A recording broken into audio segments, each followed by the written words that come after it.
I shouldn't be here. No. Instead, Allah quotes them as saying, we now know with certainty. Give us another chance. So we'll go back to the world and do good and end up where we're supposed to go. But Allah says, you're liars. If you're brought back to this world, you will do as you did and end up where you are. Because if He brought us back, He would bring us back without knowledge, of certainty. We will come back just as we are now. Is there a heaven and hell? Well, a prophet said that. Prophet Muhammad sallallahu alaihi wasallam. Did you meet him? You don't know him? Oh, there's a book, Quran, which explains it. Is it really the truth? Are all the other religions false? Are we certain? Same choices that we have to make now are the same choices we would have to make if we came back without that knowledge of certainty. Inshallah, we'll stop here. Subhanakallah wa bihamdika. Nashhadu an la ilaha illa ant. Nastaghfiruka wa natubu ilayk. Just reminding you that we have these tapes from the Janazah course. The 4 tapes on funeral rites in Islam. Part of a course which people just completed. Both are in English. And we have also the CD, Choosing Islam, which is a number of stories of VCD, that is, of Westerners, Americans, British, and other Muslims from different parts of the West who have accepted Islam, including Yusuf Islam and others, explaining why they chose Islam. A very good gift to give to non-Muslims and to watch ourselves.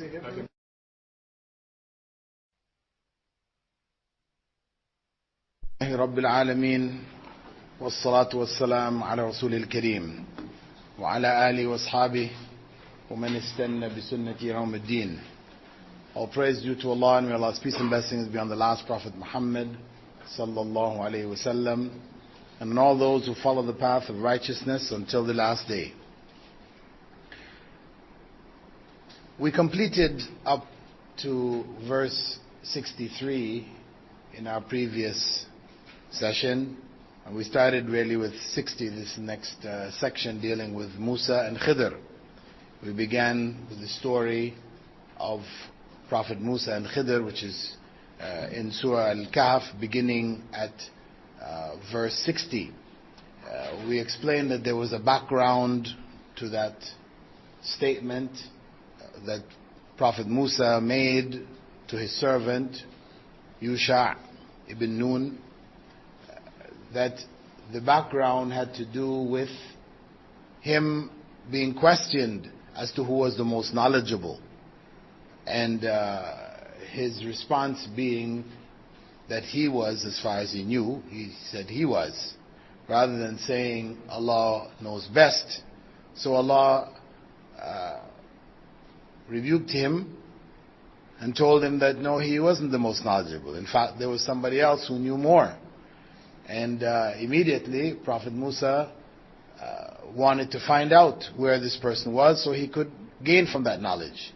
And he set out. Allah subhanahu wa ta'ala told him what to do, to take a dead fish with him, put it in a basket, and where he lost this fish, this is where he would meet Al-Khidr, or Khidr, which is his correct name. So we had reached in the story where they had come to the rock. Prophet Musa had rested there. At the base of the rock, we said, as the Prophet ﷺ explained, there was a spring there called the Spring of Life, that the water from that spring, if it touched any dead matter, any dead creature, it would bring it back to life. This is obviously a miracle of Allah subhanahu wa ta'ala. And some water from that spring touched the dead fish which Musa's servant was carrying in the basket, and the fish squirmed out of the basket and into the sea and swam away. And it swam away, leaving a tunnel in the water. When Prophet Musa got up, the servant had forgotten to mention to him. So they set off, journeying further, and then he became tired and asked for some lunch. And this is at this point the servant remembered about what happened with the fish, informed him, and then we now continue with verse 64 and 65. There, قال ذلك ما كنا نبغي فارتدا على آثارهما قصصا فوجد عبدا من عبادنا آتيناه رحمة من عندنا وعلمناه من لدنا علما. Moses exclaimed, "That's what we have been seeking." So they returned by retracing their footsteps. Then they found one of my servants on whom I had conferred divine mercy and whom I had taught divine knowledge. Moses exclaimed, "That's what we've been seeking." So they returned by retracing their footsteps. The Prophet ﷺ went on to explain that after the servant of Prophet Musa, Yusha, had told him about what happened to the fish, Prophet Musa exclaimed, "That's what we've been seeking." So they both retraced their footsteps till they found the path of the fish in the sea, which looked like a tunnel, and they returned to the rock beside the sea. فَوَجَدَ عَبْدًا مِّنْ عِبَادِنَا. And the Almighty said, "Then they found one of my servants." And the Prophet ﷺ explained, when they returned to the rock by the sea, they found Al-Khadir on a green carpet in the middle of the sea. Al-Khadir was covered with a garment, one end of which was under his feet and the other end under his head. When Moses greeted him saying, "Salaam alaykum," he uncovered his face and said astonishingly, "Wa alaykum salam. Is there such a greeting in my land? Who are you?" Moses replied, "I am Moses." Al-Khadir asked, "Are you the Moses of the Israelites, Bani Israel?" Moses replied, "Yes." آتيناه رحمة من عندنا وعلمناه من لدنا علما. Allah described Al-Khadir as one on whom I had conferred divine mercy and whom I taught divine knowledge. Now, divine knowledge here refers to knowledge of the unseen, a special form of knowledge which people cannot attain by themselves. Nothing which can be deduced by deductive means, qiyas, etc. But this is knowledge specifically from Allah subhanahu wa ta'ala. Now, the nature of this divine mercy and knowledge granted by Allah is not explained. Whether they refer to the mercy of prophethood and its knowledge, or to the mercy of wilaya, translate that as sainthood, and its knowledge, it is unclear. Consequently, the scholars differed regarding whether Al-Khadir was a messenger, a prophet, or a saint, or a saintly individual. Some even suggested that he was an angel. However, according to Shanqiti, it can be understood from some verses that the mercy mentioned was the mercy of prophethood, and the divine knowledge was in fact revelation. The evidence for that is firstly that the term mercy is repeatedly used in the Quran to refer to prophethood, and granted knowledge used for revelation. An example of that can be found in the Almighty's statement. They ask, "Why wasn't this Quran revealed to a great man from one of the two towns? Is it that they would portion out the mercy of your Lord?" This is Surah Zukhruf, verses 31 and 32.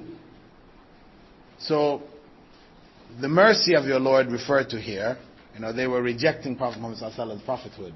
And they're saying, why wasn't the Quran revealed to a great person, a person of stature in one of the two towns, that is either Mecca or Taif at the time. Those were the main two towns in the south. So Allah said there, in response to them, أَهُمْ يَقْسِمُونَ رَحْمَةَ رَبِّكَ. Is it they who would portion out the mercy of your Lord? So mercy here is referring to prophethood. Is it they who would decide how prophethood is going to be distributed?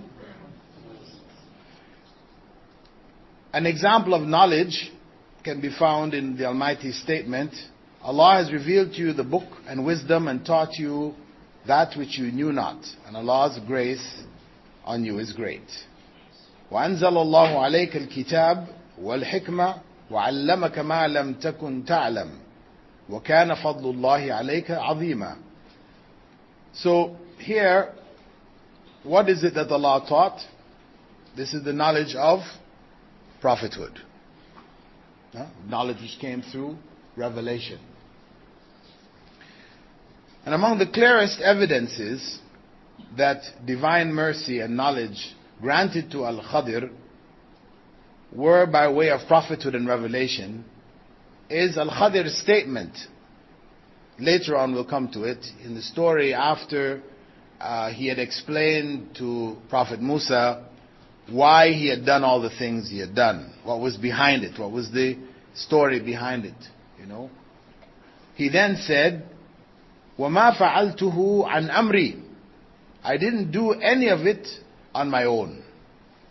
I didn't do any of it on my own. That is, I did it based on Allah's command. It wasn't from me, but obviously from Allah. And Allah's commands are only given through revelation, as there is no other way of knowing Allah's commands and His prohibitions except by revelation from Allah, most great and glorious. Especially killing an apparently innocent soul, destroying people's property, because aggression against people's lives and property is not permissible except by way of revelation. Only if revelation permits, gives permission, can this take place. And the Almighty limited warnings to revelation, saying, قُلْ إِنَّمَا أُنذِرُكُمْ بِالْوَحِيِّ. I warn you only by revelation. This is Surah Al-Anbiya, verse 45. So the suggestion, some people arguing that no, he wasn't a prophet, saying that whatever he received here, this was by ilham, or inspiration. This is the other possible interpretation. Right? Sheikh Al-Shanqiti, he said this is unacceptable because of the fundamental principle that saintly inspiration cannot be used as evidence for anything because it is not infallible and because there is no proof to support its use. Instead, there is evidence for the impermissibility of its use for evidence. A person who feels he is inspired, can he now go and act on that inspiration? Tells him to go kill somebody, break somebody's house. Can he go about in the society saying, but I'm inspired? No, it's not acceptable. Because that inspiration, could be from Satan. Satan could put thoughts, ideas, etc. in the mind of the individual, though he may be a saintly person, doing righteous deeds, etc. But on one occasion, it catches him like that. So, he went on to say that as for the claim of some Sufis, that it's permissible for one inspired to act on his inspiration, but not for others. He can do it himself, but others don't necessarily act according to his inspiration. Or the claim of the fatalists, this is Jabriya, those who say that we have no choice in the matter of anything. Whatever we do is what Allah, we don't really have choice, Allah makes us do whatever we do. So in that case, then, whatever you feel like you act on, you feel inspired, you go and you do it. So that's their attitude. So he said, basically, that this understanding elevates inspiration to the level of revelation. Now, those who argue this, they have some support. They find some support from the Quran and the Sunnah to support themselves. They take from Surah Al-An'am, verse 125, فَمَنْ يُرِدِ اللَّهُ أَنْ يَهْدِيَهُ يَشْرَحْ صَدْرَهُ لِلْإِسْلَامِ. Whoever Allah wills to guide, He opens his heart to Islam. Whoever Allah wishes to guide, He opens his heart to Islam. So you feel your heart opened to Islam, you're being guided by Allah. Whatever you feel, this is your inspiration. Also, Abu Sa'id al-Khudri, from the hadith, he quoted Allah's Messenger as saying, "Beware of the clairvoyance of the believer, for indeed he sees with Allah's light. اتقوا فراسة المؤمن فإنه ينظر بنور الله." These evidences, this is found in Tirmidhi. At Tirmidhi, the hadith is weak. These evidences are false and unsupported by proofs of their interpretation. There cannot be trust in the inspirations or thoughts of someone uninfallible, because they could be the product of satanic sources. Guidance is guaranteed in following the Sharia, which is not the case of reflections and inspirations. So whoever claims that he has no need for the messengers in arriving at what is pleasing to his Lord, nor for what they have brought, even in a single issue, Islamic issue, there is no doubt that such a person is a disbeliever. Because Prophet Muhammad ﷺ had said very clearly, "مَا تَرَكْتُ شَيْئًا يُقَرِّبُكُمْ إِلَى اللَّهِ إِلَّا أَمَرْتُكُمْ بِهِ." I have not left anything which will bring you closer to Allah without instructing you to do it. So if a person feels, no, I can, find ways of getting closer to Allah without seeking the Prophet ﷺ's instruction, that person has gone astray. And there are a number of verses and hadiths which support this. Among the verses, وَمَا كُنَّا مُعَذِّبِينَ حَتَّى نَبْعَثَ رَسُولًا, and I never punish until I send a messenger to give a warning. Allah didn't say here, I won't punish until I put inspiration in the hearts, but until a messenger. So the requirement, the need of the messenger is something unavoidable. With that, it becomes clear that what is claimed by many ignorants who call themselves Sufis, that they and their teachers have an inner way which agrees with the divine truth from Allah, even if externally it contradicts the obvious meaning of the Sharia, in the same way that Al-Khidr's acts contradicted the obvious meaning of the knowledge which Musa had, anybody who makes that claim is in a state of disbelief.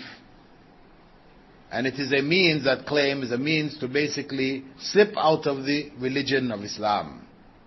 Because anyone can claim that there are inner meanings that he knows about this and that, which excuses him from doing the external practices. And it's well known amongst the Ismailiyah, one of the groups of the Shia, they refer to them also as the Fivers, that they hold that the names, the times of prayer, alhamdulillah, that the times of prayer, Fajr, Dhuhr, Asr, Maghrib, Isha, these were actually names, these were actually times, and their inner meaning is the names of the infallibles, the five infallibles. Fajr represented Muhammad sallallahu alaihi wasallam. Dhuhr represented Fatima. Asr is Ali. Maghrib is Hassan. And Isha is Hussein.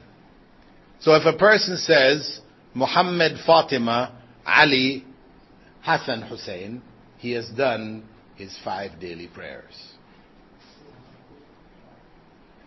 So, of course, when you go into, or once you open that door, there's an inner and an outer.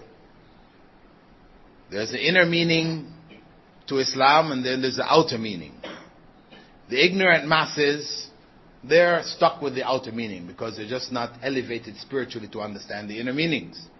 So the inner meanings are what is handed down by these sheikhs over the generations. They have this hidden meaning.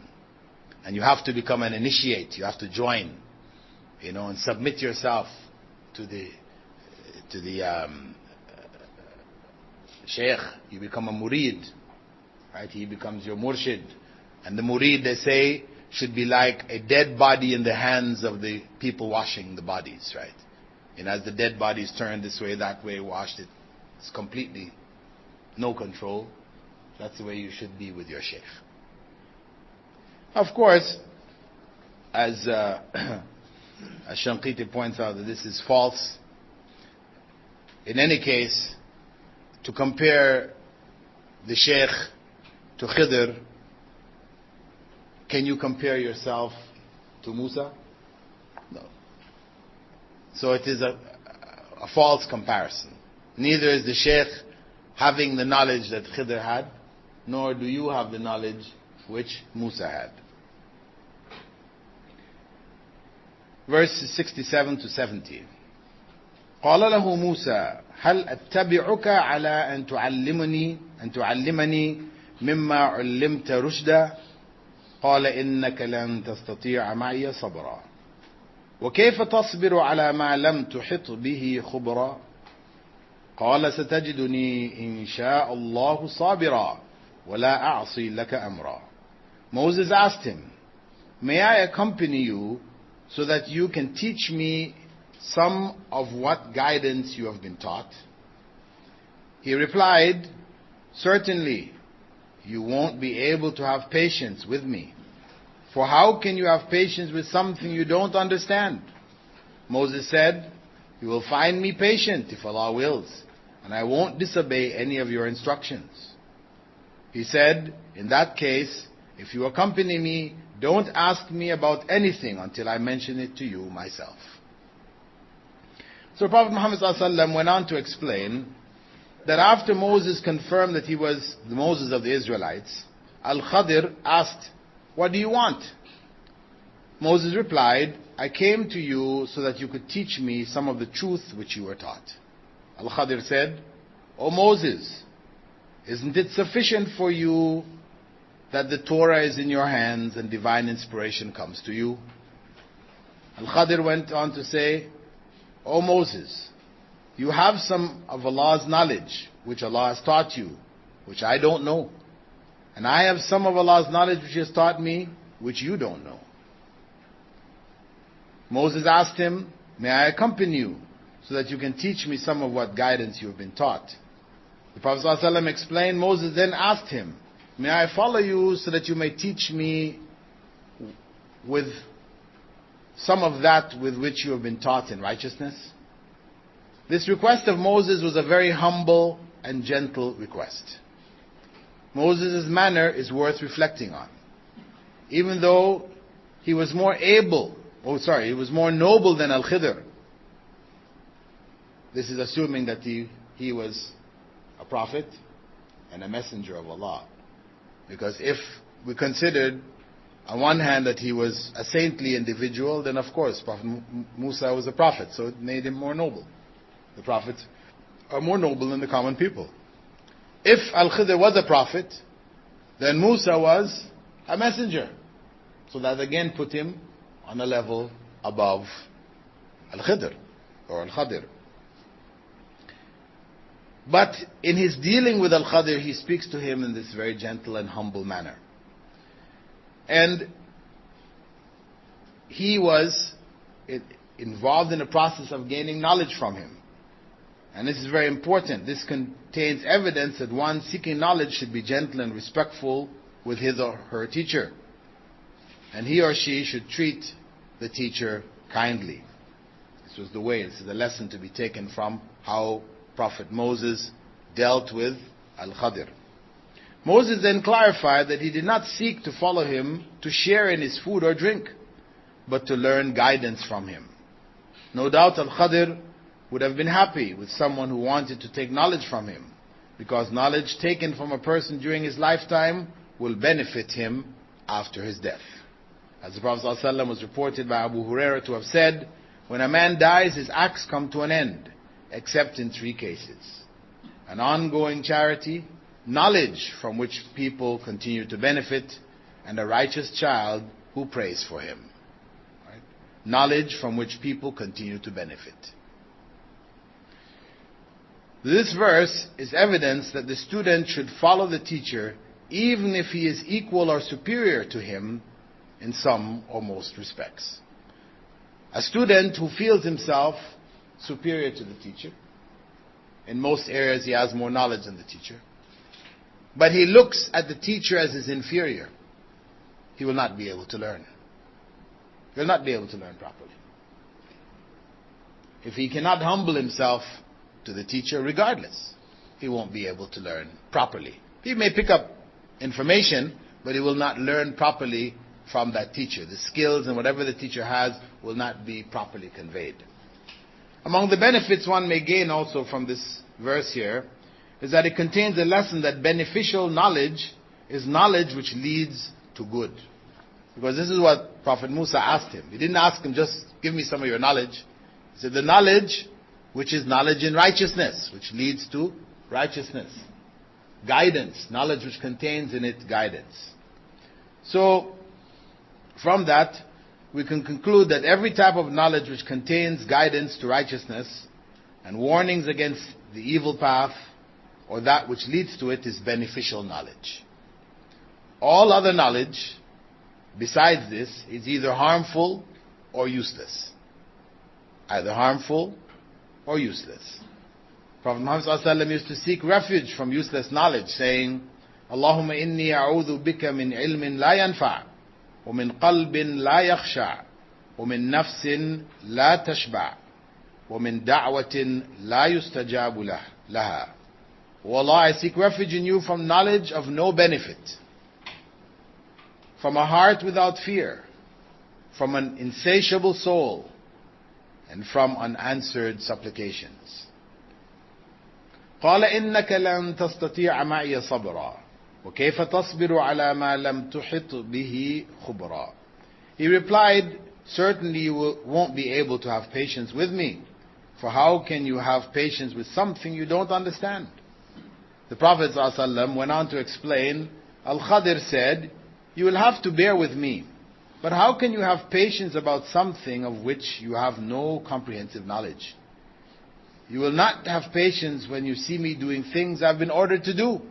And he's telling him here, these are things I've been ordered to do. So he has foreknowledge that whatever he does are things he's been instructed to do.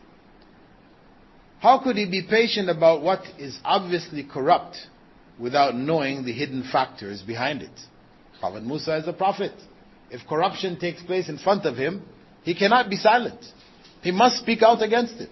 Because if he doesn't speak out against it, his silence is what? Approval. That's the same thing with Prophet Muhammad ﷺ. His sunnah is what he said, what he did, and what he was silent about, which was done in his presence. So Prophet Musa, he's in a position where if Al-Khidr does anything which is against the Sharia, he has to say something. Even though Al-Khidr is warning him, you have to be patient. And he's saying, yes, I'm going to be patient.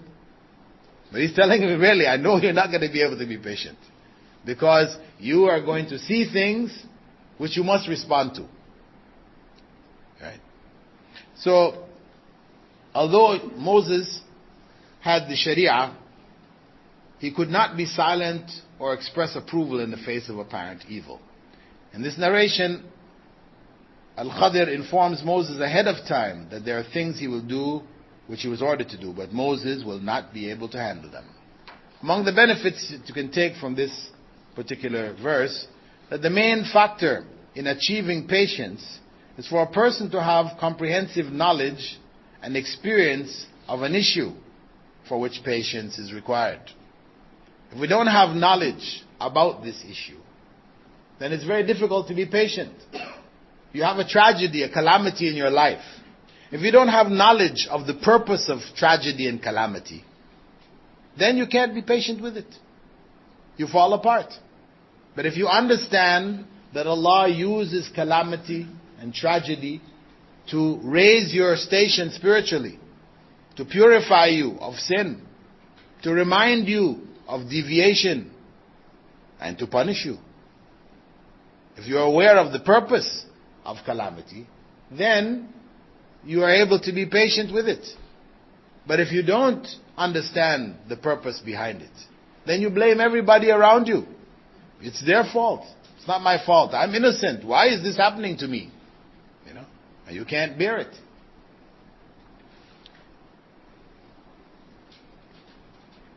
Otherwise, one who does not know something, or its purpose, or its outcome, or its benefit, will not have the causes for patience. This is a necessary factor for patience. قال ستجدني إن شاء الله صابرا ولا أعصي لك أمرا. Moses said, you will find me patient if Allah wills, and I won't disobey any of your instructions. Promise. But he said, Inshallah. Based on the knowledge that he had about himself, he felt he should be able to be patient. Why not? He has come to learn from this individual who has more knowledge. He has asked him to be patient. He feels he could deal with it. But in case, because he doesn't really know the future, so he adds, Inshallah.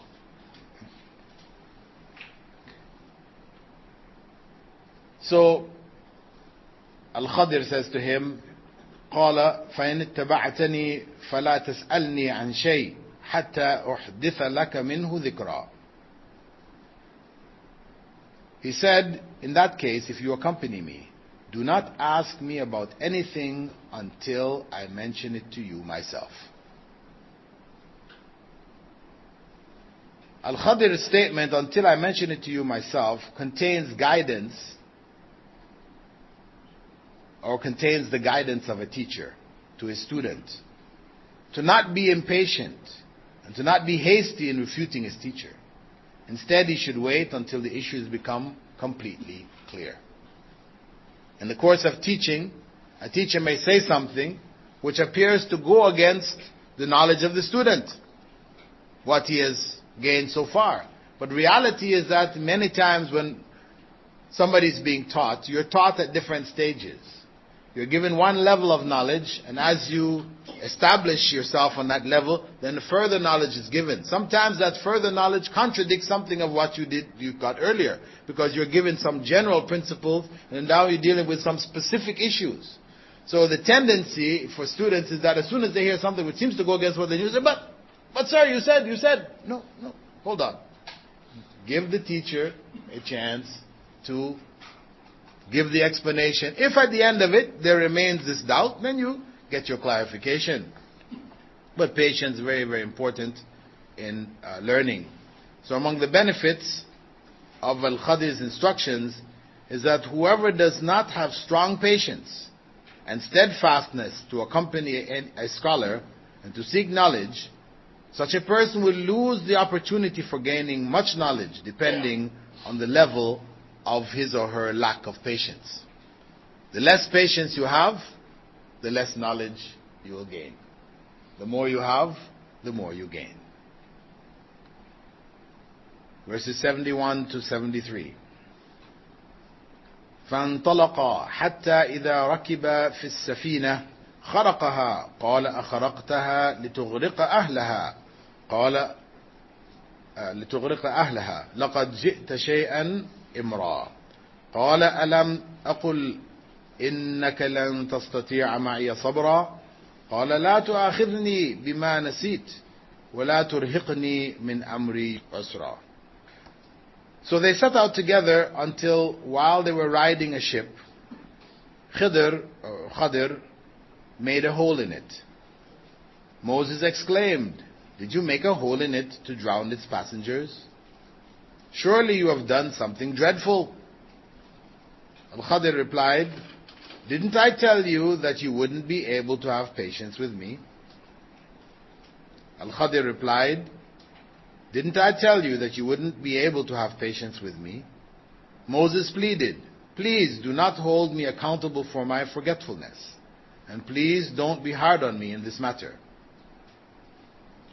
So they set out together until they were riding a ship. The Prophet ﷺ went on to explain, after that, both of them proceeded along the seacoast until they saw a small boat which carried people from one shore to the other. When it passed by, they requested the crew to allow them to go on board. The crew recognized Al-Khadir, and one of them said, "He is a righteous servant of Allah, so let us carry him free of charge." Khadir made a hole in it. Moses exclaimed, "Did you make a hole in it to drown its passengers? Surely you have done something dreadful." The Prophet ﷺ continued to explain, when they got on board, a sparrow came, perched on the edge of the boat, and dipped its beak into the sea once or twice. Al-Khadir then said to Moses, "My knowledge, your knowledge, and the knowledge of all creatures compared to Allah's knowledge is not more than the water taken by this sparrow's beak." Moses then noticed that Al-Khadir had pulled out one of the planks of the boat with an axe. Then he plugged the hole with a piece of wood. So he exclaimed, "These people gave us a free ride, yet you have scuttled their boat in order to drown its owners. Truly you have done a dreadful thing."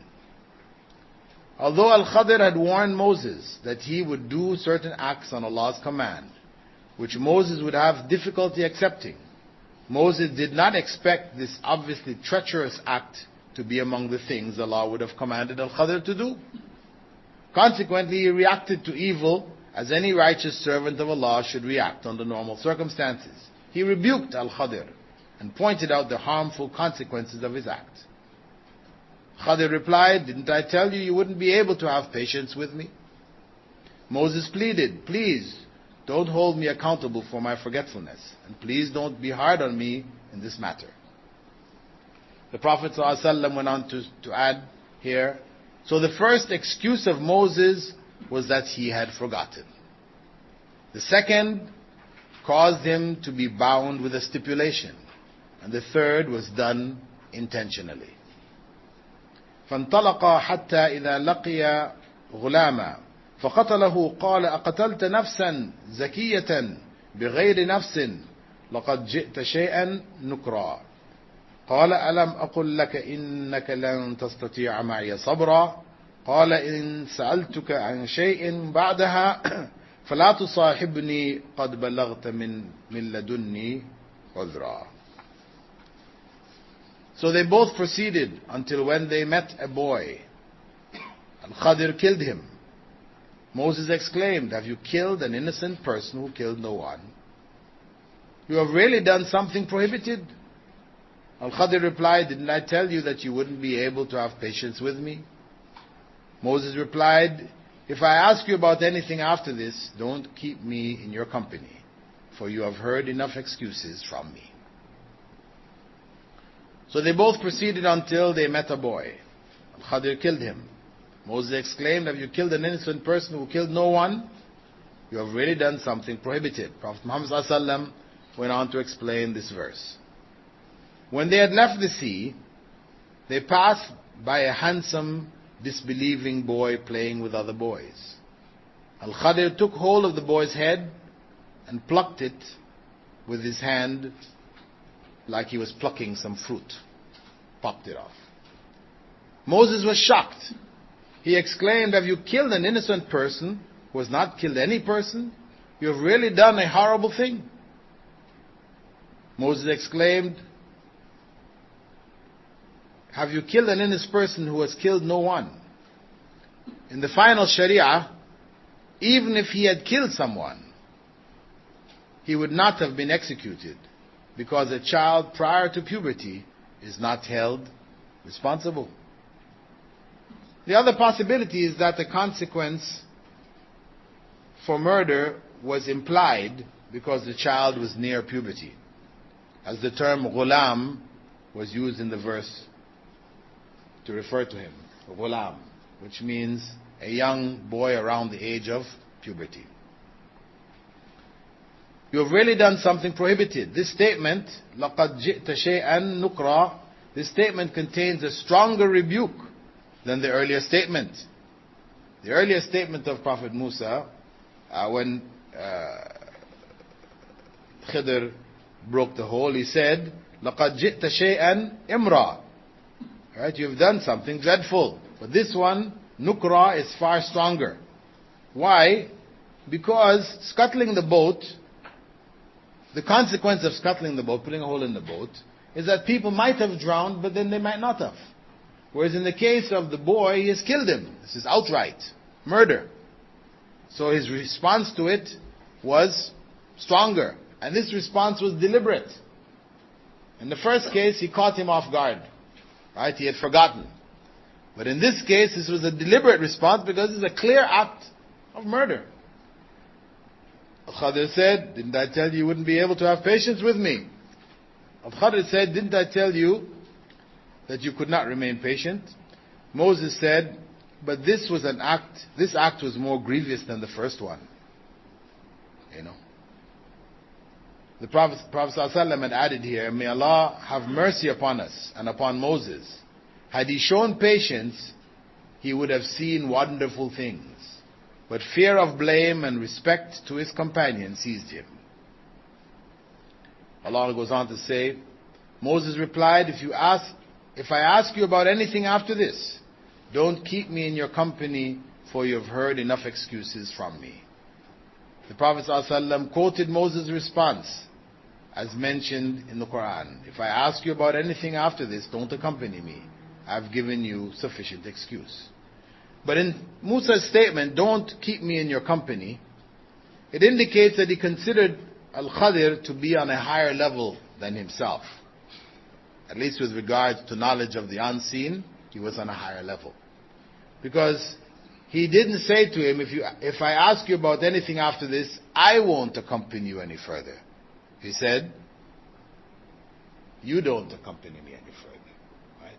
So he put him on a higher level.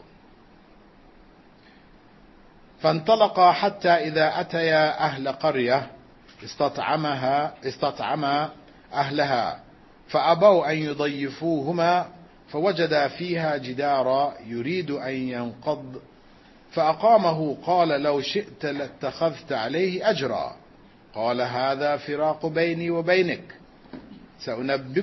سأنبئك بتأويل ما لم تستطيع عليه صبرا. So the two went on until they came across some inhabitants of a town. When they asked them for food, they refused to offer them any hospitality. Then they found a wall in the town that was about to collapse, and Khadir rebuilt it.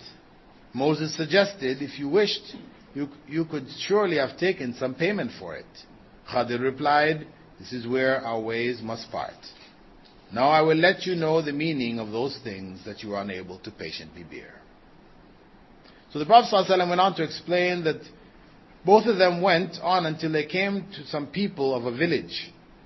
And they went to their places of gathering and asked its inhabitants for food. But they refused to entertain them as guests. Of course, this is something, we could say, bad behavior with regards from the Islamic perspective. Because the Prophet ﷺ had said, whoever believes in Allah on the last day should be kind to his guest. Man kana yu'minu billahi wal yawmil akhir falyukrim dayfa. Right?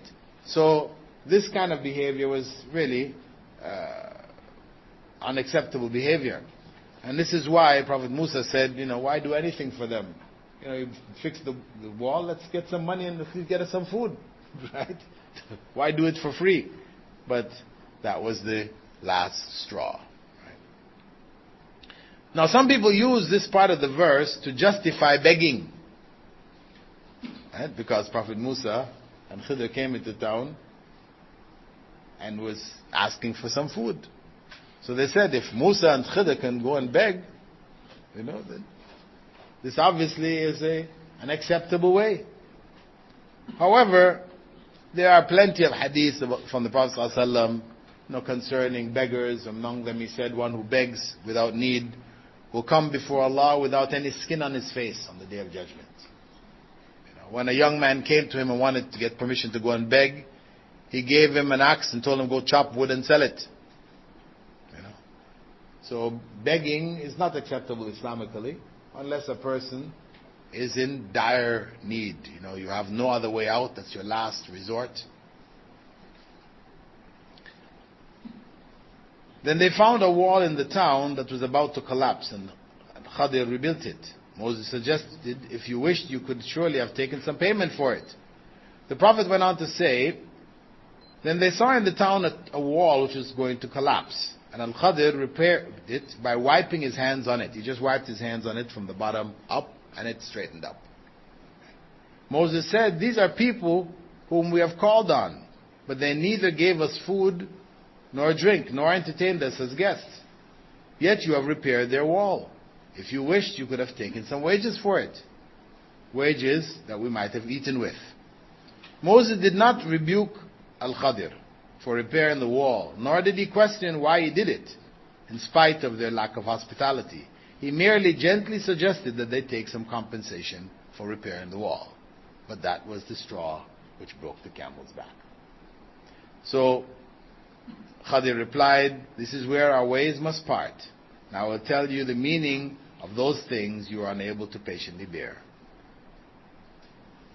So the Prophet ﷺ, in his explanation of the story, he quotes this verse, and he added at the end, I wish that Moses could have remained patient so that Allah could have told us more about their story. That is as far as we'll cover today. The explanation we'll do in our next session, which will be in July. We'll take a break for the next couple of weeks, and then we'll come back. Anyway, As-Sa'di, one of the commentators on the Quran from Saudi Arabia, he had listed a big list. He had made a big list of benefits that could be taken from this story. I'll just mention some of them now, and then give you a chance to ask some questions before we break. He mentioned that among the benefits, or the fawaid, taken from the story of Musa and Khidr, is the merit of knowledge and seeking it, and that it is a very important matter. That knowledge needs to be sought, and of course Prophet Muhammad stressed that, saying, "Talabul ilmi farida ala kulli Muslim." Seeking knowledge is compulsory for every Muslim. For Moses traveled a long distance and faced exhaustion. He left the Israelites in order that he could increase his knowledge. And this, of course, became a tradition in the early generations of scholars. Until today, people do leave their countries in search of knowledge. And it is something which Islam prides itself in, that knowledge is emphasized, not ignorance. Ignorance is looked down upon. إِنَّمَا يَخْشَى اللَّهَ مِنْ عِبَادِهِ الْعُلَمَاء. Those who truly fear Allah from among His servants are the knowledgeable. This is how Allah defines. So seeking knowledge, gaining knowledge is something which Islam strongly recommends. In other systems, people are discouraged from knowledge. Leave it to the priests. The priests will tell you what you need to know. You don't need to read the holy books, whatever. We have priests, they do all the work for you. You have in Hinduism, etc., you have certain things that can be done for you, right? You just pay the priest some money, and he does your prayer for you. He deals with your religious acts as long as you give him the money. The same thing in Buddhism and other systems. They have these kind of intermediaries who can worship for you and do things for you, right? And to some degrees, unfortunately, some Muslims have fallen into something similar, where they attribute now to the Maulanas and the peers, the sheikhs, things which really, it's not their area. They will, for example, go to them to make istikhara for them. If they have to make istikhara, so, dua al-istikhara, which the Prophet ﷺ taught us to do for ourselves, they will go to the Maulana to do it for them. Or they may pray to the Maulana to take their prayers to Allah for them. A variety of other errors that have crept in amongst Muslims, similar to the non-Muslim nations.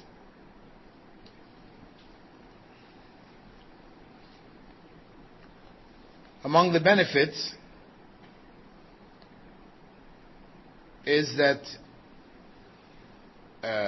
taken from it, is in the statement where the servant of Prophet Musa, when he had forgotten, he attributed that to Satan.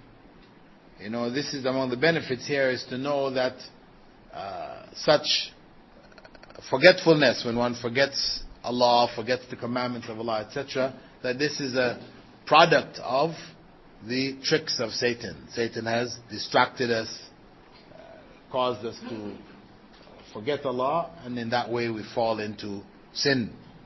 Because this is one of the main tools which is used by Satan to misguide people.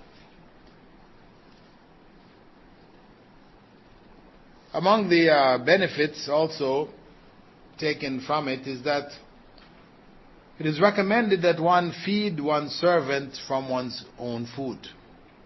Because Musa said, we're tired, bring the food, let's eat. Right? So he was going to eat with him, though it was his servant. And this is proper tradition. Unfortunately today, Muslims, for example, in countries where they are wealthier and they have servants, and even in the countries where they're poorer, the servant, eats the scraps off the table, they eat over in a corner. The idea of the servant sitting and eating with the master, the head of the household or the family, is something unthinkable. In fact, the servants are treated, really as if they're nothing. You see little kids going to school and the servant is carrying their bags. Walking into the school right up to their classroom with their bags and their lunch. The children don't even carry it in themselves. This is something, it's actually evil. It's become a norm in society, but it's evil because it creates in the minds and the hearts of the people a disrespect for laborers, people who are working, who are not doctors or whatever, they're laborers, people who are servants. There's disrespect in their hearts towards them, and you'll see them. Sometimes you'll see these young kids kicking and spitting, on servants. They're very horrible things, and parents ignore it. So we're saying that from Moses' treatment of his servant, we learn that servants should be treated like another member of our household, as opposed to somebody who is below us, who is inferior to us.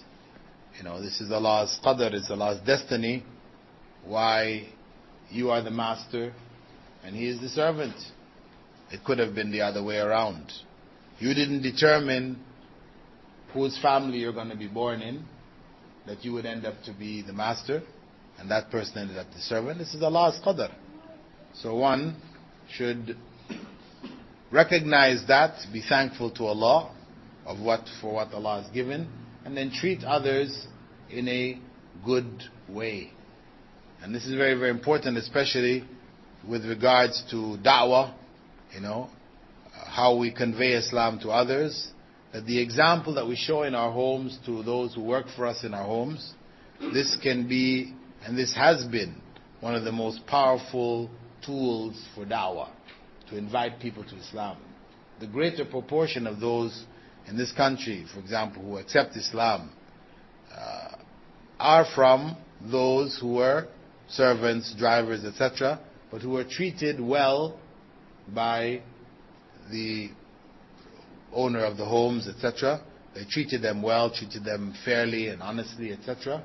And that had an impact on them, along with, obviously, the issues of Islam and their practice of Islam, how they did it, and led them to accept Islam. Okay, we'll stop here. We'll look at, when we finish the story of Musa and Khidr, when I come back, we'll look at all of the various benefits that can be extracted from this segment of the surah. Are there any questions on what we've covered so far?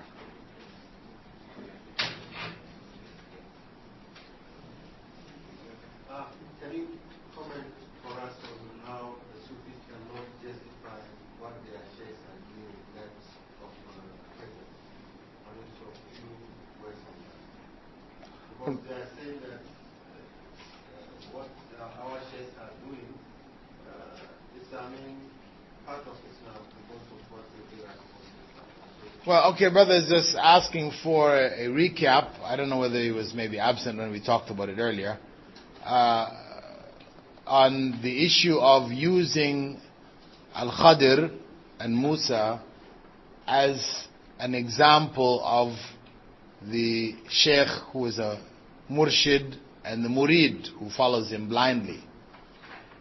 One, we said that Al-Khadir was receiving revelation from Allah.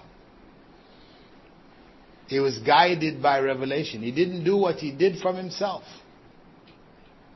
So, that is a claim which no sheikh can make. If he makes that claim, he has gone outside of Islam. If he claims inspiration, then the main body of Muslim scholarship has concluded that one cannot act on inspiration because the individual who is doing so is not infallible. He is not infallible. So his inspiration may be from satanic sources. So he is not allowed to act on inspiration. If it inspires him to go do this or to do that. Meaning, you get this feeling, there's a voice in your head says, go do this or go do that. No. You can't follow that. You follow the Sharia. Secondly, Prophet Musa, alayhi salam, he was a prophet of Allah, knowledgeable about the Sharia, and he objected to what Al-Khadir did. Now, his objection was legitimate. It was legitimate objection. But he was in a special circumstance where he was learning from somebody who had been given knowledge of the unseen by Allah. These sheikhs, peers, maulanas, etc., they cannot claim that status for themselves. And we, who are following them blindly, don't have the kind of knowledge that Prophet Musa has to be able to discern. So, to make that comparison is a false comparison. We are bound by the obvious meanings of the Sharia. As the Prophet ﷺ said, تَرَكْتُكُمْ عَلَى مَحَجَّةٍ بَيْضَةٍ لَيْلُهَا كَنَهَارِهَا لَا يَزِيغُ عَنْهَا إِلَّا هَالِكٌ. I've left you on a clear white plain, whose day is like its night. Its night is like its day. Everything is clear. Normally night and day you have dark and light, but this is all light. It's night. The night of Islam is like the day of Islam. It's all clear. And whoever deviates from that, going into the inner meanings, is destroyed. That's destruction. Further comments or questions?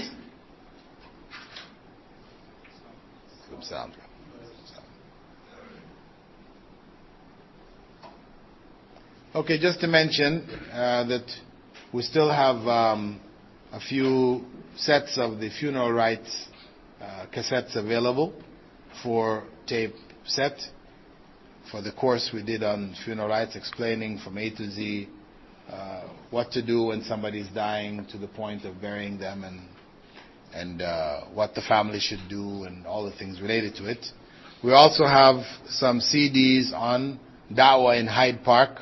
These are very useful CDs for those people who are curious about Da'wah, live Da'wah, and would like to know or be aware of how to handle certain kinds of questions. You have many, many questions on this series of CDs. And we have also the CD Choosing Islam, which is a compilation of stories. It's a VCD of stories of different people in America who accepted Islam, as well as in the UK. It includes Yusuf Islam and others. A good gift, a nice gift. It's nicely done, nicely printed and produced. A good gift for non-Muslims. You can do some silent da'wah. You don't have to be there trying to tell them anything. Let them have a look at this. Inshallah. A question from the sisters: what is the necessary factor for patience? We mentioned that fundamental principle is that of knowledge, right? One needs to have knowledge to be patient. Knowledge of Allah subhanahu wa ta'ala and how He deals with His creatures. If one has that knowledge, one has understood it, then one can be patient. If one doesn't have proper knowledge of Allah, doesn't have proper knowledge of how He deals with His creatures, then patience becomes impossible. Okay, so we'll stop here. سبحانك اللهم وبحمدك نشهد أن لا إله إلا أنت نستغفرك ونتوب إليك. الكريم وعلى آله وأصحابه ومن استنى بسنة يوم الدين. All praise due to Allah, and may Allah's peace and blessings be on the last Prophet Muhammad sallallahu alayhi wa sallam, and on all those who follow the path of righteousness until the last day. In our previous session, we completed the story of Musa and Al-Khadir up to the point where they parted ways. And in verse 78, there Al-Khadir informs Musa, saying, "This is where our ways must part. Now I will let you know the meaning of those things that you are unable to patiently bear." He's referring, of course, to the three incidences which took place: the damaging of the boat, the killing of the boy, and the rebuilding of the wall. So Al-Khadir in verse 79 begins with the first of the incidents.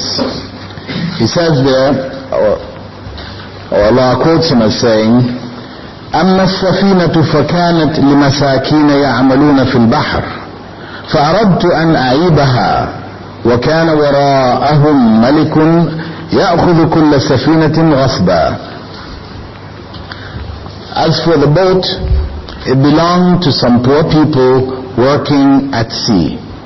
I wanted to damage it, as there was a king coming behind them who was seizing every ship by force. The first part, as for the boat, it belonged to some poor people working at sea.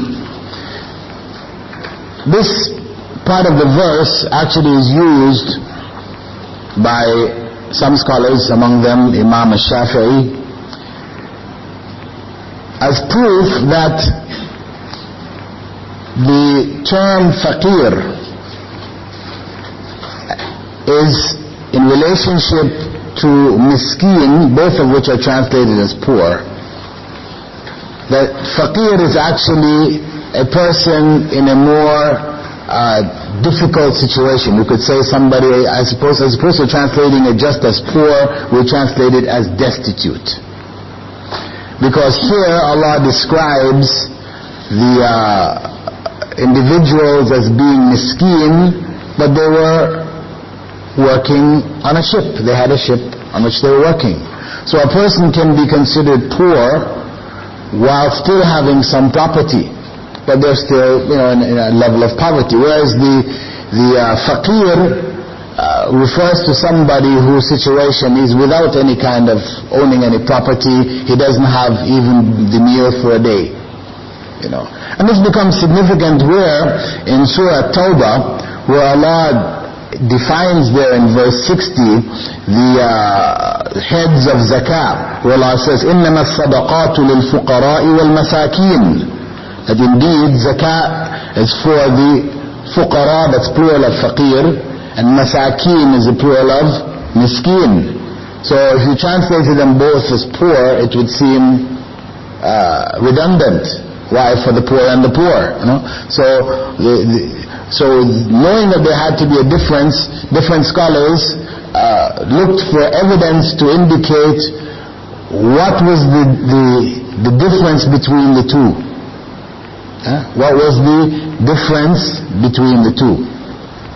Now, other scholars, in looking at these scholars of Tafseer, they held that miskeen here doesn't mean poor in the sense of poverty, but instead it means a person poor off, having a difficult situation, as if somebody who was rich, somebody who was well-to-do, had property and was fine in life, but they had a major calamity strike them. You say, the poor man, he was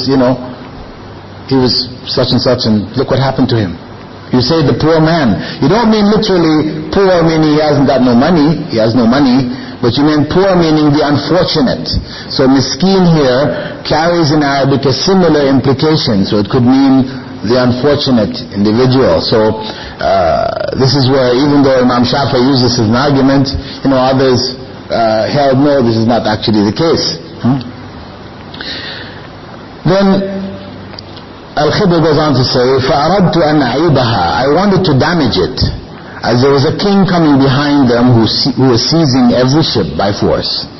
Prophet Muhammad ﷺ, in the narration found in Sahih al-Bukhari and Sahih Muslim, he quoted Al-Khidr as saying, I wish that if the boat passed by the king, he would leave it because of its defect, and after they had passed by, they could repair it and continue to benefit from it.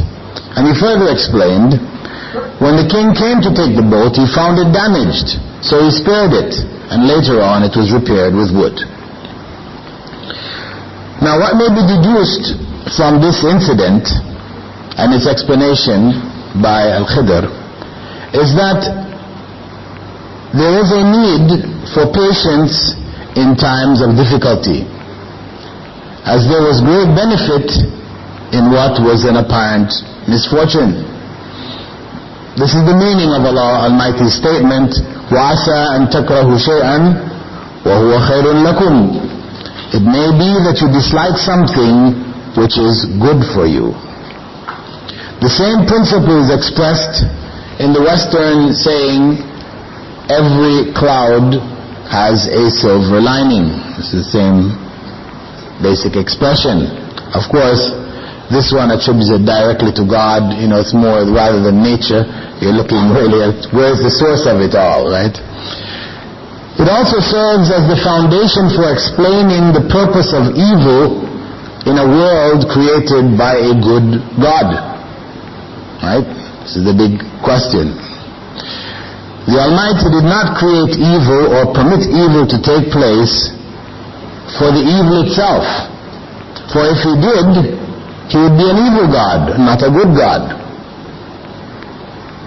Instead, He created evil for the good He knew it would produce. Nothing Allah creates is completely evil. Every evil incident has a good side for which it was created or allowed to happen. Right? This is a basic principle for understanding the realities of this life, where all of us in all our lives, from the time we are children till the time we die, we experience a variety of calamities. Our lives shift between times of success and pleasure and enjoyment to times of sadness and calamity and trials. This is the nature of our life, going between the two. So if one doesn't understand the purpose of trials, what is behind it, where the benefit lies in it, then he or she can only see the trial and the world around themselves. They can't see what is behind, so what they end up doing is blaming either themselves or blaming others. You blame yourself or you blame others. So the only way to go, most times people blame others, right? This is the easy way to do it, right? Because blaming yourself means you have to go and look and see what's wrong with you, what was the cause, you have to correct yourself. That requires effort. Whereas blaming others is easy, You can always find a scapegoat, somebody else to say, well, it was your fault. This is why this happened. So, of course, what that leads to is ill feelings, because of course nobody likes to be blamed. You're blaming others. They say, no, it's not us, it's you. So this just creates bad feelings back and forth. And of course, this leads to the kind of rage that we see, happening in societies where consciousness of God has evaporated. In those societies where people lose their jobs and the only response they can have, the only way they can deal with this trial is to go back into their office and mow down their, former workmates, their boss, or whoever they felt was responsible. They just go and kill them, take their lives, and then kill themselves. These kinds of actions you're seeing happening time and time again. Whether it's within families, whether it's in job situations, or it's in schools. Columbine, massacre, where a young boy was jilted by his girlfriend. He's only 12 years old or 13, the girlfriend means that much. You were jilted by your girlfriend. He gathers up his father's gun collection, goes to the school and starts shooting down students and teachers. This kind of rage, this kind of emotion, which is of anger, etc., which is directed at human beings, this is because of the lack of understanding of what this life is about, how to understand the trials that are going on in our lives. So this verse addresses an element of the trials. What appears to be evil has behind it good. And it is knowledge of this reality which gives the believers confidence to be patient in the most trying times. Because if we understand, patience is the key to success in this world. As Allah subhanahu wa ta'ala said, describing Surah Al-Asr, people who are successful, He gives the qualities. He says, last one is, وَتَوَاسَوْا بِالصَّبْرِ. They advise each other to be patient. Otherwise they're lost. If a person doesn't have patience, they are lost in this world. And this is one of the biggest lessons that we're supposed to learn from Hajj, is patience. Because if you don't have patience, then your Hajj will be in tatters. It will fall apart in front of your eyes. You must have patience. This is one of the people asking, what are the lessons from Hajj? That is one of the major lessons, is patience. So patience is something critical, which each and every one of us needs to learn. And it becomes easier when you have knowledge, when you have an understanding of what is behind things. On one hand, some people seem to be naturally more patient than others. So that patience is something which is a characteristic of that individual, which doesn't necessarily require knowledge. That is just a patient type of person. Okay, there's an element of patience which is like that. But when it comes to major calamities, really, everybody falls apart. If they don't have insight, trust in God, etc., then they cannot handle it. Easy, small things in life, yes, people can handle it just out of being patient by nature. But patience to be able to handle the major calamities, this patient nature is not sufficient. You'll see that person who was patient all along, when that thing comes, they explode. You say, I thought he was patient. Yeah, he was patient, but patience has its limits. Right? And that's what they say. Isn't there a common saying? Patience has its limits. Well, it has its limits if you don't have this understanding, the understanding of the believers. Of course, for the believers, patience has no limits. Patience has no limits. Whatever limits are there is what we set. But technically speaking, you cannot be too patient.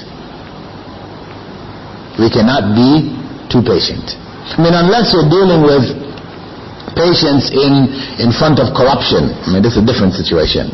Where corruption is taking place and you are allowing it to take place. See, then this is something, because that involves going against other commands, where Allah says that, wherever the Prophet ﷺ said, wherever you see evil, you should stop it with your hand or speak out against it. So He said, don't be patient in these matters. Right? So those kind of circumstances, patience is out of place. If patience means that you are silent, you don't deal with that corruption.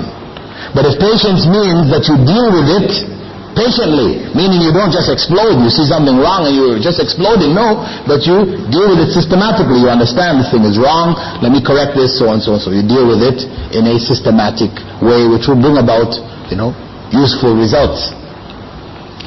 So, really, it is knowledge of the reality that there is good behind every evil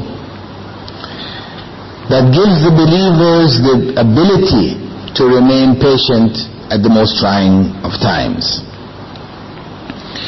And in this way, their approach to life is according to what is referred to as the win-win approach.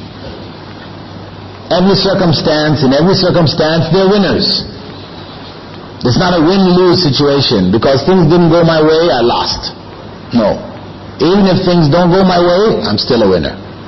Because I'm patient, accepting that Allah has chosen a better way for me. Right? And this, of course, is in keeping with what Prophet Muhammad ﷺ had said in a narration reported by Suhaib ibn Sinan, in which he quoted the Prophet ﷺ as saying, عَجَبًا لِأَمْرِ الْمُؤْمِنِ إِنَّ أَمْرَهُ كُلَّهُ خَيْرٌ وليس ذلك لأحد إلا للمؤمن إن أصابته سراء شكر فكان خيرا له وإن أصابته ضراء صبر فكان خيرا له. The affair of the believer is amazing. The whole of his life is beneficial. That is only in the case of the believer. When good times come to him, he is thankful and it is good for him. And when bad times befall him, he is patient and it is also good for him. Now, Al-Khadir's act of damaging the ship or the boat comes under a general legal maxim known as repelling the greater of two evils with the lesser of them. Repelling the greater of two evils with the lesser of the two. From this maxim, a further major benefit may be deduced. That of damaging part of something in order to repair the remainder. Damaging part of something in order to repair the remainder. These are two principles. They're all related. They're interrelated. The idea of repelling lesser of two evils with the great two evils with the lesser of the two. I mean, this principle we can apply throughout our lives. Where you find a situation where you have a choice between two evils, right? One or the other is coming. Then you choose the lesser of the two, the one which is the least harmful. So, for example, for those of us living in the West, or living under rule of kufr, of disbelief, you're functioning in societies where the government is a non-Muslim government, for example. Some people say, don't get involved in politics, because the political system is corrupt. It calls for things which are against Islam. No, it does have things which are for Islam, but a lot of the teachings and the rulings, etc., are against Islam. So for you to associate yourself with this political process is to associate yourself with disbelief. So on the basis of that, they don't get involved. Don't vote anything, because voting is a part of the political process. But scholars point out that, yes, while we don't want to associate ourselves, meaning you become the card-carrying member of one of the political parties, whose platform includes things which are against Islam. While we try to avoid that, voting is another thing. Because if somebody is going to be voted into office, somebody is going to become, a president or a mayor or whatever in the country, and somebody else is running against this person, relative to Muslims, both of them being non-Muslims, represent some element of evil, meaning that they will in one way or another support or promote practices, principles which will be against Islam. So that's where the evil lies. Not necessarily that the people themselves are evil people, but evil will come from them because of the system. So now when you look at the two individuals, if you see that one of them is openly calling for the evil, Muslims should be restricted, break down their masjids, whatever, they're openly calling for it. Whereas the other one is a moderate individual saying, no, we have to live together, this is a plural society, so and so and so. Well, both of them contain evil, but you can see one is obviously going to make life very difficult. And the other one, it's possible to function within that scope of that person's activities. So, for you to sit back and say, I'm not going to vote, and then the evilest one comes in, most evil one comes in, you've been a cause for that evil one to come in.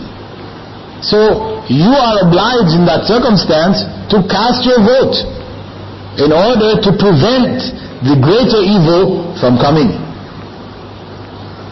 So this is the concept, this is the circumstance of lesser of two evils. You could say also, even in circumstances where you're starving to death, nothing available to eat except a pig. Right? Now eating pig is haram. That's an evil. Dying is also a greater evil. To kill yourself, to die relative to yourself, is a greater evil.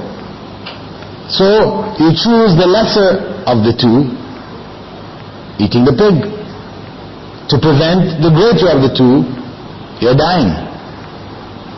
So this is the principle being applied. Now, the second principle, she said, deduced from that, which was that one may damage a part of something in order to repair the remainder, right? Or to save the remainder. In the case where he broke the boat, he damaged a part of the boat to save the whole boat.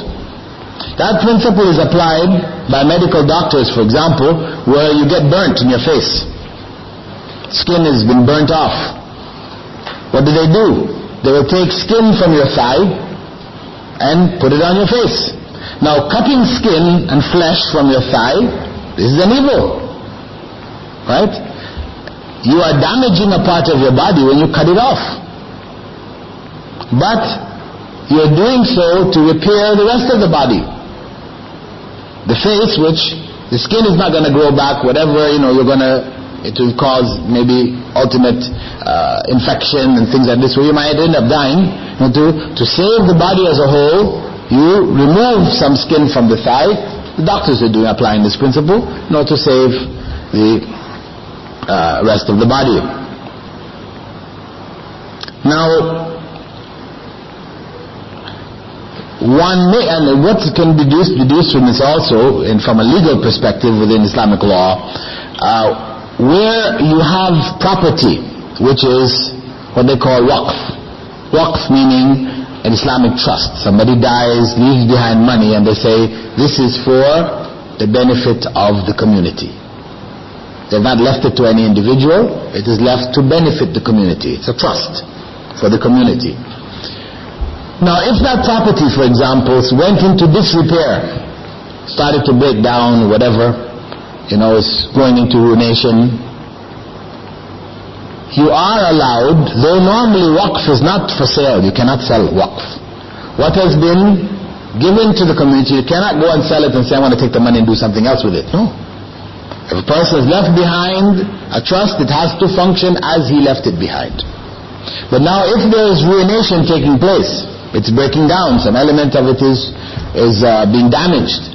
For you to sell a portion of it in order to repair the remainder, this is permissible, following this principle. This is all taken out of this verse from the Quran. Now, one might say, this sounds like the ends justifies the means. We have an evil Machiavellian principle, which is stated in the ends justifies the means, where people use evil means to try to produce good ends.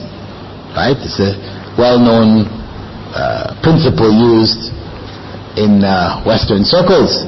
And Muslims have, even tried to incorporate this, And in fact, I heard some individuals bring this argument to me, which is used actually to sway people's minds into the way, of violence and terrorism in the name of Islam, right? When I said to an individual, he came and mentioned to me about, attacking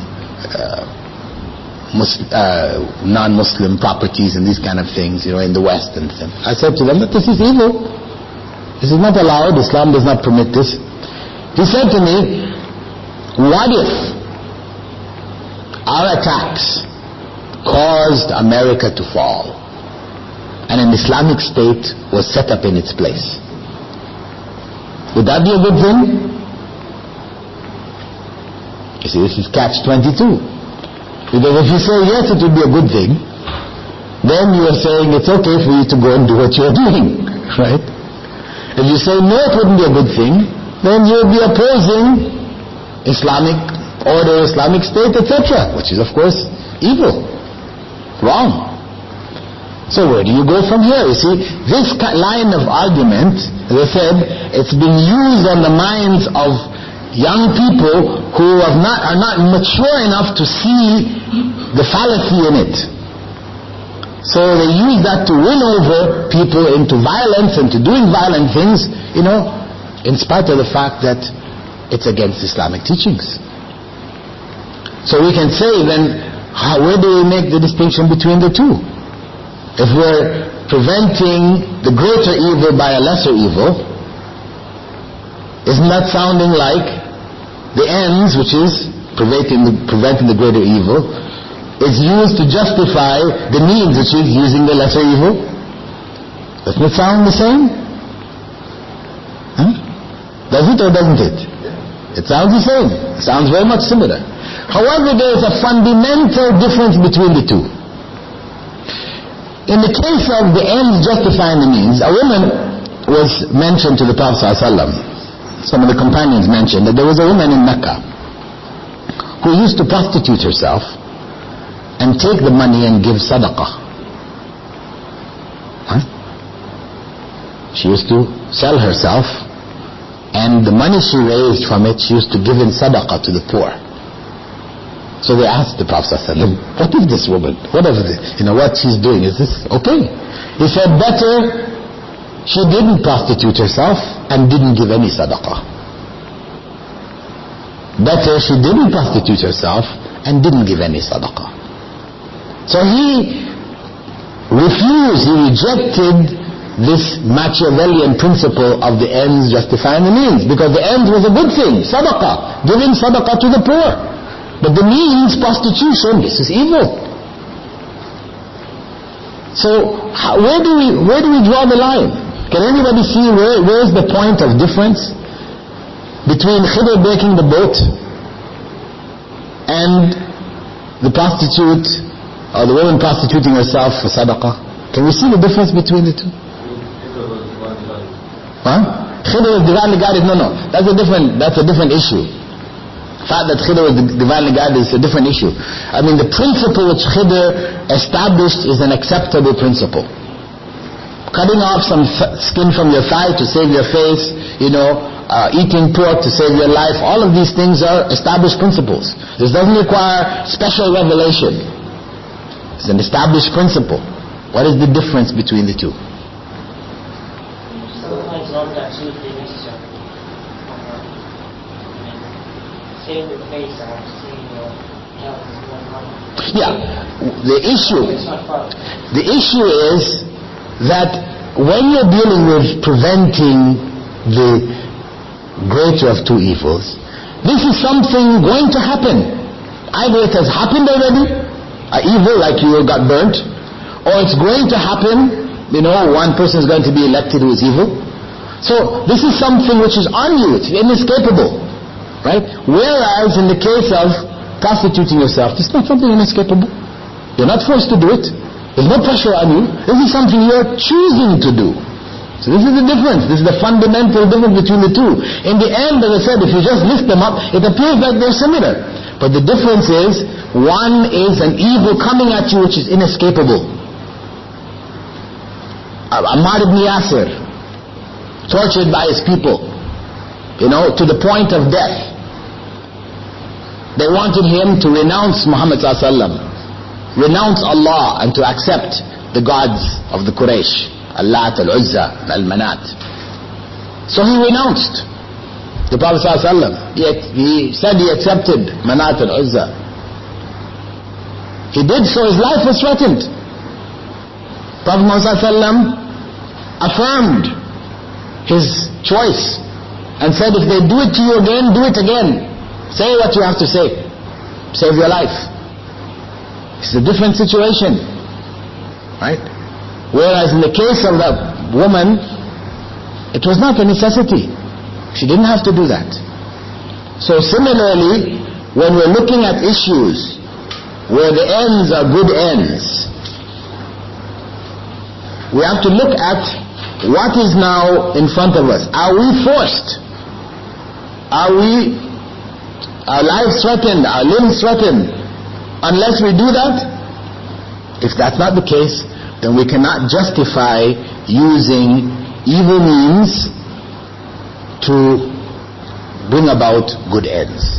Instead, the Islamic principle is that the means determine the ends. So if those individuals, in their actions, they did bring down Western society in one form or another, and Islam rose in its place, all we can say about that is Allahu Akbar. Allah will be evil relative to them. Allah will not reward them for it. Allah will not reward them for it. It's still an evil. Just like the case where a friend of mine was introduced to Islam while making a drug deal. Somebody was selling him some marijuana. After he tested the product, both he and the seller were high. The seller said to him, "Do you know about Allah?" And he had never heard this name Allah before. So he said, "No, what is Allah?" So he told him, Allah is the creator of the heavens and earth, the one true God, who is only one. And he gave him da'wah. And after that, he went, and searched and researched till he found Islam and accepted Islam. But we can't go back now and say, well, one good way to reach people is to get them high and then tell them about Allah. No, this is not acceptable. It's totally unacceptable. Right? So this is a case where all we can say is Allahu Akbar. Allah was so great that this individual, in spite of his corruption, Allah was able to take good out of it. That's all. So the same thing when those people argue, well, listen, and you hear this argument made by those who are promoting terrorism, right? True terrorism. They'll argue that after 9/11, Islam increased fivefold in the US. True. The numbers of people who converted to Islam increased sometimes 5 times. More people were finding out about Islam, and not just the US, in Canada, in all the way. When I was in Dubai, when it happened, the same thing. In that month following it, there was a huge upsurge of people accepting Islam. They said, see the good results? No. All we can say is Allahu Akbar. We don't justify your actions or what you believe to be acceptable actions by those results. This is just the greatness of Allah subhanahu wa ta'ala. That's all. There's a point to note here in verse 79 that Khidr, when he talks about damaging the boat, he says, فَأَرَدْتُ أَنْ أَعِيبَهَا, I wanted to damage it. He attributes the desire for damaging the boat to himself.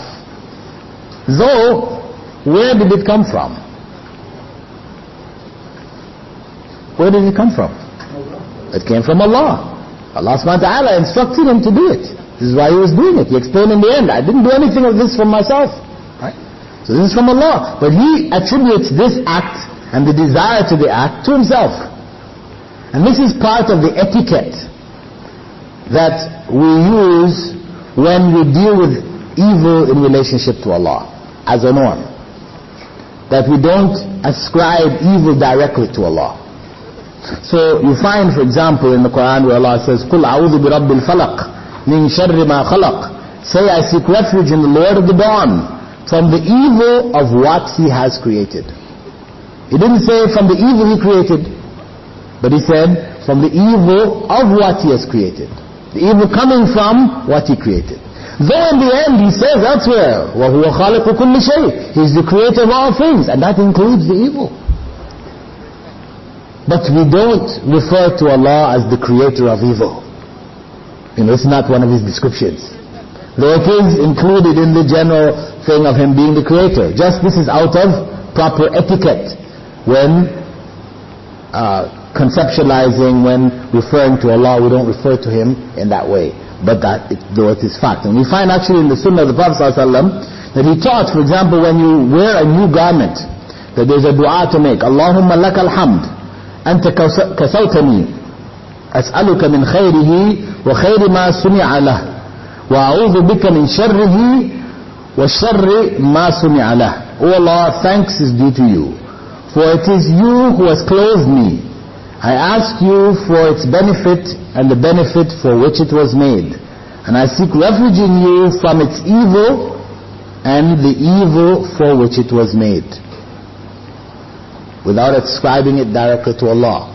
Talking in the passive voice. Also we find the Prophet ﷺ in the dua that he made before, at the beginning of Salah, which begins with directing one's face to Allah, etc. In that dua he says, the Prophet ﷺ used to say, لبيك وسعديك والخير كله في يديك والشر ليس إليك. Here I am, I hear your call, happy to serve you. All good is in your hands, and evil does not stem from you. All good is in your hands, and evil does not stem from you. Evil, obviously referring to here as pure evil. Evil without any good behind it. This is from us as human beings. We're the ones who commit pure evil. Meaning we have an evil intent and we do an evil act. That is pure evil. Allah may permit or cause what we consider to be an evil act, but His intent is not evil. His intent is good, for the good that is to come from it. Verse 80, وَأَمَّا الْغُلَامُ فَكَانَ أَبَوَاهُ مُؤْمِنَيْنِ فَخَشِينَا أَنْ يُرْهِقَهُمَا طُغْيَانًا وَكُفْرًا فَأَرَدْنَا أَنْ يُبْدِلَهُمَا رَبُّهُمَا خَيْرًا مِنْهُ زَكَاةً وَأَقْرَبَ رُحْمًا. And as for the boy, his parents were believers, and we feared that he would cause them grief by his rebellion and disbelief. So we wanted their Lord to replace him with a more righteous and merciful child. أَمَّا الْغُلَامُ فَكَانَ أَبَوَاهُ مُؤْمِنَيْنِ. And as for the boy, his parents were believers. Implies that their son was a disbeliever. Ibn Abbas said, as for the boy, he was a disbeliever. فَخَشِينَا أَن يُرْهِقَهُمَا طُغْيَانًا وَكُفْرًا. And we feared that he would cause them grief by his rebellion and disbelief. The Prophet ﷺ quoted Al-Khidr as saying, so far as the boy is concerned, he was by his very nature an unbeliever, whereas his parents loved him very much. Had he grown up, he would have involved them in wrongdoing and unbelief. Dawood ibn Asim said their next child was a girl. So that child, Allah knew that child was going to grow up and be a fitna for his parents. So he instructed Al-Khidr to take his life. While mentioning the boy, Al-Khidr said, we feared, which means that he is attributing this knowledge not just to himself. He's attributing an element of it to Allah subhanahu wa ta'ala. So he wanted their Lord to replace him with a more righteous and merciful child. Prophet ﷺ said, Allah does not destine for a believer a portion of destiny except that there is good in it for him. Allah does not destine for a believer a portion of destiny except that there is good in it for him. Qatada, one of the students of Ibn Abbas, he commented on this incident saying, indeed what Allah destines for the believer, which is distasteful for him, is better for him than that which he likes. When the boy was born to his parents, they were happy, and they were sad when the boy was killed. But if the boy had stayed with them, he would have caused their destruction. So a human being should be pleased with Allah's destiny. Human beings should be pleased with Allah's destiny. A believer never suffers a trial except that it is good for him. Because if he's patient with it, then Allah rewards him for it, or he gets something better in exchange for it. Now the principle of patience in times of difficulty is also applicable in this instant. وَعَسَىٰ أَن تَكْرَهُ شَيْئًا وَهُوَ خَيْرٌ لَكُمْ. It may be that you dislike something which is good for you. The same principle applies here also. However, in this circumstance, there is something different from the previous circumstance. There is a qualitative difference between the two. What is the difference between the two? Boy is killed in this one because of the evil he was going to cause. The boat is damaged in the first one because of the evil that was coming to it.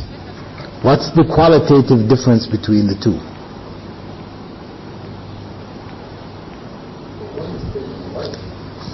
Yeah, one is taking a life which is more serious, you could say in that sense. But in terms of the principle, in relationship to the principle of being patient with trials. Perhaps you may dislike something which is good for you. Trial comes, you're patient with it. In relationship to that principle, what is the difference between the breaking of the boat and the killing of the boy? The breaking of the boat, there is something less enduring, whereas you lose a child, it's something that's very difficult. It's more difficult to be patient for the parents. Okay, again, you're talking about the severity of the act. It's more difficult for them than patient. One is complete, one is partial. One is complete and one is partial. They can repair it. Huh? Permanent. They can repair it. Yeah, both can be repaired, child can be brought back. Well, the child is replaced by another child. Okay? Child is replaced by another child. So relative to the principle that we are patient with trials, knowing that there's good behind it. Relative to the principle, we have two examples here. The first example is one in which the good which comes from evil becomes immediately apparent. The good which comes from evil becomes immediately apparent. When he broke the hole in the boat, the owners of the boat would have been upset. Who broke our boat? Why did they do it? So and so. But then they saw the king coming and grabbing everybody's boat. They said, Alhamdulillah, our boat is broken. Right? Right away. Alhamdulillah, our boat is broken. You know? So the good in that evil is apparent and clear. You know, soon. It's not later on, down the line. You know it. And it happens in our life like this many times. Things happen and you find out the next day or days later or a week later, hey, that was a good thing. At the time I was very upset and, really this, that and the other, but found out it was a good thing. Now the other case, in the case of the child, this is the case where the good behind the evil is not apparent. Because the parents of the child will not know why that kid was killed. They'll be happy with the new child that comes, but the sadness of the loss of their child who was murdered, that will remain with them until the day of judgment. On the day of judgment, when we see the wisdom of Allah behind all things. It will be clear to them, Alhamdulillah, that child was taken. But until that point, till they died, they will have a loss. They're going to feel that loss. Child who they were close to, attached to, etc. is gone. The loss is going to be there. They wouldn't know the evil that's behind it. But that is the principle for the believer. That whether we know the good, which is coming behind something, or we don't know the good, we believe it is there. And that's important. Because the second one is actually even more important than the first one. Because it is the second one which leads, the atheists, to claim, well, there couldn't possibly be a God. Where is the God? If you have a God who is good and He's all-powerful, why didn't He stop the tsunami? 300,000 plus lives were taken. Most of them are Muslims in Indonesia. What kind of God is this? Was he able to stop it? Is your God all-powerful? Yes. So why didn't He do it? It's a big question. In other words, these calamities, where is the good? Yes, we can accept, yes, there are some things which there's good behind it, but now let's deal with the big ones, right? What's your explanation for that? Well, we say it's the same. Just because you can't see the good behind it doesn't mean there isn't good. Maybe 10 years from now, maybe 50 years from now, maybe 100 years from now, maybe never. But there is good behind it. And that's the faith that gives the Muslims patience to deal with the circumstance. And if you listen to the Indonesians when they were talking to them, interviews with them, those who lost their lives, etc., you hear them saying, well, our area, it had become so corrupt. There were all these, bars and discos and all kinds of corruption was in these areas. We were a part of it. We deserve it. You hear them saying that. Of course, from the Western, they will never say that. They'll never accept that. Never accept that. That kind of reasoning for them is just madness. But that is the faith of the believer. They realize that whatever befalls them they cannot say we don't deserve this. Who is living the righteous, perfect life that he can say I don't deserve any trials, any punishments? No one. So he looks to see around him where there is corruption, that, gives him some confidence in, hey, this is by Allah's will and we really deserve this anyway. But even if you can't find something like that, if you can't find some other explanation, ultimately it is by the command of Allah and there is good in it. Verse 82, which completes the series, وَأَمَّا الْجِدَارُ فَكَانَ لِغُلَامَيْنِ يَتِيمَيْنِ في المدينة وكان تحته كنز لهما وكان أبوهما صالحا فأراد ربك أن يبلغا أشدهما ويستخرجا كنزهما رحمة من ربك وما فعلته عن أمري ذلك تأويل ما لم تستطع عليه صبرا. As for the wall, it belonged to 2 orphans living in the town. There was a treasure under the wall belonging to them, and their father was a righteous man. Your Lord wanted them to reach maturity and extract their treasure by your Lord's grace. And I didn't do any of it on my own. That is the real meaning of those things which you were unable to patiently bear. As for the wall, it belonged to 2 orphans living in the town. There was a treasure under the wall belonging to them. Some narrations indicate that the treasure was gold. But there is an authentic narration from Abu Dhar in which he quoted the Prophet ﷺ as saying, this treasure was in fact a tablet of gold, which had inscribed on it some words of divine revelation, which said, in the name of Allah, most gracious, most merciful, Bismillah ar-Rahman ar-Rahim. I am amazed, Allah speaking, I am amazed by one who believes in destiny but becomes sad. I am amazed by one who believes in destiny but becomes sad. And I am amazed at one who is certain about death, but is excessively happy. I am amazed at one who is certain about death, but is excessively happy. And I am amazed at one who knows this world and its ups and downs, but feels safe in it. But I am amazed at one who knows this world and its ups and downs, but yet feels safe in it. There is no God but Allah, and Muhammad is His messenger. Sallallahu Alaihi Wasallam. وَكَانَ أَبُوهُمَا صَالِحًا. And their father was a righteous man. Sa'id ibn Jubair narrated from Ibn Abbas, they were taken care of because their father was a righteous man, although it is not stated that they themselves were righteous. Although it is not stated that they themselves were righteous. It was from Allah's gratitude to His righteous father that He was kind to His children.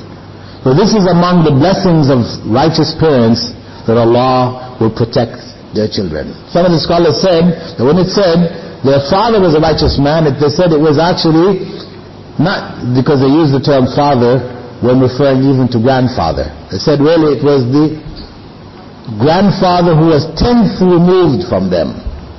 I mean, just basically, of course we don't have this certainty of knowledge, but the point is that a righteous father, Allah will bless the family, the children, because of his righteousness.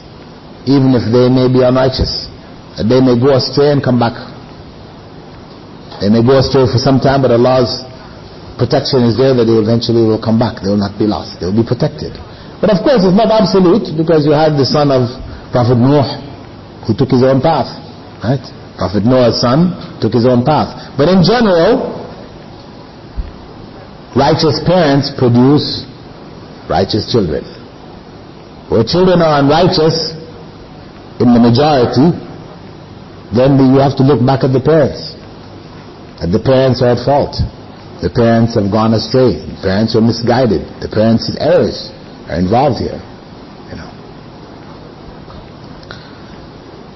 Your Lord wanted them to reach maturity and extract their treasure by your Lord's grace. Here, the will wanted is attributed to Allah, the Exalted, because no one else is able to bring them to the age of full strength and puberty except Allah. In contrast, He said about the boy, so we intended that their Lord should exchange him for them, for one better in righteousness. And concerning the ship, so I wished to make a defective damage in it, and Allah knows best. So you see a difference in who is where the will and the wish of what is taking place is attributed. In the third verse or the third section, it's attributed directly to Allah, whereas in the previous two it was to Khidr. It's Khidr talking. Whereas in the third one, he attributes it straight on to Allah. Because really, that is purely in Allah's hand. That Allah takes care completely of those children in terms of raising them to maturity. And of course, if the wall had fallen, the children had not reached maturity, then the townspeople would have stolen the treasure. This is where the whole issue of fixing the wall was, right? And I didn't do any of it on my own. This is the real meaning of those things which you are unable to patiently bear. I didn't do any of it on my own. I didn't do any of it on my own. This statement of Khidr, this is the statement used by the majority of scholars to prove that Khidr was a prophet of Allah. That Khidr was a prophet of Allah. Al-Khidr clearly states here that he did not do any of the acts from his own reasoning and intelligence, but from revealed knowledge and divine inspiration. Because what took place is beyond human intelligence. Human beings cannot claim this for themselves. Consequently, when Najda al-Haruri was from the Khawarij, he asked Ibn Abbas about killing children, and the Khawarij were involved in killing Muslims, men, women and children. Ibn Abbas replied to him, if you know about them what Al-Khidr knew about the boy, then kill them. Otherwise, don't kill them. Also, when Umar ibn al-Khattab sought permission from the Prophet ﷺ to kill a young man by the name of Ibn Sayyad in the time of the Prophet ﷺ, who was thought to be Dajjal. He was thought to be Dajjal. So Umar ibn al-Khattab, he had asked permission from the Prophet ﷺ to kill him. But the Prophet ﷺ said, if it is him, Allah will not give you power over him. And if it is not, there is no good in killing him.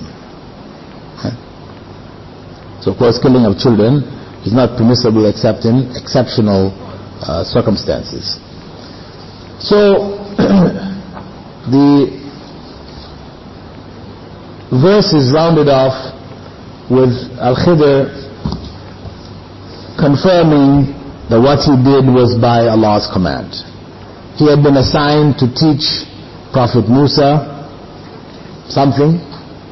Prophet Musa was unable to handle the weight of that knowledge. And this was Allah teaching Prophet Musa that he was not the most knowledgeable. Because remember we said the whole of that story started with Prophet Musa being asked, who is the most knowledgeable person in the world? And he said, me. From that, the story began. Allah rebukes him, tells him, no, you're not the most knowledgeable, there's somebody else.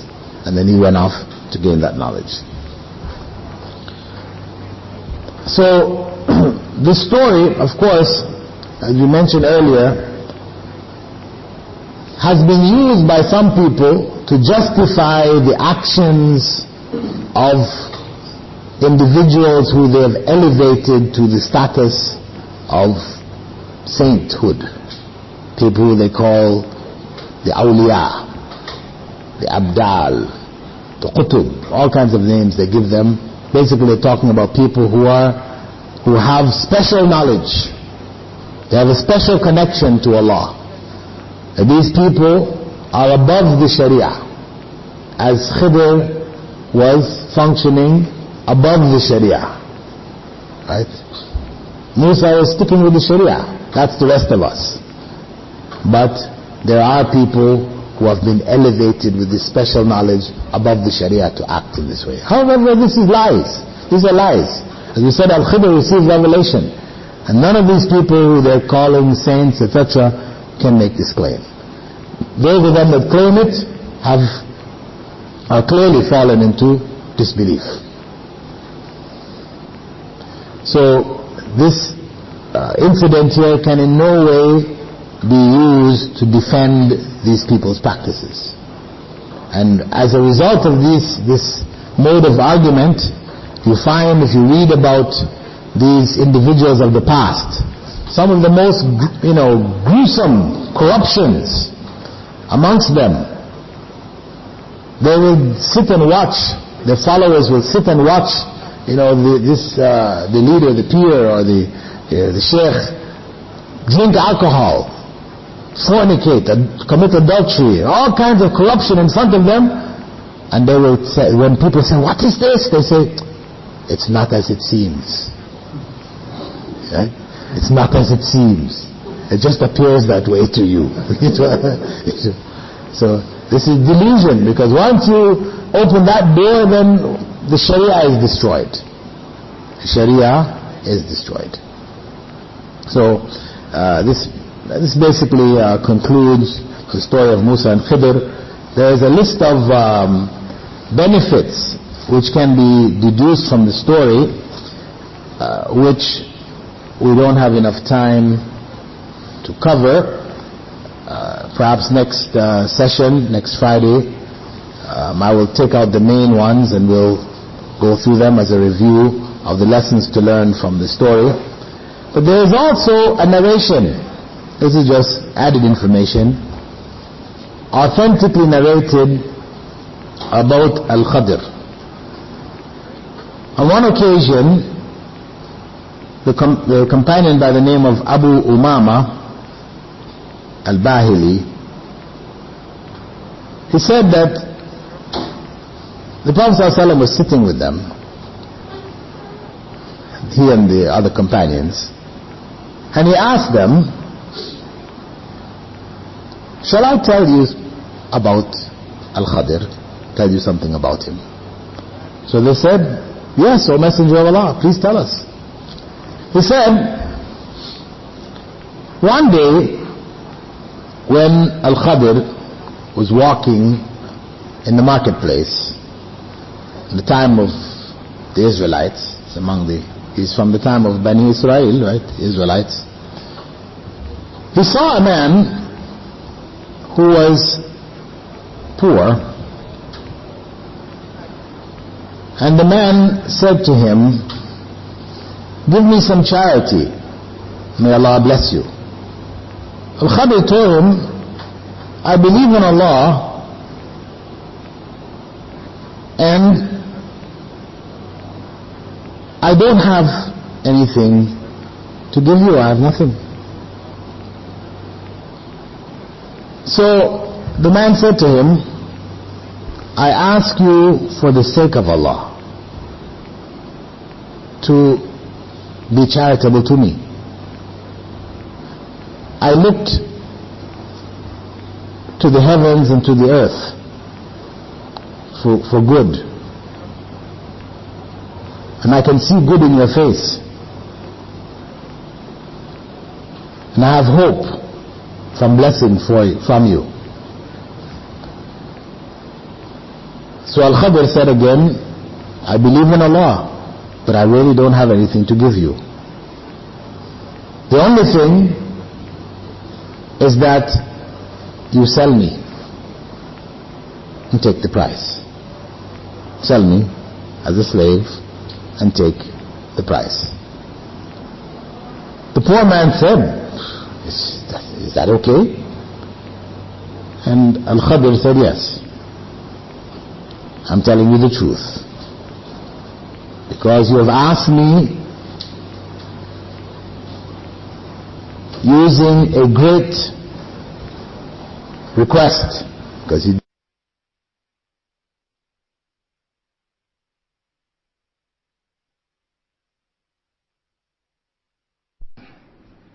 There are a number of things in our lives which we strive for because we can see happiness in them. We can see pleasure and enjoyment that we get from them. And these things may have difficulties in their paths. But because we can see the obvious benefits, we are willing to bear the difficulties and carry on anyway. Sometimes in the case of knowledge and seeking knowledge, the benefits are not that obvious. So Satan can easily swerve us by enhancing some difficulties, whispering in our ears. You know, we can find 1,000,001 excuses why not to seek knowledge. Right? Satan will be busy to throw these things in our paths. So this is a reminder in the story, the struggle that Prophet Musa, and this is a prophet of Allah, the struggle that he had to go through to get the knowledge, the trials that he faced in the process of getting that knowledge. This is all a reminder to us that we have to be prepared if we seriously want to act on the Prophet ﷺ's instruction, talabul ilmi farida ala kulli Muslim, seeking knowledge is compulsory for every Muslim. If we are really sincere about following the Prophet ﷺ's instructions, then we have to be prepared to face difficulty in the process. And of course, if you talk to any of the students who went to study in Medina, I mean, they can tell you all kinds of stories, you know, of what they had to go through. And whether it's Medina or whether it's, you know, any other place really, you know, of learning, especially Islamic learning, you will find that people who have managed to get through face many difficulties. Those who are unable are many more. Just personally, in the years when I studied in Medina, and I studied there for about 5.5 years, in the course of 5.5 years, when I graduated in 1980, during that period of time, nobody else, people who were there before us, people who came, graduated from the West. Right? Many came and returned. Some people only made it to the airport. Some people actually made it to the university. But in the years even after that, 10 years, 15 years, if you actually were to count the numbers who graduated, who came from the West and studied there, I can only speak from there because other countries, they have their own experiences, you will see that the numbers are very, very few. And this is the nature of struggle for knowledge. The second point that was mentioned was the validity of discussion and argumentation regarding knowledge.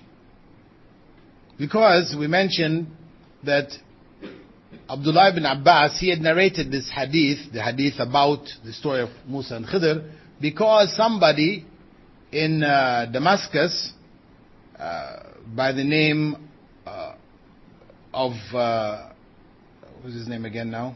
Al-Bikali, forgotten his, Nauf, right? Nauf al-Bikali. He had made the claim that Musa, who was mentioned in this story, right, with Khidr, was not the Musa that we know of Bani Israel. This is why this hadith was narration. This is one of the reasons. In another narration, another reason or occasion when this was narrated, there was a discussion between Ibn Abbas and Al-Hurr ibn Qais. They had disagreed about the person who traveled with Musa. Right? Was he Yusha ibn Nun, or was he somebody else? Or was it Khidr who was actually with him, or was it somebody else? There was some difference of opinion about that. So Ibn Abbas saw Ubay ibn Ka'ab on one occasion, called him over and asked him to relate what information he had on this topic. And so the narration of the hadith concerning Musa and Khidr was given. So this, if you go in Sahih Bukhari and Sahih Muslim, you'll find a couple of occasions when these hadiths were narrated, and they were as a result of discussions which had taken place between the Sahaba and the Tabi'een, and the Sahaba amongst themselves in their time. So this shows that the issue of debate and discussion about knowledge is permissible as long as arrogance and pride doesn't enter into it. Once it enters into it, then it discolors it and changes its permissibility. Because where it becomes an issue of pride, people are arguing over issues of pride. Prophet ﷺ had said, one who argues about the Quran over issues of pride, they have in fact fallen into kufr, disbelief.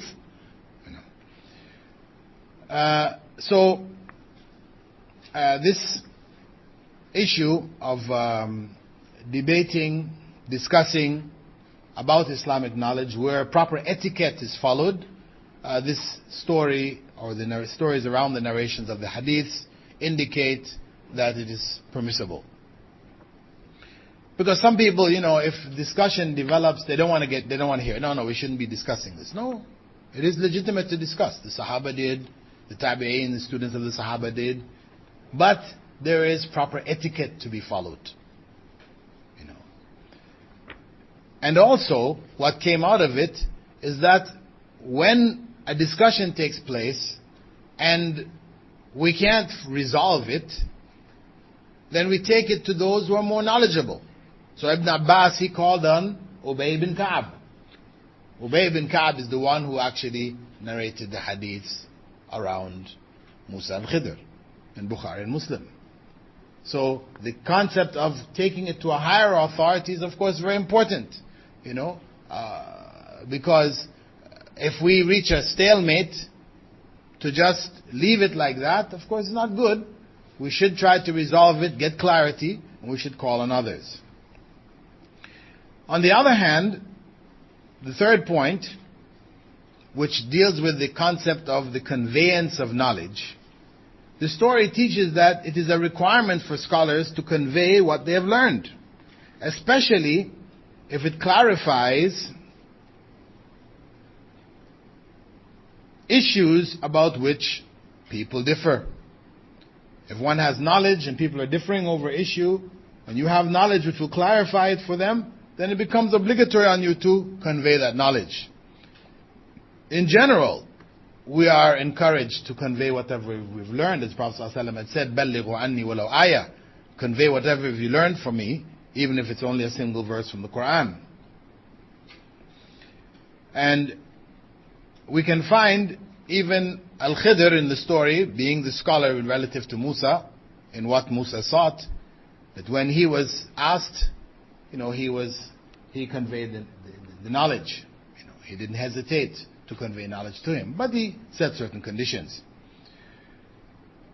The fourth point can be extracted is prioritizing knowledge-based activities.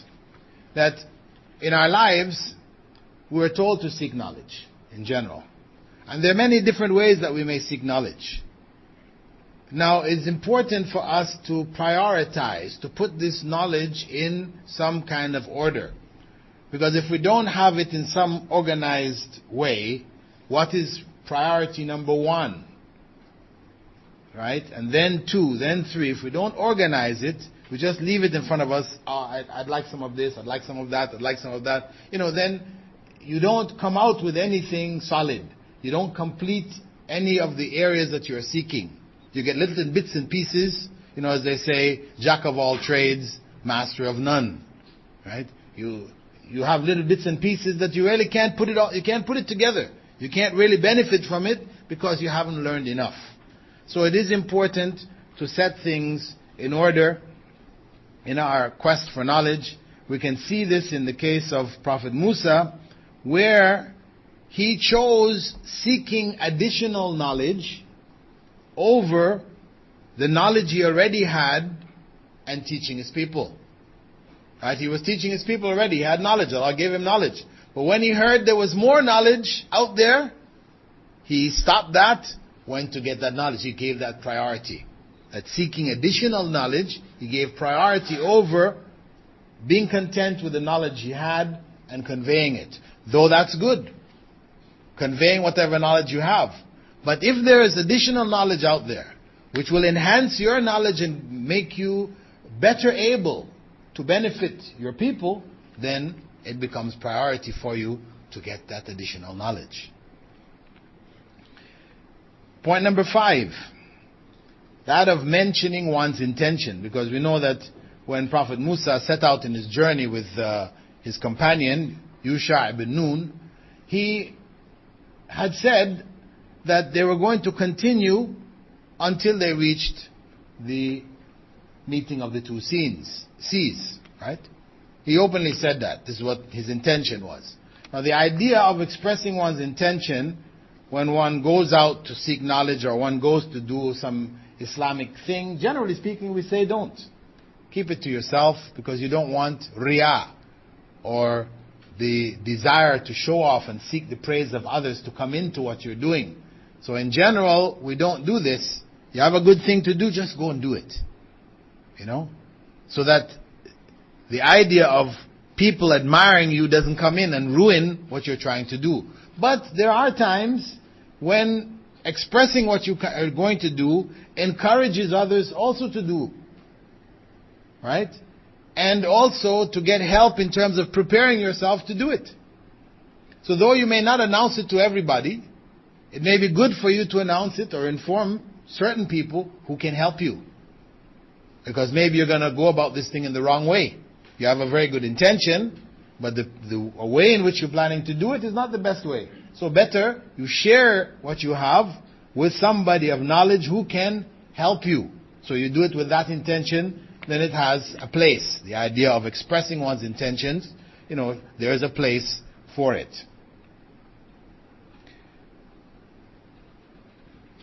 The other point which comes from the story concerning Khadir's knowledge of the unseen, that the story clearly demonstrates that Al-Khadir didn't know of the unseen except what Allah informed him. This is important. Why? Because you have some people who have elevated Al-Khadir, saying that he reached this level which they call mushahada, a spiritual level in which he now was able to see the unseen. And they claim that they have people amongst them, peers, sheikhs and whatever, qutub and this, who have reached a similar level. So they can do what Al-Khidr did. So we have to put in context, what was Al-Khidr actually doing? Al-Khidr did not reach any such level. Prophet Muhammad ﷺ didn't reach such a level that they speak about, that they claim for their special saints and others. Right? Al-Khidr, how we know that he didn't reach that level, which they tried to claim, is that when Prophet Musa came to him, he didn't know who he was. He says, who are you? Okay. If he had reached the level of mushahada, where he's able to see all that is, because this is what this level of Allah now has revealed to you all that is, you reach that level, then you know. Anybody comes, you know who they are. Not only that, he didn't know what he came for. He asked him, what do you come to see me for? Yeah. Obviously, he did not have knowledge of the unseen in its completeness. All he had of the unseen was what Allah revealed to him.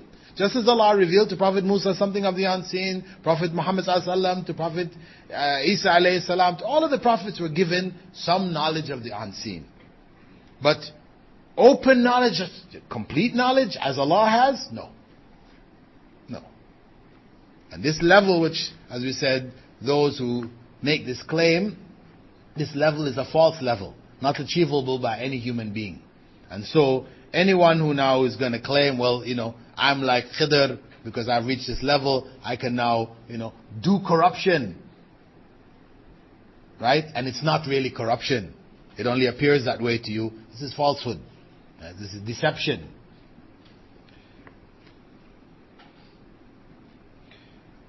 The story also indicates that there are two types of knowledge. Two types of knowledge which Allah teaches His creatures. As Allah said, وَعَلَّمَ آدَمَ الْأَسْمَاءَ كُلَّهَا. Allah taught Adam the names of all things. In general, whatever knowledge we have of this world, it comes from Allah subhanahu wa ta'ala. But of that knowledge, there is knowledge which is acquired through human effort. That's our scientific efforts. We search, we research and that. And from the course of searching, Allah reveals certain portions of knowledge of this world to us. Then there is another form of knowledge, which is what Allah teaches Himself. That is revelation. Is given to the prophets. What has come to us, the knowledge through the Quran, through the Sunnah, this is from revelation. It's not something we can sit with books and search and research and come to that conclusion, come to that knowledge. No. It's not acquired knowledge. This is revealed knowledge. This is why the International Islamic University in Malaysia, they divide their courses into two categories. Right? Revealed knowledge and acquired knowledge.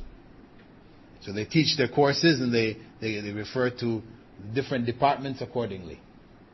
That which is from the deen, etc., which is part of revealed knowledge, and that which is from what we call the dunya, knowledge of the dunya. It's all from Allah, but it is acquired. Right?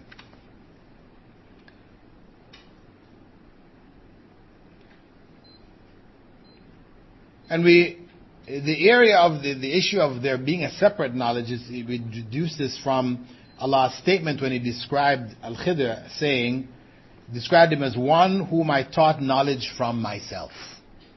One whom I taught knowledge from myself. He's indicating there is special knowledge which He Himself teaches. And of course we know that from Revelation also. Point number 8, beneficial knowledge. Knowledge that leads to good was particularly sought by Moses. As he said, "May I accompany you so that you teach me some of what guidance you have been taught." He asked for specific knowledge. He didn't ask for everything you know, but what he was taught of guidance, what contained in it guidance which would point out the straight path, the correct path in life, warn us from the evil path, etc. This is all the beneficial knowledge. And everything besides that knowledge is either harmful or useless. It's either harmful or useless.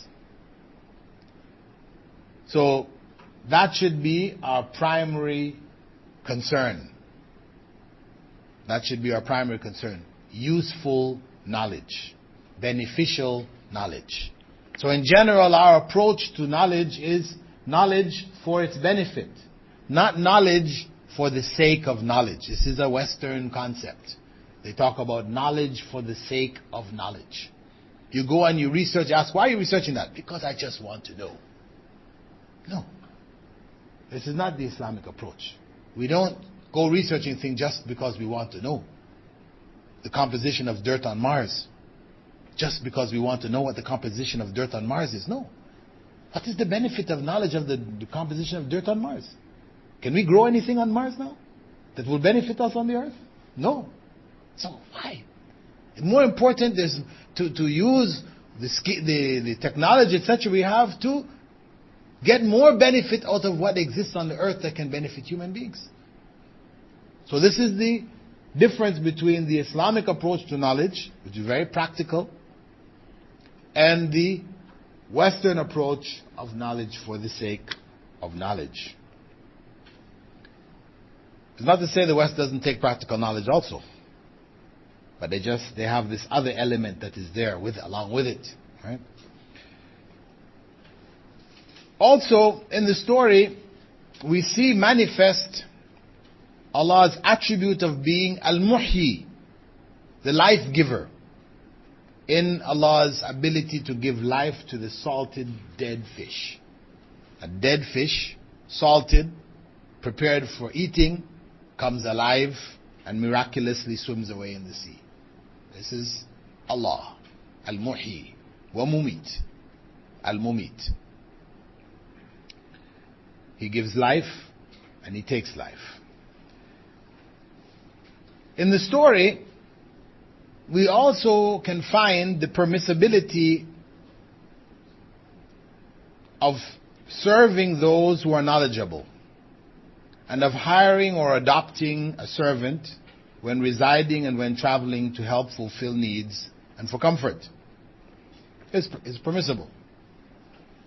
It also brings out how servants should be treated, because we can see in Prophet Musa's treatment of his servant, gentleness. He was gentle and he was kind with him. Prophet Musa demonstrated that. Even though the servant forgot, he was told to remind Prophet Musa, when he lost the fish and he didn't, he forgot about it.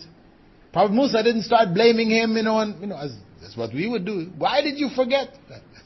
Why did you forget? I forgot because I forgot. This is something beyond my control. So that's why Allah doesn't hold us accountable, right? But our tendency is that when somebody forgets, we always say, why did you forget? Isn't it, right? So Musa's response wasn't why. As the servant said, it was shaitan, It was clear, it's known. So he was easy with them, said, no problem,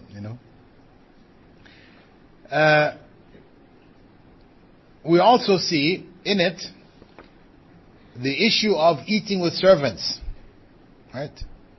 Eating with servants, that it is Islamically recommended that those who have servants eat with them, that the servants eat with you. Not that you have the servants' quarters, they get the scrappings off your table, what falls on the ground, you scrape it together and pass it on to them. Leftovers after you finish eating, just a few bits of pieces on the bone, you give it to them. No, they should eat as you eat, and they should eat with you. This is the Islamic way. And this is how it was in the early generation. There's this, that they're treated kindly, they feel, because really they are part of family. They're part of your family. In fact, the Prophet ﷺ had said that. That they are, your responsibility. You have a responsibility to them. That it is Allah's qadr that they are in your family. You could be in their place and they be in yours. It's just Allah's destiny that you are where you are and they are where they are. So you should treat them with proper treatment and kindness, etc. And of course, in terms of da'wah, this has a big impact. When you listen to the people, the maids, the drivers who accept Islam, when you listen to their stories, every month we have 10, 20, 30 of them accepting Islam. You listen to why they accepted Islam. For the most part, it's because the ones who they're working for treated them well. When you hear people that say, I don't want to hear anything about Islam. Why? Because the people they worked for treated them, in the worst of ways. Completely un-Islamic. How we treat people has a major impact in terms of da'wah, in terms of the message of Islam reaching them. So we can see in the story, when Prophet Musa told his servant, bring us our lunch. Bring the lunch for us. Our lunch. He didn't say my lunch. Well, it was his lunch, but he said our lunch. We share it together. Bring it for us. Not bring me my lunch, which is what we would normally say, right? But he said, bring us our lunch.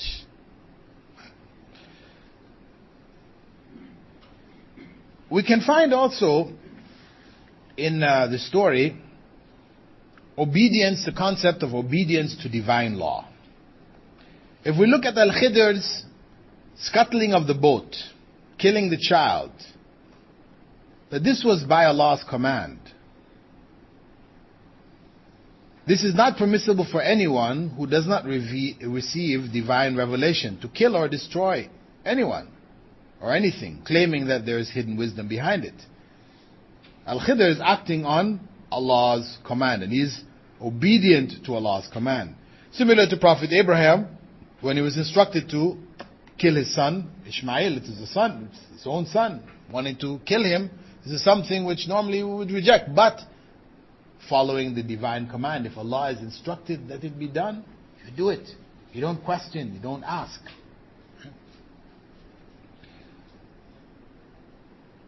Al-Khidr was not a follower of Moses or Prophet Muhammad ﷺ.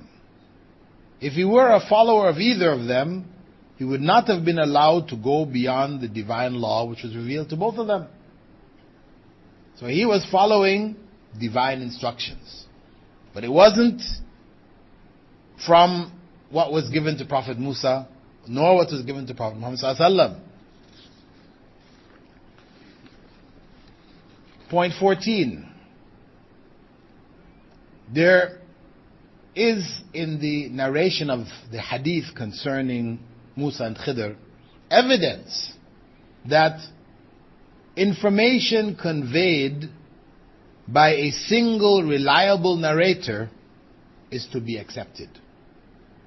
You have some individuals, some groups, among them Hizb al-Tahrir, who claim that evidence which comes by what they call khabar wahid, khabar al-wahid, hadith, authentic, sahih, Bukhari and Muslim, but it's narrated by only one sahabi or one tabi'i. They say we don't accept this in aqidah. We don't accept this in aqidah. So because of that, you will find Hizb al-Tahrir, right? This group, which was formed in Jordan by Taqiyuddin al-Nabhani. He's got followers now. This Omar Bakri, you see in the newspaper, Omar Bakri, they're talking about from the UK, Lebanon, UK. He is with that group, right? He is one of the early propagators of that message. He'd gone to UK and formed a group around him, mostly university students, etc., and promoting their call. Usually you hear them calling about Khalifa, the Khilafah. That is usually They call themselves the Khilafah movement, for example, another term which is used for them. But the official name of that group is called Hizb ut-Tahrir. They're banned in many Arab countries. Right? Anyway, the point is that you will hear from them that they will deny punishment of the grave. They will deny the return of Prophet Isa. And a number of other things which, everybody says, hey, this is part of the deen, we all know this. But they say this is narrated by single narrations, this khabar wahid. But the reality is, if we look in the story here, Ibn Abbas accepts Ubay ibn Ka'b's narration, though it is only a single narration. And when Ibn Abbas, had heard this story about Al-Bikali, right? Nauf al-Bikali, who was saying that Musa was a different Musa, right? This had been brought to him by some of his students, the Tabi'een. So a group of them asked him, Ibn Abbas. Ibn Abbas narrated to them this hadith by himself. They didn't say, you're just one. We can't trust what you're saying. We need to have some more to tell us this. No. They accepted what he said. And this is Aqidah. What he's talking about, the story of Musa and Khidr, this is Aqidah. So this argument is a false argument. It's a way that they escape, dealing with the methodology of the Prophet Muhammad ﷺ. So they leaves them more room to play with the religion, to modify it and include their own ideas. Right? It's very dangerous. Though the concept of Khilafah as a concept is right. Muslims should have a Khalifa. But there are many steps that we have to go through before we're going to achieve it. They want to go straight there and achieve it now.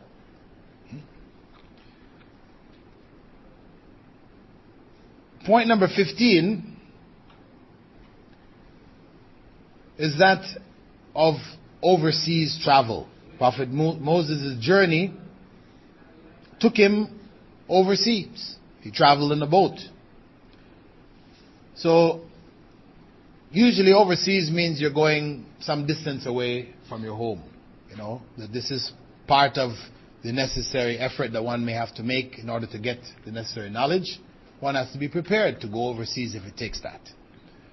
So, this is sufficient evidence for us that seeking knowledge, should not be restricted to one's own locale. If one has gained the knowledge available in one's locale, then to go beyond that locale is strongly recommended. It may even be compulsory on some circumstances. However, the commonly quoted hadith, اطلب العلم ولو في الصين, seek knowledge even unto China. It's a commonly quoted hadith. This is fabricated. It is fabricated. Fabricated meaning it is a lie attributed to Prophet Muhammad ﷺ. And the Prophet ﷺ said, whoever tells a lie in my name will find his seat in the hellfire. That's in Sahih Bukhari. So it's very serious. Not to be taken lightly. Though the concept, seek knowledge even unto China, is true. The concept is true. Right? And this is clear from the hadith, from the story of Prophet Musa, that you make the effort, go overseas if it requires it. And the Sahaba, when you listen to them, and the Tabi'een and the early scholars, where the different journeys that they took in search of knowledge, is clear that Islam does encourage it.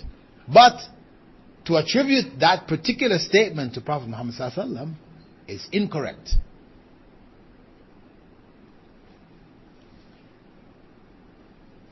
Also, what we learn from it is the concept of taking provisions in one's journeys. You have some people who say that we are supposed to trust in Allah. True trust in Allah means you set out on a journey and you don't take anything with you. You trust in Allah. He will provide. Trust in Allah and He will provide. So you set out without any provision. There's a hadith where the Prophet ﷺ had said, that if you were like the bird sets out, doesn't know where his provision is, comes back, it's complete trust in Allah. If you were like the birds, he gave some consequence, of paradise or something like this for it. That's real trust in Allah. But the point is that the bird, it is his nature, he doesn't carry provision. He goes, finds provision, right? You see? The bird doesn't carry food along with him. After he finds the food, then he carries it and feeds the children, right? The baby birds. He doesn't leave the baby birds and says Allah will provide. He provides for it. So the effort is there. So when the Prophet ﷺ gave that example, people are trying to apply it exactly without looking at the difference between us and birds. Instead of understanding the principle of trust in Allah, they are trying to compare, just like the bird sets out with nothing, we should set out with nothing. No. The bird has no choice. Right? It's different. Right? So, for us, in the story of Musa, is clear evidence we're supposed to set out with provision.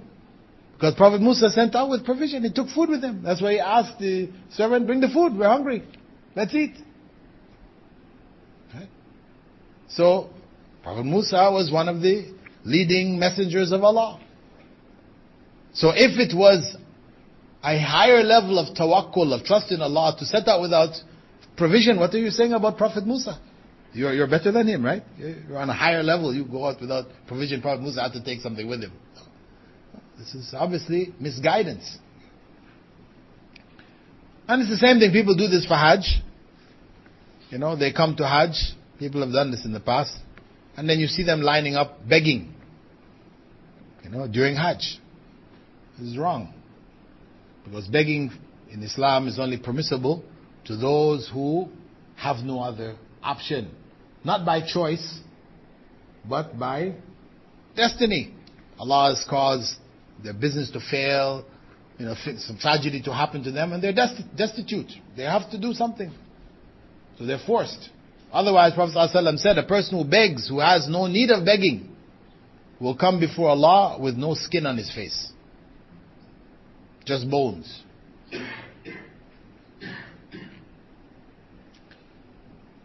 What we can also gain from the story is humility in the quest of knowledge. That we should remain humble in all circumstances. Because of that, Moses, who was keen on meeting Al-Khidr, his attitude, being though he was on a higher level of prophets, right? He's from what they call Ulul Azmi Min Ar-Rusul. He's of the special group, the higher group which the Prophet ﷺ spoke about. Allah mentioned, the Ulul Azm. He was from them, the top level of messengers. Al-Khidr, whether we consider him to be a messenger, a prophet of Allah, or not, he was not on Musa's level.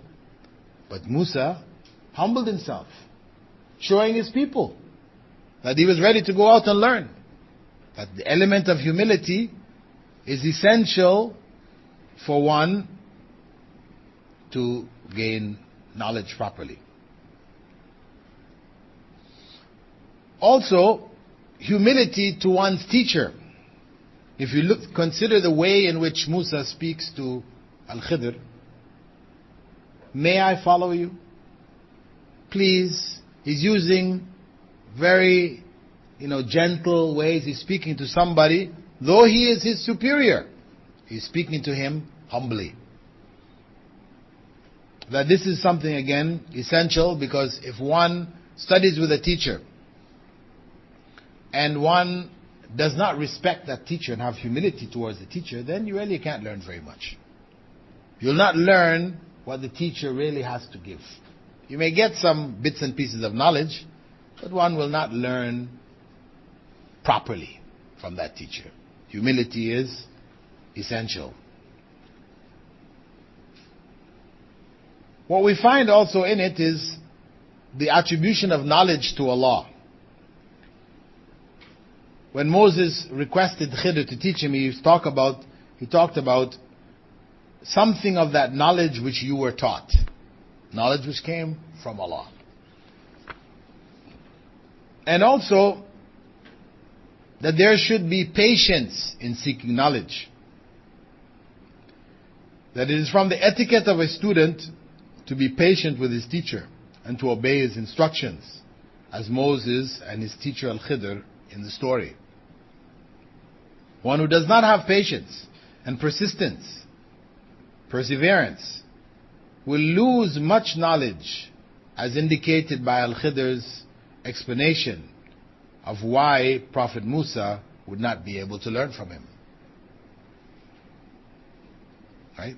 Why did he say you will not be able to learn? Because you will not be able to be patient.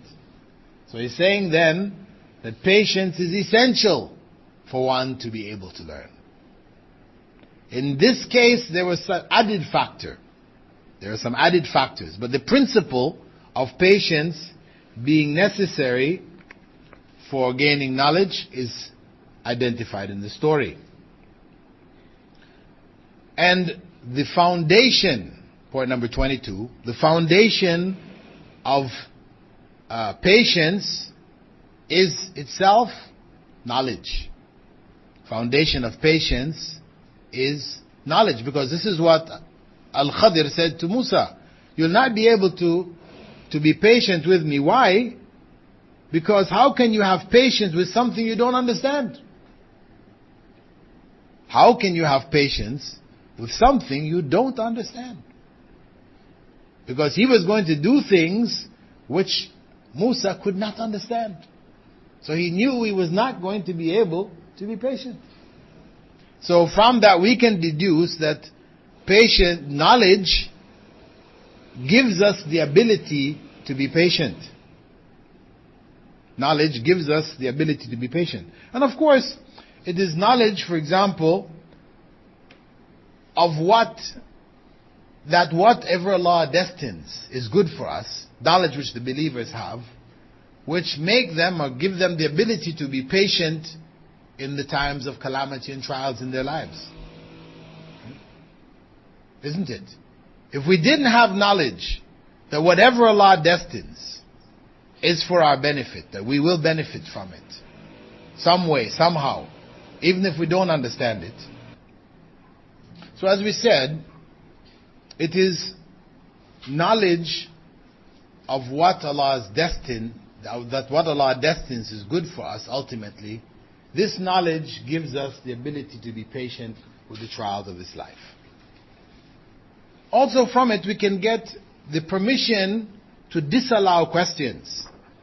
Somebody is teaching a class, to say no questions whilst I'm teaching. At the end, because the nature of the student, they want to ask questions right then. But what happens is that slows down the lesson, drags the class out. There are times when you're teaching, then it's okay to have questions in the middle of it. But then there are other times when the information you're giving is such that most of the questions people are going to ask are answered in the presentation. Right? So what happens is that you don't wait, so you're asking questions and the teacher has to say, well, it's coming. Be patient. It's coming at the end of the class. It's there in the lesson, etc., etc. So in the story here we have Al-Khadir telling Musa, don't ask any questions until I tell you. Right? So this is legitimate mode of teaching. Though some students will object, they want to be able to ask questions. Know that of course it is a legitimate method. And in the story, we'll just take one more point and then we'll break for Salah inshallah. There is wisdom, the wisdom of Allah's acts. The acts which Al-Khadir did are purely from Allah's destiny, except that Allah made them take place on Al-Khadir's hands. so that the believers could use them as evidence of the subtle benefits in what Allah has destined, and that some things He might detest strongly, but at the same time it is beneficial for his religion, as in the case of the boy, or it is beneficial for his worldly life, as in the case of the boat. So Allah made them examples of His gentleness and kindness, so they would know and be completely pleased with the detestable elements of destiny. That's why the sixth pillar of Iman is belief in Al-Qadr, khayrihi wa sharri. The good of it as well as the evil. The good of it, none of us has any problems with. Right? But the evil one, that is what we tend to have problems with. So the story of Prophet Musa, those things which took place are things which normally happen purely from Allah's destiny without you knowing who is doing it and why. Cars get broken, like the boat got broken. People die, as the kid was killed. But why? We don't know. In this case, Allah has it happen with Musa. Khidr is the one doing it. Right? And Musa is witnessing it. And then He explains why. So Allah uses this as a lesson for us to understand the good behind the evil elements of the destiny. The detestable elements of destiny. Things which we find difficulty accepting. Why this happened? This is to show us that there is something good behind it. Because these are only examples. And of course, at the same time, it does contain the reality that what Allah does in His dominion is His wish and His choice. And really, the human mind, human intelligence, doesn't have the right to question why. Even if we don't know, we don't have the right to question why. Because it's Allah's. All we need to know is that Allah is the creator, sustainer. He is good, He wishes for us good, and then we submit. The whys, the hows, the whens, all these things really, we don't really need to know with regards to Allah's destiny. And our human intelligence, because this is when we end up discussing with non-Muslims, atheists and others, this is where they usually come to. Then why? The tsunami. Remember? The tsunami. Why? Your God is a good God, and He's an all-powerful God. Then could He not have stopped the tsunami? Yes. Then why didn't He stop it? Why? What? Because in your mind, you can't see any good coming from the tsunami. So it makes sense to you that if you were God, you would have stopped it. So this is basically what you're saying, right? If I was God, I would have stopped it. So therefore God should stop it. Oh, what? Who are you? Who are you? Do you understand the bigger picture? No, you don't. Our human intelligence is very limited. So this is where the crux of the matter lies. For the believer, we understand that what Allah has chosen, it is in His creation and He knows best. We'll stop here inshallah and go for salah. سبحانك اللهم وبحمدك نشهد أن لا إله إلا أنت نستغفرك ونتوب إليك. Alhamdulillah, wassalatu wassalamu ala rasulillah. All praise due to Allah, and Allah's peace and blessings on the last messenger of Allah. In the previous session, we were looking at the benefits from and the lessons derived from the story of Musa and Khidr. That story,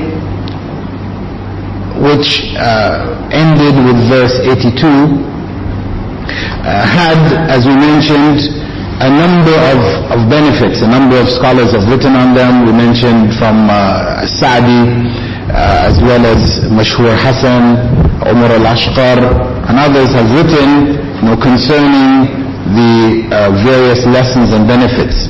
And I compiled them all together, and we had reached approximately, I think, point number 25. We completed. That had to do with human reason and Allah's will, if I'm not mistaken.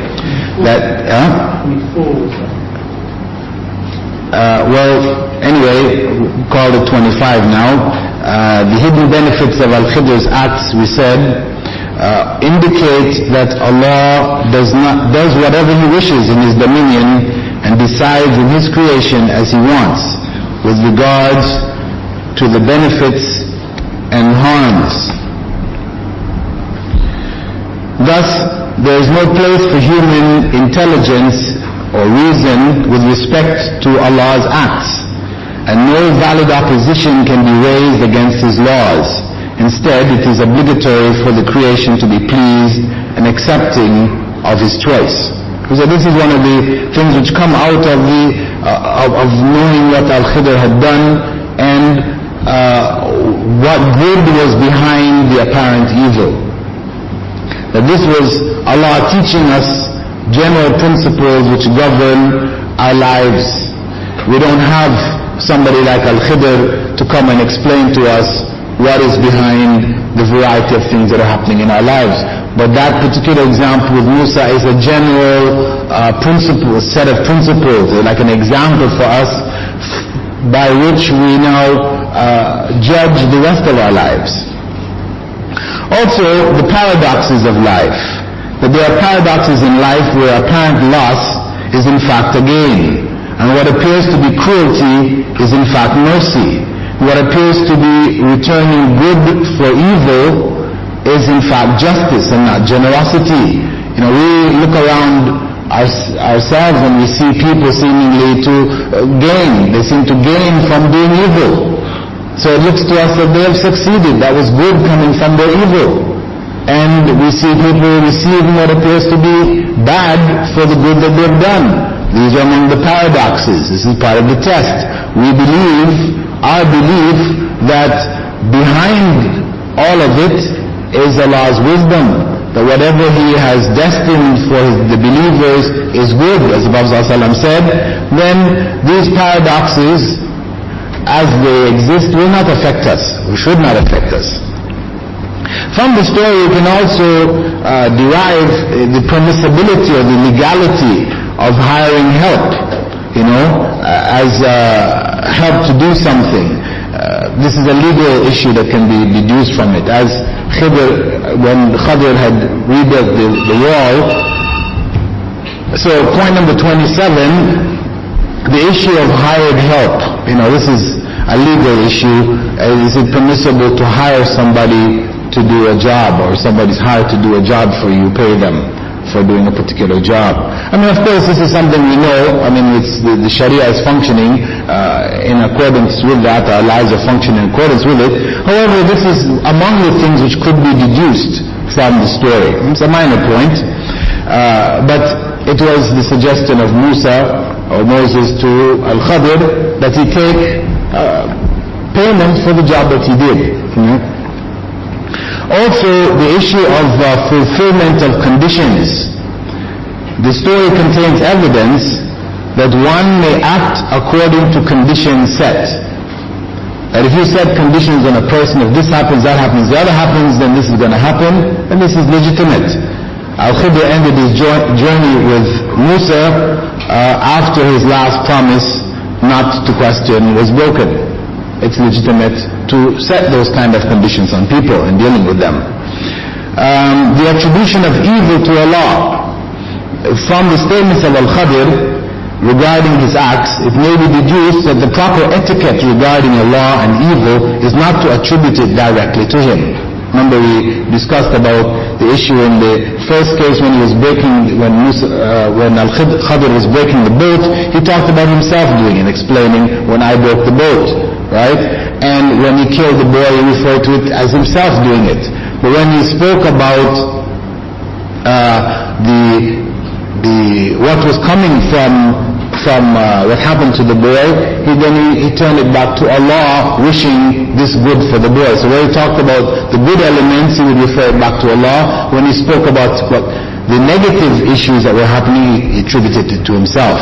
And we said that was part of the etiquette. Prophet ﷺ had used that also in dua. We can see it in the Quran, where Allah, even in Surah Al-Falaq, says, قُلْ أَعُوذُ بِرَبِّ الْفَلَقِ مِنْ شَرِّ مَا خَلَقَ.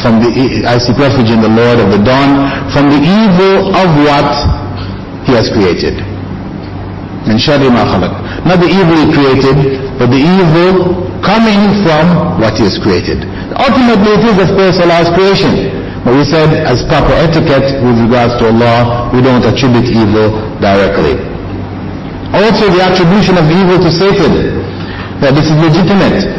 Yusha bin Nun, he attributed his forgetting to inform Prophet Moses about the loss of the fish. He attributed back to Satan. And this is one of the modes by which Satan also, causes us to stray from guidance, is that he can interfere with our thought patterns. He can interfere distract us with other things, so that we forget, what our relationship should be with Allah, the continued relationship of remembrance. We forget Allah, and then we fall into sin. And from it, there is also, this is point number 31, that the accountability of one who is, concerning the accountability of one who is forgetful. The fact that Prophet Moses didn't hold his servant to account for forgetting, and he himself, when he had forgotten and questioned Khadir, he asked him not to hold him, accountable, forgive him for his forgetfulness. And so among these the principles that for a person who is forgetful, they're not held accountable. And this is, of course, in the Sharia. Prophet ﷺ had said that, one is, if one misses prayer, for example, due to oversleeping and for forgetfulness, then one prays when one remembers or when one awakens. And that prayer that you do is considered the prayer. It's not a makeup. Really, they were calling it qada and makeup. It's really not a makeup, because it has the same value as the salah done in its correct time, because you're not held accountable for having overslept or forgotten. And that is, if you haven't created circumstances for forgetting. We talked about this before too, because where you had to do something and you didn't make the effort to remind yourself, ask people around you, or take certain steps, so it is through your own neglect that you have forgotten, then that's another situation. Or through your own neglect that you have overslept. You didn't set the alarm clock deliberately. You stayed up until 15 minutes before the adhan and then said, I'm going to put my head on the pillow and sleep for 15 minutes. It's the joke.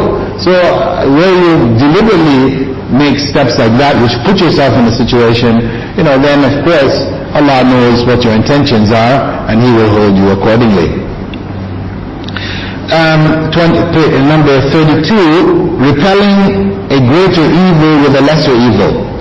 We said the permissibility of committing the lesser of two evils to repel the greater can be deduced from Al-Khadir's scuttling of the boat to avoid its capture, and his killing of the boy to protect his parents from being driven into disbelief.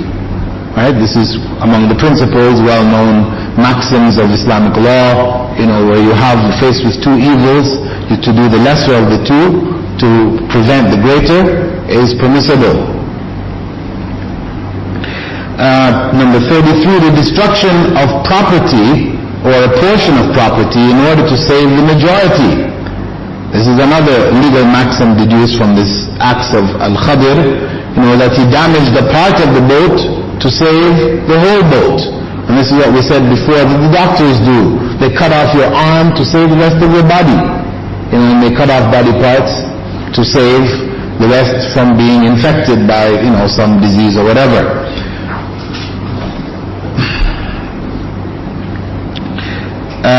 number 34, requesting food and lodging.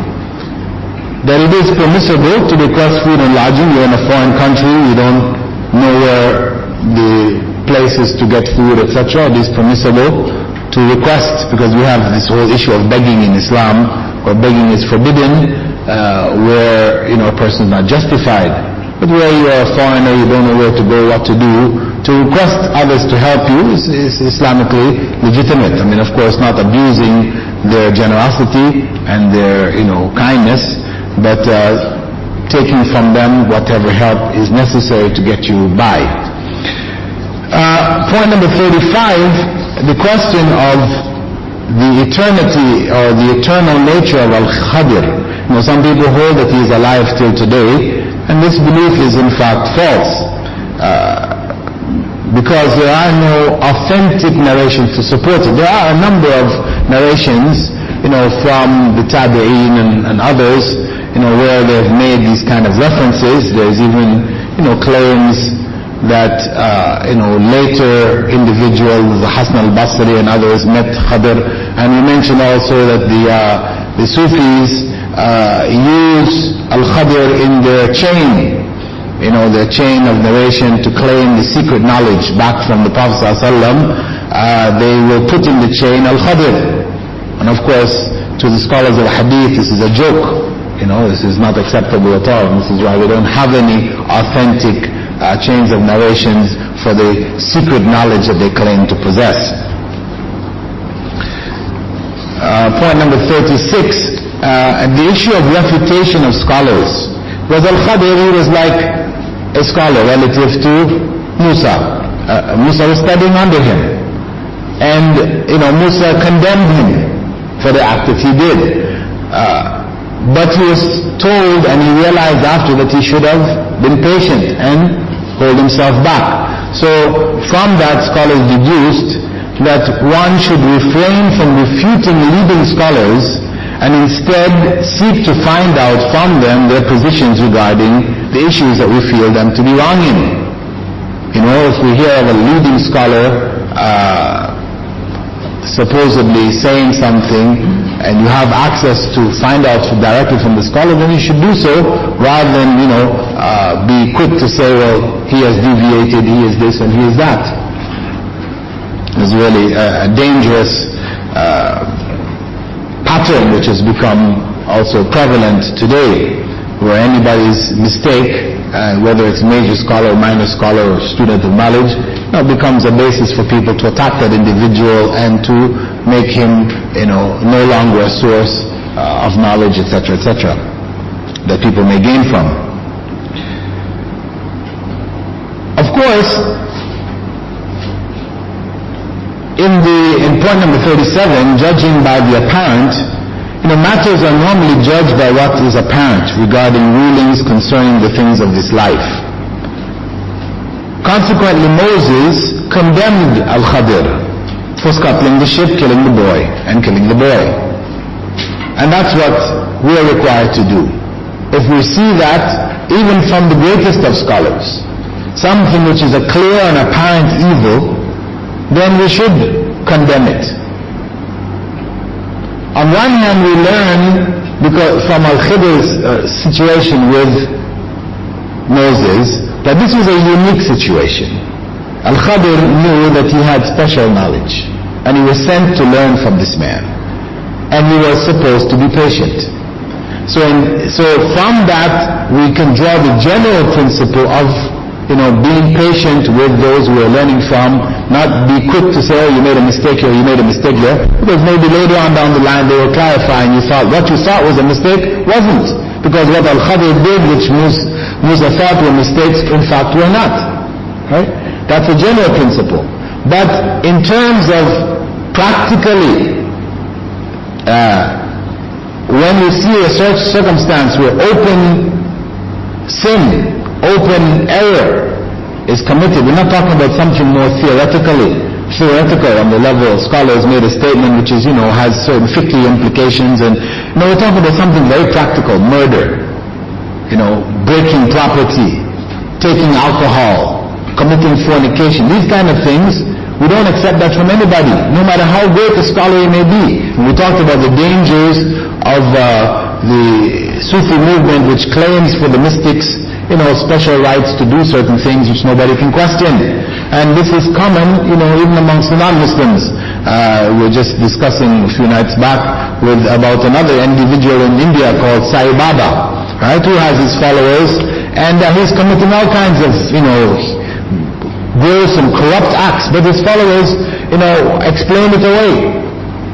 This is God, they believe him to be God, so, what you see is not what it actually is, So, we understand, yes, that's true from God. What you see is not what they may not actually be. But not other human beings. We don't give them that leeway.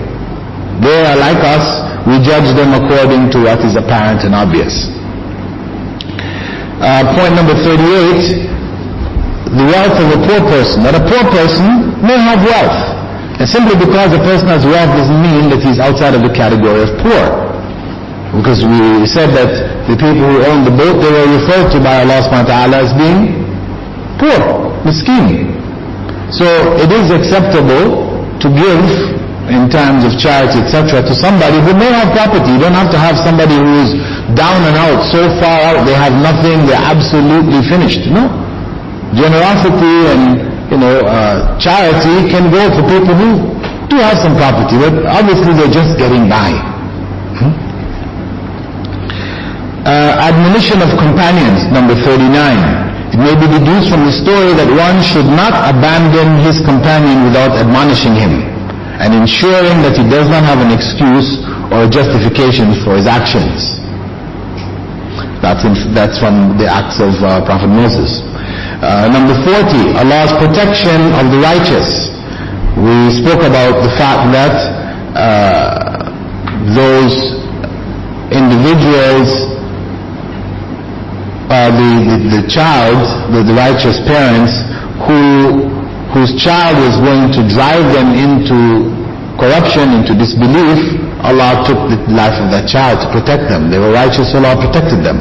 Also, the children of that righteous parent, who were orphans, whose wealth was under that wall. Again, this is the righteous, and those near to the righteous, they are also protected by Allah subhanahu wa ta'ala because of their righteousness. And service of the righteous, number 41. The reason given for fixing the wall was that the father of the boys was righteous, indicating that service of the righteous or those connected to them is better than service to others, is what they've concluded. Point number 42, belief in the destiny. We spoke about what was written on the tablets, right, which was under the wall. Among them, the first point dealt with sadness, that Allah expressed that He was amazed that people who claimed to believe in the destiny were sad. So from that we conclude that one should not, and if one really believes in destiny, one should not be overwhelmed by sadness, because we talked about what do you mean by being sad, because it's natural to be sad when with the loss of life or loss of property, etc., or whatever. We do naturally become sad, but we shouldn't be overwhelmed by that sadness. This is why even when you have a loss of life, right, your child dies, your husband dies, somebody close to you dies, mourning is fixed at 3 days. Why does Islam say, okay, stop? I mean, mourning is not like, sadness is not like a tap you can turn it on and turn it off. You're overwhelmed, you're sad, and it carries. Can you just say, okay, after 3 days I'm not going to be sad anymore? No. You may still be sad after 3 days. But the Sharia doesn't allow you to express that sadness openly, in the form of mourning, beyond 3 days. Because really, you should be able to get over it if you truly believe in the destiny. So the concept of belief in destiny is not just an intellectual, philosophical concept that we say, okay, yes, I believe in the destiny. Allah knows everything and He wrote it all down already. That's the concept. But how is it manifest in our lives? sadness. How do we deal with calamities? If we're constantly getting knocked from side to side, everything happens, we're torn down, we're sad, then we know there's something wrong with our faith in the destiny. That's the reality. Also, we can deduce from it that, because Allah mentioned that a person who is aware that he is going to die, it is amazing that he can be overjoyed in a state of, ecstasy and bliss, that he forgets the world around him, forgets God. No? If you know you're going to die, then you shouldn't reach that state. You can't afford to get there. And that's why Prophet ﷺ, and this is point 43, encouraged us to remember death often. He used to call it the destroyer of pleasures. So he said, remember the destroyer of pleasures. Remember death. Keep ourselves on an even keel. Not that we become morbid, we keep a coffin in our homes. Islam doesn't say we go to that extreme, but we are conscious of when there is Salatul Janazah, we attend it. Somebody's being taken to the graveyard, we go. We take whatever opportunities are there to be reminded by death of our own, the nearness of our own death. Okay, so those cover basically the points of benefit and lessons that we could extract from the story of Musa and Khidr. Now we'll continue on to the story of Dhul Qarnayn, which begins from verse 83.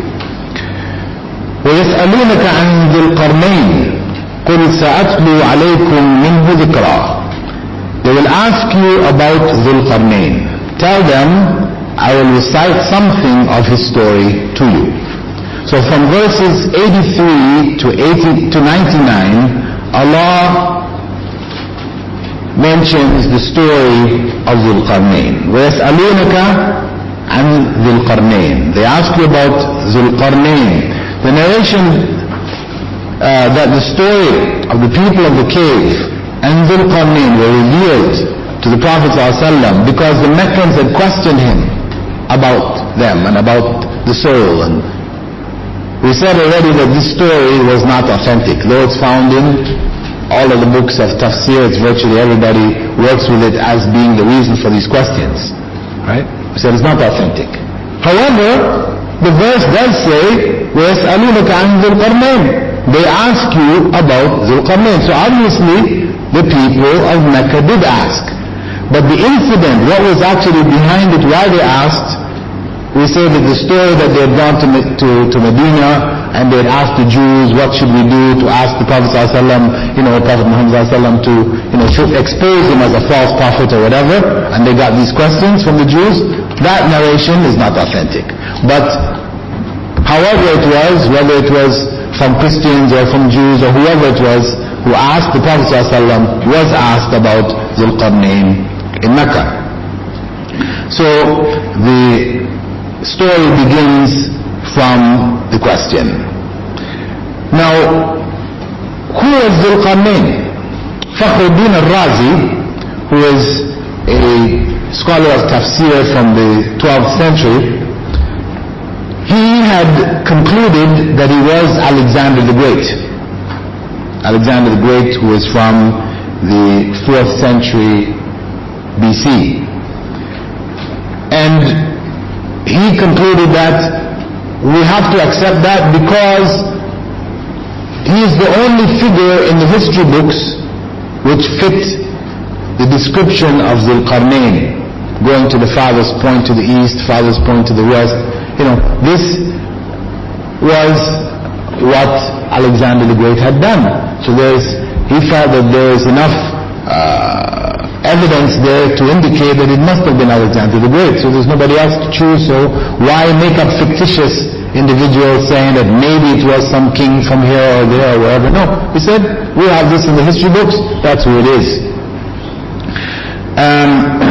However, then he said that he did mention that there was a problem with it. Because, as he mentioned, that Alexander the Great was a student of Aristotle. Right? He studied under him. He followed his school of thought. And Aristotle's school of thought, in terms of theology, doesn't agree with Islam. So if he was in fact Alexander the Great, then it meant that Allah was praising Alexander the Great, and praising him also meant praising Aristotle. So he said, there's this issue and problem. There were some other scholars, and Nisaburi, he had said, well, perhaps Alexander only took from Aristotle, what was acceptable, and he rejected the rest. And Yusuf Ali, if any of you have Muhammad Yusuf Ali's Quran, translation of the Quran, the early one, not the one which was revised and reprinted in Mecca, you'll find he has an appendix, in his translation, where he has maybe about 5 or 6 pages explaining at length why Dhul Qarnayn was Alexander the Great. But reality is that what we have of information collected, historical information, indicate that Alexander the Great was an idol worshipper. That's what we have. That's reality. And the way Allah describes Dhul Qarnayn in the Quran was that this man was a man of God. He was establishing Tawheed. He was calling people to it. He was opposed to shirk, etc., etc. So these two don't match. So to be accurate in terms of tafsir, one has to take the position that Alexander the Great, as far as we know, is not Dhul Qarnayn. If sometime in the future we get further information that Alexander the Great was really a muwahhid, he really did believe in only one God, and he was so on this, and this was like false information about him, then we deal with that.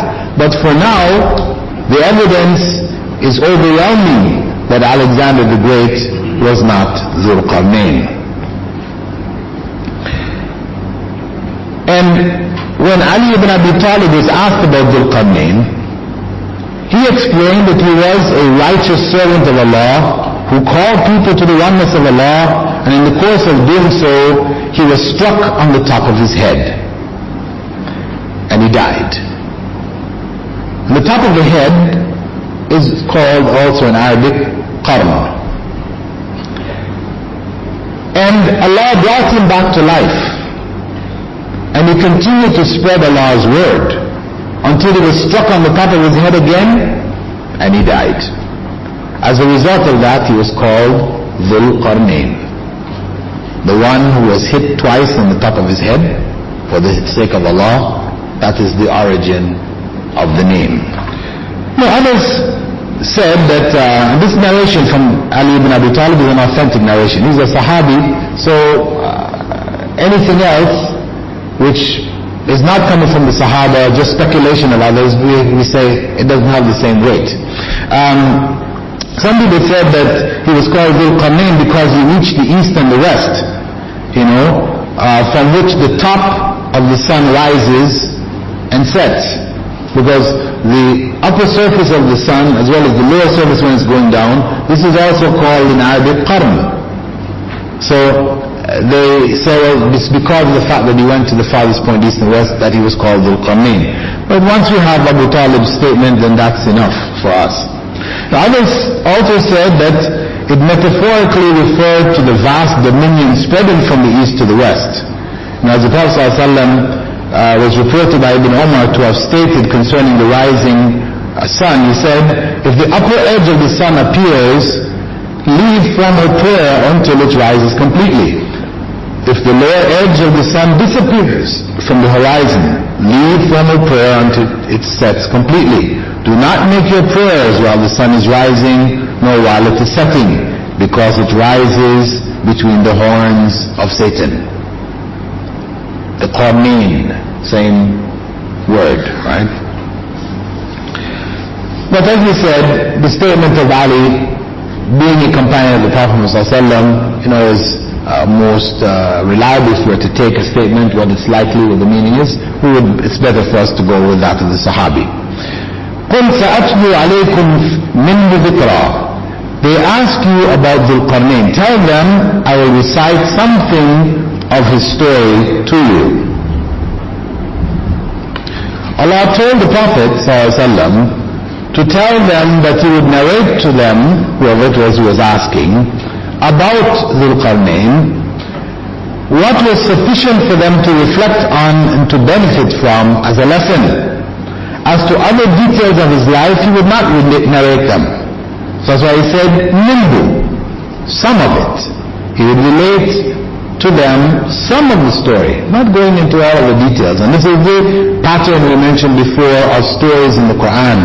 The Prophet ﷺ, when he narrated through the Quran, the stories, or even his own narrations, which is based on revelation, of stories of the people of the past, always the stories focused on the important details. Whatever is mentioned, there is a lesson to be taken from.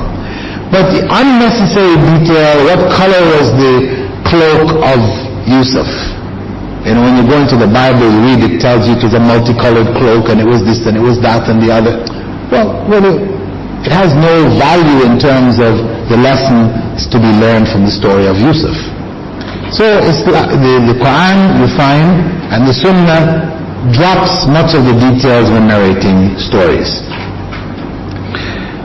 Verse 84. إِنَّا مَكَّنَّا لَهُ فِي الْأَرْضِ وَآتَيْنَاهُ مِنْ كُلِّ شَيْءٍ سَبَبًا. Indeed, I established him in the land and gave him a way to do everything. Indeed, I established him in the land. This means that Allah gave him great power and all the might that kings could have. So he gained dominion over the east and the west. All countries and their kings submitted to him, and all the nations, Arab and non-Arab, served him. وَآتَيْنَاهُ مِنْ كُلِّ شَيْءٍ سَبَبًا. And I gave him a way to do everything. Sabab, which means way, has been interpreted and translated in a number of different ways by different translators. Ibn Abbas, who is considered the leading interpreter of the Quran, he translated sabab as knowledge. So the meaning here is vast knowledge. Concerning Bilqis, Queen Bilqis, when Prophet Sulaiman had sent the bird, the hudhud, to get information, the bird came back saying, إِنِّي وَجَدْتُ امْرَأَةً تَمْلِكُهُمْ وَأُوتِيَتْ مِنْ كُلِّ شَيْءٍ. I found a woman ruling over them who was given all things. The same phrase, all things, is used here. But it's known that what it meant was that she was given all things that monarchs like herself may acquire. Not all things in the full sense, like control over the whole earth, etc. No, it was limited to her own kingdom. Similarly, Allah gave Dhul Qarnayn the means to do all things, meaning the means and power to conquer all areas, regions and countries, to defeat enemies, suppress kings of the earth, and humiliate the idolaters. He was given all that a man like him would need, and Allah knows best. Habib ibn Hamza related that he was with Ali ibn Abi Talib when someone asked him about Dhul Qarnayn and about how he reached the east and the west. He replied, glory be to Allah. He submitted the clouds to him. Allah submitted the clouds to him, destined for him what he needed, and opened his hand to him. Verse 85 and 86.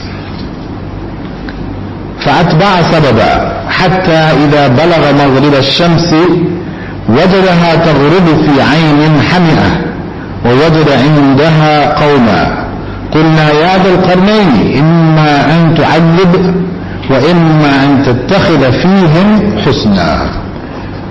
So he followed one such way until when he reached the sunset, he found the sun setting in a spring of muddy water, and he found some people nearby. I instructed Dhul Qarnayn, either you punish them or treat them with kindness. فَأَتْبَعَ سَبَبًا. After describing the basic situation of Dhul Qarnayn, Allah began to describe one of his journeys. So he followed one such way, meaning that he benefited from the means that Allah gave him and traveled through the land, unlike some people who are given means but do not benefit from them. حتى إذا بلغ مغرب الشمس, until he reached the sunset, meaning that he followed a route until he reached the furthest point that could be reached in the direction of the sun setting, which is the west of the earth. As for the idea of his reaching the place in the sky where the sun sets, this is something impossible. This was mentioned by Ibn Kathir. The Spanish commentator of the 13th century, Al-Qurtubi, he said it is not intended that he reached and touched the actual sun in the west and in the east, because it spins with the sky around the earth without touching it, and it's too big to enter any earthly spring. In fact, it's many times bigger than the earth. The intended meaning here is that he reached the farthest point of civilization to the west and to the east. Interpreters of the past and present explain that this meant that Dhul Qarnayn reached the end of the earth to the west, which lies at the Atlantic Ocean, because he didn't have any means to travel further. This is the general interpretation. However, actually, there is no clear evidence to limit his journey here. Researchers from the 20th century have shown that it was possible for people from the pharaonic times to have built reed boats and sailed from Egypt all the way to America, because they were trying to understand where the pyramid structures of the Aztecs came from, because there are similarities between the pyramids there and the pyramids back in Egypt. Is it possible that they could have gotten that knowledge from the pharaohs? So if that were the case, how would they have gotten there? So they built, this an individual Swede or somebody, I think his name is Thor Weibel or something like this, he had built way back, it was back in I think the 60s or something, he got people from Lower Egypt, where the reeds grew, which they used to make the ships from there. On the hieroglyphics you can see the ships that they made, and following the way in which they built them, they built a big ship made from reeds, with the same reeds they used to make papyrus. They also use it to make their boats. They're hollow on the inside, it's almost like bamboo, right? So they would lash them all together, and they made a big ship which floated, and he managed to go from Egypt to America in it, right? Or from America to Egypt, demonstrating that it was physically possible. So, if that has been proven, then it is quite possible that Dhul Qarnayn didn't stop at the Atlantic coast. He may have gone all the way across to America, which ends the earthly lands to the west. Because once you go over to China, there's the Pacific, and then China, then you've ended the farthest point east, if you look at him as being from the central area, right? So that's theoretically possible. I mean, I'm not claiming that that's what happened, but that could just as well have been possible. People who made these earlier statements were based on their knowledge, their limited knowledge of America, because of course Al-Qurtubi, when he said this was before they discovered America, 1492, he was from the 12th century, 12th, 13th century. So, the people, the scholars, in looking at the verses, would try to apply it, to what was known to them at the time. And so, of course, when we look at those kind of explanations, we open them up to accept knowledge from our own times. وجدها تغرب في عين حمئة. He found the sun setting in a spring of muddy water, meaning the sun appeared to him to be setting in the ocean. This is something which everyone who goes to the coast can see. It looks as if the sun is setting in the sea, but in fact it never leaves its fixed orbit. Hami'ah is, according to one view, derived from Hama'a, which means mud, as in the verse, "Remember when your Lord said to the angels, I'm going to create a man from dried clay of smooth mud, min hama'in masnoon." So this description of the ocean as being like a spring of muddy water, this was taken from this particular meaning of hamia. And again, there are other interpretations. Ibn Abbas and Mujahid, they are of the opinion that hamia meant black mud.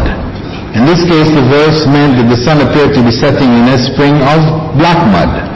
And Ibn Amir, Asim, Hamza and Al-Kisai, they recited hamia as hamia, meaning hot, in which case the verse would also mean it appeared to be setting in a hot spring. So, there are three sets of additional meanings that, could be applied here. Of course, all of these meanings are not necessarily contradictory, because if one stands at a distance, looking at the shore and looking out to the ocean, then the ocean, when you're up close, it tends to look more blue, etc., and clearer the closer you get to the water. But from a further distance, it looks black. The sea, which appears blue in certain position when you're flying over it in the plane, depending on the height, it has a black look to it. So it's acceptable for hamia to have that meaning, that it was like black, muddy. It could also be muddy from the certain parts of the earth where, tributaries, seas, rivers are coming into the ocean. It causes that part of the ocean to have a muddy look to it. Or if it's very turbulent, the sea could have that look. And of course, in summer, those areas the water gets hot. It is hot, right? So all of these descriptions are applicable to what Dhul Qarnayn observed. But also, it's important to understand that the scholars, even from way back 10th century and earlier, they recognize that this statement in the Quran, where Allah said, "We found the sun setting in a spring of muddy water," it didn't mean literally that we found the sun actually going into a spring of muddy water. But this is something which the Orientalists, and some people are trying to attack the Quran, they say, here's a mistake in the Quran. It said that the sun is setting in a muddy spring, and we know the sun doesn't set in muddy springs. But it is understood here that this is how it appears to the eye. When we look at the sun, it seems like it's setting behind the mountains or behind the horizon that we see. That's how it appears. So it is described in the Quran as it appears to human beings, not as the reality is actually, because as the scholars pointed out, this is not really the case. So Allah said, قُلْنَا يَا ذَا الْقَرْنَيْنِ إِمَّا أَن تُعَذِّبَ وَإِمَّا أَن تَتَّخِذَ فِيهِمْ حُسْنًا. With regards to the people that he found there, he had found a nation of people in that area, and no details are given in the Quran about who that nation was, what are their peculiarities, etc. So you might find in some books of Tafseer that they give the nation a name and location, specific location, etc. But we don't have evidence for that, really. Anyway, Allah goes on to say, I instructed Dhul Qarnayn, either you punish them or treat them with kindness. Which means that after Allah gave them victory and power over them, He gave them the choice as to how to treat the defeated nation. If he wanted to, he could kill the men and take the women and children as captives. Or if he wanted to, he could set them free with or without any ransom. And this is similar to the choice the Prophet ﷺ was given after the Battle of Badr, what to do with the prisoners. Should he execute them or allow them to ransom themselves? Right? In the case of the Prophet ﷺ, when he ransomed them, Allah rebuked him and told him he shouldn't have done it, he should have killed them. In the case of Dhul Qarnayn, Allah affirms His decision. He makes a judgment on the people according to the status of their faith. So, according to Imam al-Shawkani, the phrase, or treat them with kindness, meant calling them to the truth and teaching them the revealed law. In either case, the choice that Allah gave Dhul Qarnayn was actually a test for him, to see if he would exploit his position as conquerors usually do, whether he would be just, or whether he would be just according to divine law which he was supposed to be following. Queen Bilqis alluded to the phenomenon of oppressive rulers when she said, indeed when kings enter a town, they despoil it, making the most honorable among its people the lowest. And that is what they do. So this was the test for Dhul Qarnayn. He had been given power of the people. How would he treat them? Would he exploit them? Would he take advantage of them because he was the conqueror, which is what people normally do? Or would he treat them properly? And his justice and faith became apparent in the ruling which he pronounced in verse 87 and 88. So he replies to Allah, قال أما من ظلم فسوف نعذبه ثم يرد إلى ربه فيعذبه عذابا نكرا. He replied, I will punish whoever does wrong. Then he will be returned to his Lord, who will give him a terrible punishment. Dhul Qarnayn replied, I will punish whoever does wrong, meaning that he would execute those who persisted in kufr, disbelief. And in the Quran in different places, depending on the context, it refers specifically to shirk. And we have the sage Luqman saying to his son, يا بني لا تشرك بالله إن الشرك لظلم عظيم. O my son, do not worship others along with Allah. Indeed, shirk is a great wrong. So on the basis of that, it was concluded that the wrong that they were doing, which he would punish them for, was shirk. ثم يرد إلى ربه فيعذبه عذابا نكرا. Then he will be returned to his Lord, who will give him a terrible punishment, meaning a severe, far-reaching and painful punishment in the next life. This implies a confirmation of the hereafter and its rewards and punishments. Verse 88, وَأَمَّا مَنْ آمَنَ وَعَمِلَ صَالِحًا فَلَهُ جَزَاءً الْحُسْنَى وَسَنَقُولُ لَهُ مِنْ أَمْرِنَا يُسْرًا. But whoever believes and does righteous deeds will receive the best reward, and I will speak to him gently. وَأَمَّا مَنْ آمَنَ وَعَمِلَ صَالِحًا. Dhul Qarnayn went on to explain how he would treat those who responded to the call to Allah. He said, but whoever believes and does righteous deeds, meaning that whoever believed and followed Dhul Qarnayn in his call to worship Allah alone, without any partner or associate, and did the deeds required by that belief, فَلَهُ جَزَاءً الْحُسْنَى.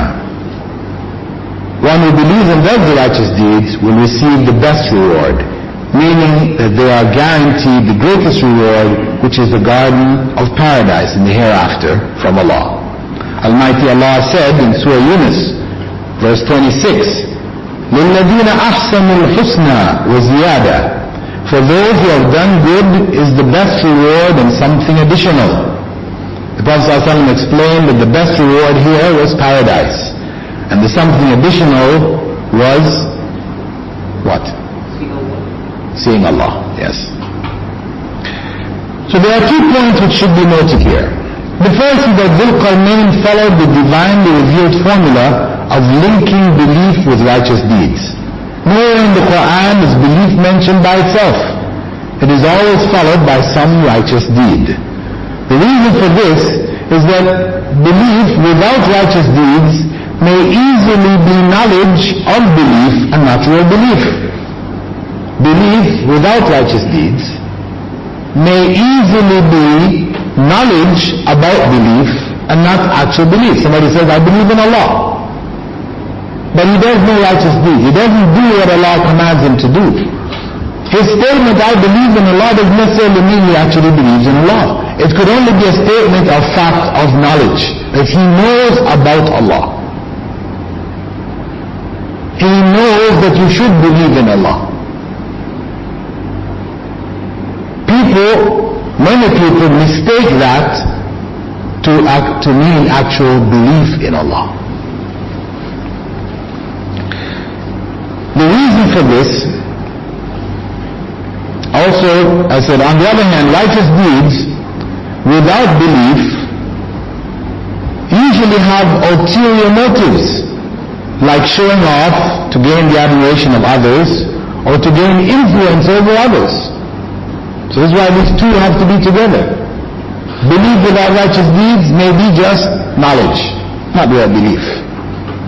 Because, as they say, or as attributed to Jesus, you judge the tree by its fruit. It's not producing any fruit. That means it's a dead tree, a useless tree. On the other hand, righteous deeds without belief become questionable. Why is a person doing righteousness? This is what the non-Muslims will say. You don't have to believe in God to be righteous. You can do good deeds, simply because it's good to do good deeds. Reality is that such people, when they come under pressure, when doing deeds is a liability, if you do a good deed, it becomes problematic and creates big problems for you, then they'll drop it in a minute. So this altruism, doing good for the sake of good, it works when there is no, negative feedback. But when negative feedback comes, then you find them dropping this altruism. Well, people will say, I'm doing good because, I want good to be done to me. So you got a reason. You're looking for some good for yourself, so you're doing good. Right? Good to be done meaning for other people, Do unto others, you have them do unto you. So, the second point is that the reward for good in this life, in the next life, is the true reward, which the believer should strive for. In this life, good may appear to be rewarded by evil. Evil may appear to be rewarded with good. Those who seek their reward in this life will be disappointed, because the basis of this life's test is belief in the unseen and submission to the commandments of the unseen God. So, the greater reward we have to accept is the one in the next life. To be focused on this life to get our reward is a big mistake, because we will be disappointed. We will be disappointed. Because if Allah in this life were to give us everything we sought when we did good, then it would be known around the world. Everybody would know it, and nobody would do bad. If people weren't doing bad and getting good results from it, apparent good results, then nobody would do bad. If it was known, every time you do a bad thing, all you got back was terrible bad. You think anybody would keep doing bad? No. So, the test only works when the results of our deeds are not as they ultimately are in this life, apparent. They're not apparent. You believe that ultimately evil will beget evil. It will get an evil result. You believe that. And it's something, you can't prove it. It's something we accept because revelation came to inform us of that. And that is the test of faith. I would speak to him gently. وَسَنَقُولُ لَهُ مِنْ أَمْرِنَا يُسْرًا. Mujahid said that this meant gentle words free from any harshness or difficulty. And that's how the Prophet ﷺ described Islam as yusr, ad-din yusr. It is also interesting to note that Dhul Qarnayn warned the disbelievers about two things. He warned the disbelievers about two things. That he would punish them, and that they would return to their Lord and be punished even more severely. He also made two promises to the believers. One was paradise in the next life, and the other was that he would speak to them gently, kindly. Now, if we look at these two, the warning and the promises, in the case of the believer, he began with a large reward first, in the next life. Then he added to it good treatment in this life. In the case of the disbeliever, he began with what? Punishment in this life. And then he added to it what was to come in the next. Why did he go one way with one and another way with the other? Why did he start with what was in this life in both cases? Well, because of the difference between the two. For the believer, gentle words is not more important than paradise. Paradise is more important than gentle words. And that's his goal. So, Dhul Qarnayn started with that for the believers. Because that was what's most important. That's where the focus lies. If you get good words in this life, well, that's nice also. That's additional. Whereas in the case of a disbeliever, he doesn't believe in the next life. So what he's afraid of is punishment in this life. So Dhul Qarnayn started with what was most appropriate for him. The punishment he threatened him with. Because he doesn't believe in the next life. That's secondary. So that is just a subtle point which Shaykh Al-Uthaymeen pointed out from this usage by Dhul Qarnayn of the promises and the warnings. We'll stop here. This is up to verse 89. We'll continue with verse 89. The next class I was asked to give more time for questions. The last few times we've just run out till the very end and nobody got a chance to ask any questions. Although that was the result of some problems that we had with the system. Anyway, now we have time. I think the adhan is going shortly. Did you hear it? Can you open the window? Maybe we can listen out for it. In the meantime, would you like to ask any questions concerning the Qarnayn? Or the points that you have taken from the story of Musa and Khidr? What's next to the sunrise? Does there 2 horns, the man 2 horns? Sometimes it's referred to as the king with 2 horns. That is asking in terms of some references made to Dhul Qarnayn as the 2-horned king. Well, Qarnayn does mean 2 horns. Some suggested that he was wearing a crown, like the Vikings, they have 2 horns coming out from either side. But we don't have evidence for this. The best thing that we have, as I said, was a statement of Ali ibn Abi Talib that he was hit over the head 2 times, died from it. And that's where he got the name from. Was he a king? Well, it's not known. The question, was he a king? Well, some people say he was a king, some say he was a prophet. Some even said that he was an angel. Like Harut and Marut sent down to the earth. Different opinions. Ali ibn Abi Talib said he was a righteous man. He didn't mention he was a king. So the reason I'm asking this is because the verse that you mentioned, in there he uses I don't know if the translation is different here, but he uses we. In this translation, that we shall punish them and we shall, so I'm thinking he's using the majestic we that people tend to refer to. Why does Allah use we and whatever? Okay, Brother mentioned that the usage in the actual verse, when it said, for example, I translated as he replied, I will punish whoever does wrong. The verse actually says, فَسَوْفَ نُعَذِّبُهُ, we will punish. That this we, it is known that this we, they call this the royal we, or the majestic we, used by rulers, people in powerful positions. You see them used in law, in courts, etc. means it's reference to an individual, but it's used to indicate power, importance, and this kind of thing.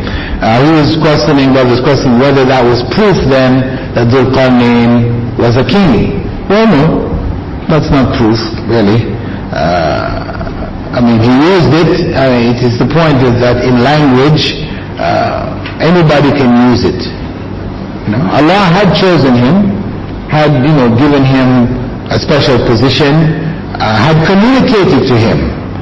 Some people said it was through a prophet. Maybe it was a prophet in his time. The communication wasn't direct to Dhul-Qarnayn. That's why they said, well, no, he wasn't a prophet.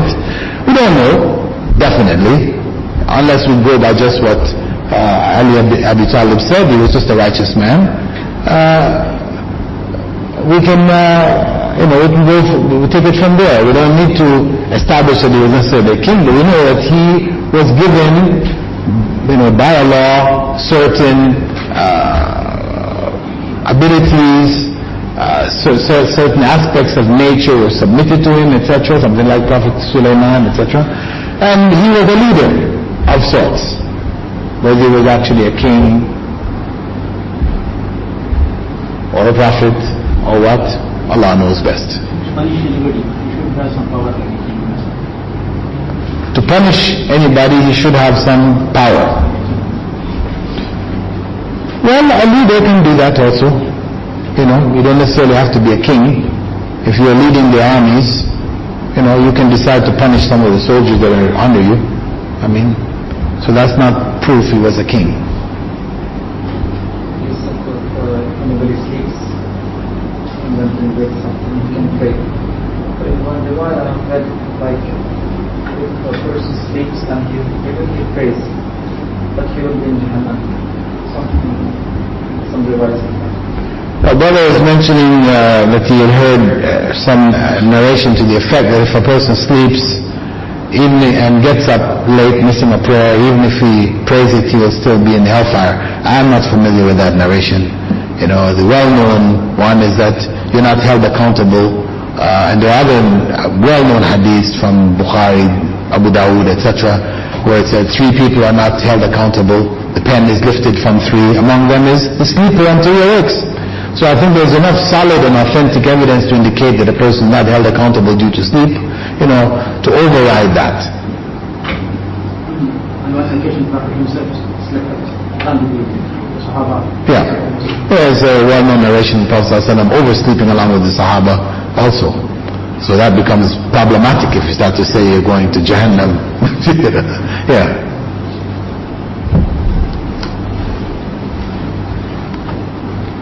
Further question? The name was given that first death? Dhul-Qarnayn. Question, was the name given after his death? Well, it would tend to appear so from the statement of Ali, that, he was hit on the head the second time when he died, and that's why he was called Dhul-Qarnayn. So that would be the conclusion. That during his own lifetime he would have been called by his actual name. And we don't know what his actual name was. They said, Dhul-Qarnayn, Allah just using that in the general sense. They may not actually say Dhul-Qarnayn. Yeah, that is question then, where Allah actually addresses Dhul-Qarnayn, and it appears that he is talking to him directly, and if this name was given to him after he died, there seems to be a contradiction here. But, as we said, the story is being narrated by Allah subhanahu wa ta'ala. It could have been through a prophet, and he has not given the name of the individual. He knows about him dying and what happened after his death and what he became known as. So he used the term, which he was known by historically. That.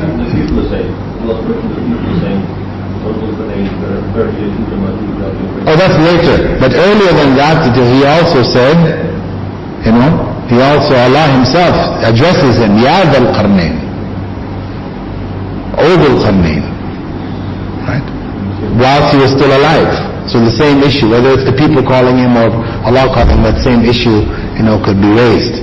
But the point is that Allah didn't give us what his actual name was, and he used instead the name that he came to be known by, as he narrates the story to us.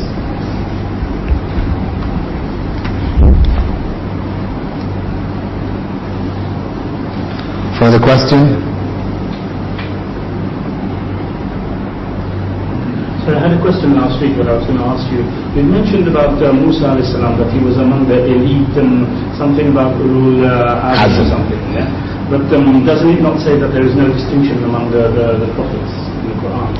Okay, brother raised the issue concerning a discussion we had concerning Musa, Prophet Musa in the previous session, where I mentioned he was really talking about Al-Khadr, because if we accept that Al-Khadr is a prophet, we said that in spite of that, which is the position of the majority of scholars, in spite of that, Prophet Musa was still on a higher level than Al-Khadr, because he was from Ulul Azmi min ar-Rusul. He was from the special group of prophets that Allah gave this title, Ulul Azm, which is it's been translated a variety of different ways, very difficult actually to translate it, but it represented an elite group, a special group, who were given, particular major jobs to do.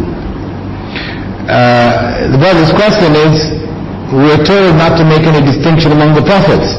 And that's true. We say that, لَا نُفَرِّقُ بَيْنَ أَحَدٍ مِّن رُسُلِهِ. We don't make any distinction amongst his messengers. But Allah also says, تِلْكَ الرُّسُلُ فَضَّلْنَا بَعْضَهُمْ عَلَى بَعْضٍ. These are the prophets. Allah has favored some over others. So you see, this is again the case where if you take one verse of the Quran, you can run with that, then you create one issue, right? But if you take the other one, you realize, we have to look at both of these together. We don't make a distinction among the prophets in the sense that we don't say one is not a prophet. Right? Because of our favoring Prophet Muhammad ﷺ, we downplay Prophet Isa. Right? That he was not really a prophet, or you say something which is negative towards him. This is the distinction we talk. This is the brotherhood of prophethood. That's across the board. We don't make any distinction in that brotherhood. But now within the brotherhood itself, within that group of prophets, Allah subhanahu wa ta'ala, He has elevated some over others. He's given some certain jobs. He spoke to some specifically. He didn't speak to others. So this was from Allah subhanahu wa ta'ala. From ourselves, we don't make distinctions. We only can say there are distinctions based on what Allah has Himself made.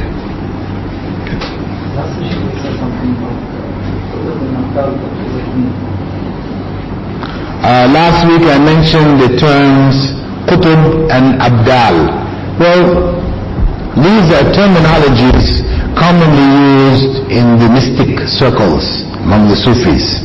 They believe that the Qutb, or they translate as the pole, this is the top Sufi mystic of his era or his time, and that the blessings of Allah come down through this individual. They're distributed from that individual over the rest of the earth.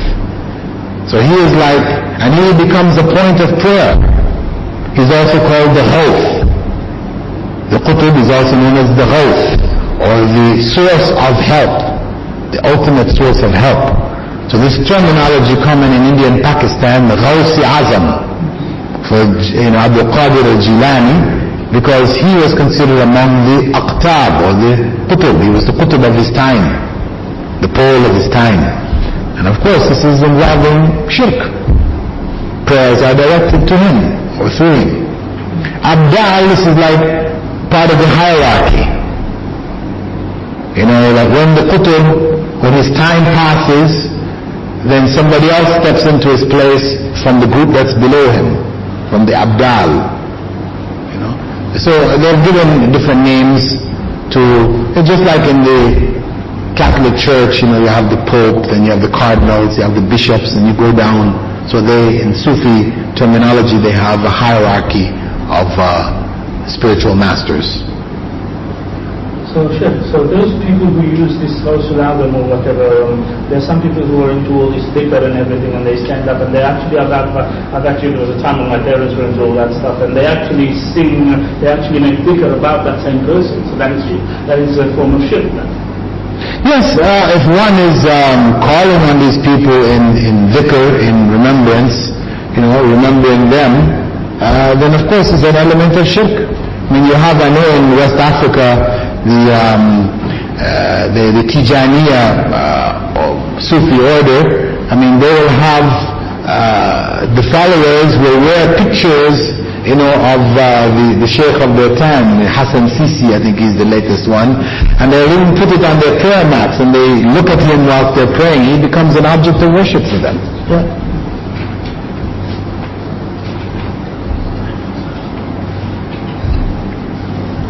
Okay, we don't have any questions from the women's side, and it's time for the salah now. So we'll break. سبحانك اللهم وبحمدك نشهد أن لا إله إلا أنت نستغفرك ونتوب إليك.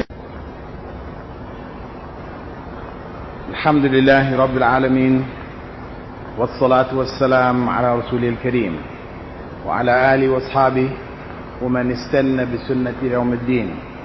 All praise is due to Allah, and may Allah's peace and blessings be on the last Prophet Muhammad sallallahu alayhi wa sallam, and on all those who follow the path of righteousness until the last day. In our previous session, we looked at verses 83 to verses 88, where the story of Dhul Qarnayn began.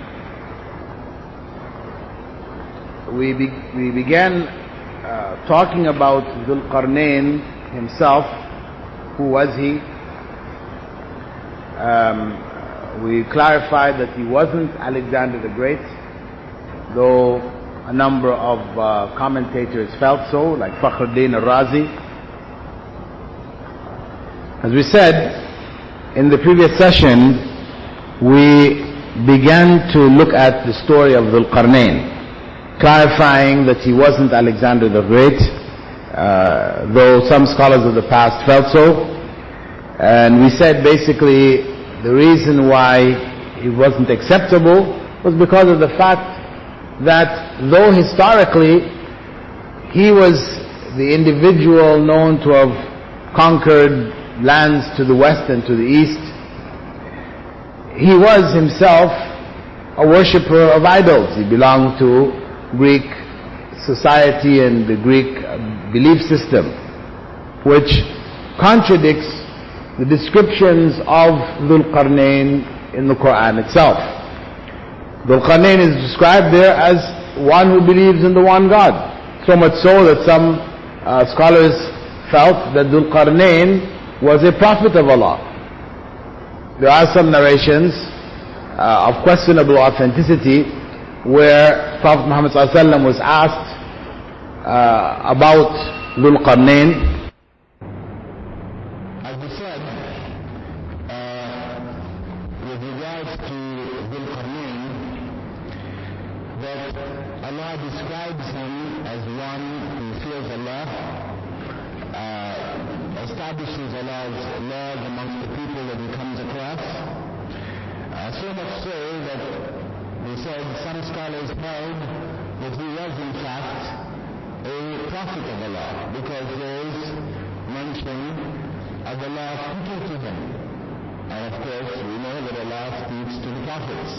However, other scholars explain that this was by what is known as ilham, or inspiration, as opposed to direct revelation. Or it could have been direct revelation to the prophet of his time, who then conveyed it from Allah subhanahu wa ta'ala to Dhul Qarnayn. And we talked about his initial journey. We also clarified the story about the Jews telling the Meccans to ask Prophet Muhammad about Dhul Qarnayn. It is not authenticated. But from the structure of the verse, وَيَسْأَلُونَكَ عَنْ ذِي الْقَرْنَيْنِ, they will ask you about Dhul Qarnayn. Obviously he was asked. So whoever it was he asked, and whenever it was he was asked, is not really that relevant. What's most important is who was Dhul Qarnayn as Allah describes him in the following verses. And we talked about him traveling first to the ends of the earth, to the west, and then to the east. We talked about the issue of the sun setting in a muddy spring, and that this is what it would have appeared to those who were looking at it, but not that Allah is actually saying that the sun sets in a muddy spring, because we know different from that altogether. And how he dealt with the people who were at the far ends of the earth. We said it's generally understood that he went to West Africa. That's where he stopped. He stopped at the Atlantic Ocean. However, we said it is also possible, based on recent research, that he may have gone to America. And that's where he stopped. Because after that now is the Pacific. What is between there and the next major landfall, that's across to China, which represents the farthest point east. So that could just as well have been also. And we talked about him going to the farthest point east. No, that's as far as we got. We got to the farthest point west. And how he would deal and treat those people that he met there, those who he conquered, those who accepted the call to the worship of Allah. He would treat them gently, and he affirmed that their reward would be with Allah. Whereas those who rejected his call to the worship of Allah alone, that those would be punished. He would punish them, and furthermore they would be punished by Allah in the next life. We discussed about some issues regarding it. So from there, we're now continuing on verses 89 and 90. ثم أتبع سببا حتى إذا بلغ مطلع الشمس وجدها تتبع على قوم لم نجعل لهم من دونها سترا. Then he followed another way until when he reached the sunrise, he found it rising on a people for whom I had not provided any shield against it. Then he followed another way until when he reached the sunrise. And I told us that Dhul Qarnayn then traveled from the farthest point west on the earth towards the farthest point east. The east and the west are mentioned, but not the north and the south. Why is that? Somebody might ask. Because the major civilizations of the earth tend to be across the middle of the earth, east and west. If you look at all of the major ancient civilizations, whether it's in Egypt, whether it's in Mesopotamia, in China, etc., and all of the major civilizations tend to be close to the equator, to the east and to the west. When you go to the farthest points, north and south, where do you end up? You end up in the North Pole, which is ice, nobody living there, and you end up in the South Pole, which is ice, nobody living there either. So, logically, the major journeys that you would undertake on the earth would be to the east and to the west.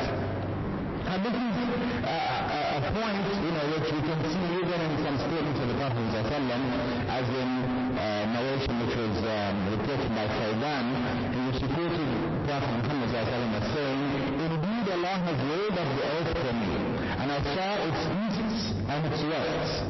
Indeed the dominion of my nation will reach as far as what was laid up for me." So, even in this hadith, Prophet ﷺ speaks about the east and the west. And as you said, north and south, these are areas which are basically uninhabitable. I mean, modern scientists put people there to do research, etc., but nobody makes their homes there. Even the Eskimos, they are a little bit south of the North Pole. Now, whenever Dhul Qarnayn in his march to the east, whenever he came across a nation, he conquered them and invited them to the worship of Allah alone, as they did on his way west. If they obeyed him, he treated them honorably and gave them status. Otherwise, he would humiliate them and take their wealth and possessions. For every defeated nation, he would take what his armies needed to fight the next nation. When he reached the place where the sun rises, as Allah said, وجدها تتلو على قوم لم نجعل لهم من دونها سترا. He found it rising on a people for whom I had not provided any shield against it. They had neither houses nor clothing. They were barefoot and naked. Qatada, student of Ibn Abbas, he had said that they had no caves or homes to protect them from the sun because buildings would not remain steady in their land, so they lived in underground caverns. Some of the early commentators stated that this referred to the Danish, people of East Africa, that were now in Zanzibar, was originally from Zanzibar. Some of them used to walk around virtually naked. However, this is speculation. We don't know that to be the case. In fact, in that part of the world, people who live in homes, etc., and they have a lot to shade them from the sun. At any rate, Allah goes on to say in verse 91, كَذَلِكَ وَقَدْ أَخَذْنَا بِمَا لَدَيْهِ خُبْرًا. He left them as they were, and I completely knew everything about him. There is no detail as to what Dhul Qarnayn did with these people. The phrase كَذَلِكَ, like that, or in that way, could mean he left them as they were, or it could mean the sun rose on a people similar to those whom it had set upon. And Dhul Qarnayn treated them as he treated those in the far west, with respect to punishing the disbelieving wrongdoers and rewarding the righteous believers. In the very beginning, Allah said he was not going to give the whole story, but just give something of the story. وَقَدْ أَخَذْنَا بِمَا لَدَيْهِ خُبْرًا. And I completely knew everything about him. Mujahid al-Suddi said, this means that Allah knew everything about Dhul Qarnayn and his army, and nothing else would be from him, even though they came from so many different nations and lands. For, as Allah said in surah Al-Imran, verse 5, إِنَّ اللَّهَ لَا يَخْفَى عَلَيْهِ شَيْءٌ فِي الْأَرْضِ وَلَا فِي السَّمَاءِ. Truly nothing is hidden from Allah on the earth or in the heavens. Verses 92 and 93. ثم أتبع سببا حتى إذا بلغ بين السدين وجد من دونهما قوما لا يكادون يفقهون قولا. Then he followed yet another way until he reached a path between two great mountains, at the foot of which he found a people who scarcely understood a word. ثم أتبع سببا. Then he followed yet another way, opposite to the east and the west, meaning that he traveled in the direction of the north, not heading to the North Pole, but heading perpendicular to what he was going. حتى إذا بلغ بين السدين, until he reached a path between two great mountains, meaning that he followed a third path north until he reached a valley between two enormous mountains. وجد من دونهما قوما لا يكادون يفقهون قولا. And the Almighty explained that at the foot of the mountains he found a nation of people who scarcely understood a word. Some scholars held that the location of this nation was behind the two mountains, while others were within that it was in front of the two mountains. The word يَفْقَهُونَ, understand, could also be cited as يَفْقَهُونَ, to make others understand, according to the recitation of Hamza and Al-Qasa'i. Together, the two recitations indicate that they could neither understand what others said, nor could others understand what they said.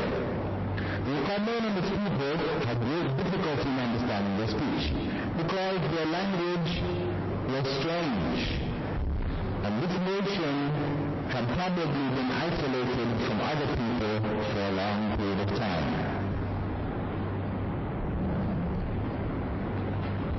قالوا يا ذا القرنين إن يأجوج ومأجوج مفسدون في الأرض فهل نجعل لك خرجا أو خرجا على أن تجعل بيننا وبينهم سدا. They said, Dhul-Qarnayn, truly the God and the no God people are corrupting the land. Can you pay me tribute to erect a barrier between them and us?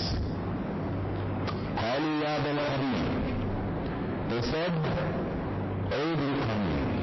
Scholars of Tafseer surmise that Dhul-Qarnayn's ability to understand their speech was among the means bestowed on him by Allah. Allah gave the ability to understand the speech of ants to Prophet Sulaiman.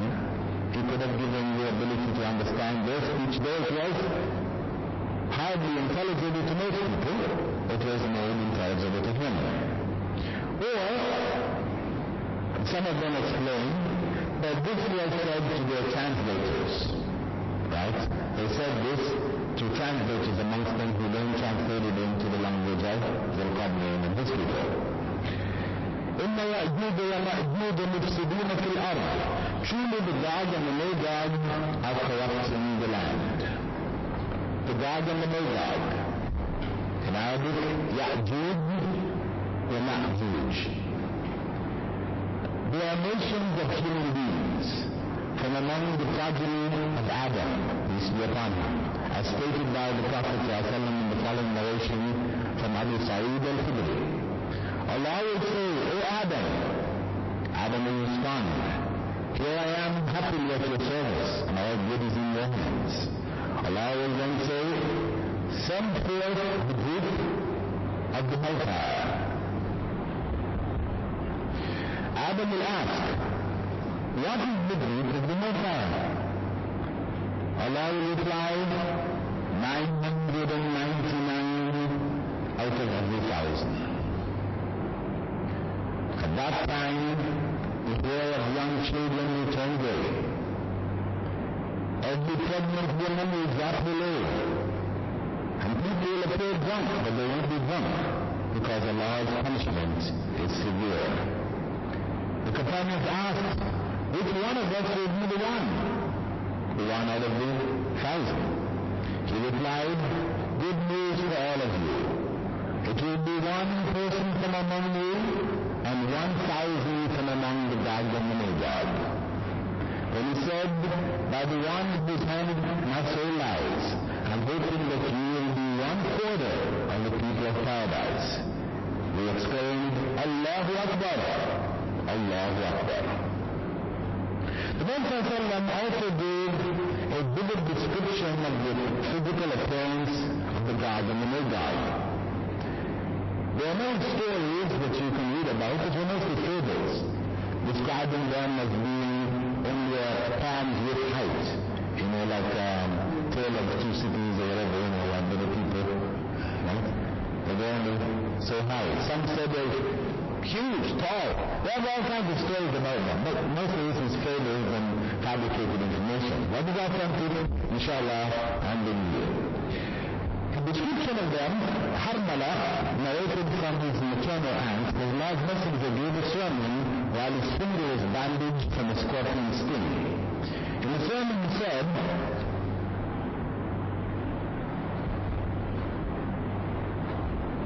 indeed, you say that there are no more enemies. After Makkah was conquered, then the Sahaba felt, finish, no more enemies. We have defeated idolatry. Islam is established in a way. There are no more enemies. Prophet said, this is what you say. However, you will surely continue fighting enemies until the Gog and the Magog come. With broad faces, small eyes, white hair on the tops of their heads, swarming from every direction as if their faces were shields covered with skin. Broad faces, small eyes, white hair on the tops of their heads, swarming from every direction as if their faces were shields covered with skin. This description, actually, or part of this description, the Prophet used to describe the Turks. He said, in another narration narrated by Abu Hurairah, The last hour will not come before you fight the Turks. Fight the Turks, who have small faces or small eyes, red faces, short noses, whose faces look as though they were shield covered with skin. And before you fight the people whose sandals are made of hair. The last hour will not come before you fight the Turks, who have small eyes, red faces. Red actually term that they use red means really white. In Arabic, when they use red to describe the color of the skin, they use it means white, very white. Short noses, that's white where a person, the complexion becomes what they call ruddy, white which tends towards red. Short noses, their faces look as if they were shield covered with skin. That's how he described the Turks. So because of the similarity of description, some Quranic commentators felt that they must have been the Mongols. The Mongols who came, and the Turks intermarried with some of them, etc. In the time of Genghis Khan, who came from Mongolia, and they came out of Mongolia like a wave of destruction. They took the Muslim world and destroyed it, through its roots, all the way to Baghdad, annihilating people left and right, massacring people to the point where the rivers and the streets of the cities were flowing with blood. They piled skulls on top of each other, making mountains of skulls. People's heads that were chopped off. So they were really a scourge.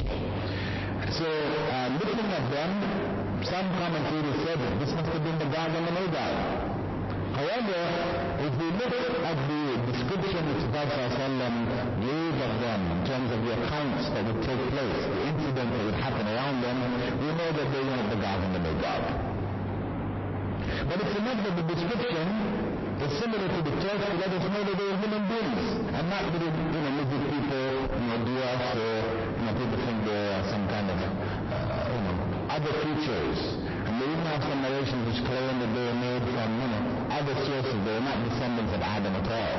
So, describing them as having claws like animal claws and all kinds of, weird stuff. But this is not the case. The basic descriptions of them match the descriptions of other human beings. Descriptions of the Gog and the Magog in Jewish and Christian literature are often contradictory. Consequently, there is no clear picture of exactly who they were. God in the Bible is a hostile power ruled by Satan that will manifest itself immediately before the end of the world. That's in Revelation 20. In the biblical passage in Revelation and in other Christian and Jewish apocalyptic literature, God is joined by a second hostile force, Magog. But elsewhere in Ezekiel 38 and Genesis 10 verse 2, Magog is apparently the origin of God's origin. Is the place of God's origin. The Bible also refers to Magog as the second son of Japheth, between Gomer and Madai. But in the list of nations in Genesis 10, the term connotes the barbarian people dwelling to the extreme north and the northeast of the earth. And in Ezekiel 39 verse 6, the Magog is referred to as a modern people, the leader of whom is God. According to the Jewish Encyclopedia article, Gog and Magog, Josephus, the ancient Jewish historians, identifies them as the Scabins, a name referring to a number of unknown ferocious tribes. According to Jerome, Magog was situated between the Caucasus and the Caspian Sea. So in Jewish Christian literature, they don't really have a very clear picture. It's very vague, and the statements about the Gog and the Magog are quite contradictory. Some places they say they're nations, some places they say they're individuals, etc. إما يأجوج ومأجوج مفسدين في الأرض. The people complain to their command about Gog and the Magog, saying, indeed the Gog and the Magog people are corrupting the land. Scholars differ as to the nature of their corruption. Some say they're 8 human beings. Others said it referred to oppression, murder, and other forms of corruption. Yet others said they completely consumed the crops of neighboring nations. All of these descriptions, except for the first, can be found in the prophecy about their destructive acts during their period of world domination. فهل نجعل لك خرجا على أن تجعل بيننا وبينهم سدا.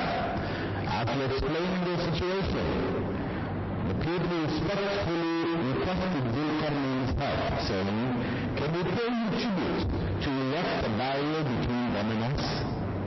They requested that he build a wall to separate them and protect them from the evil acts of the God and the no-God.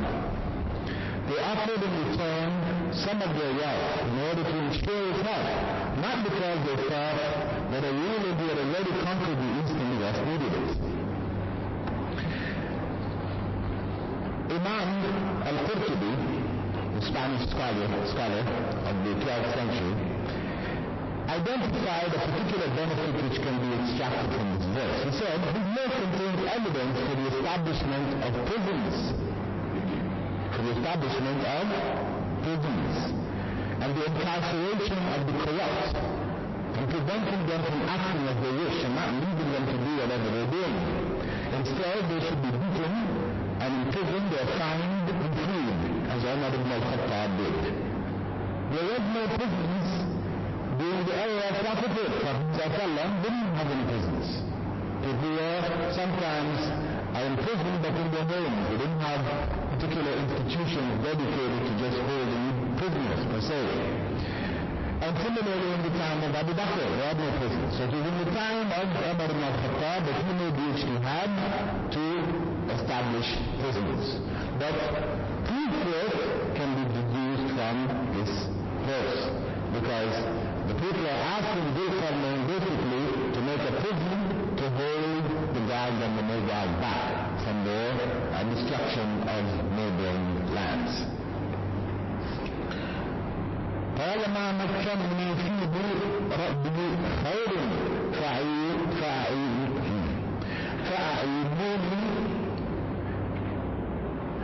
بقوة أجعل بينكم وبينهم ردما.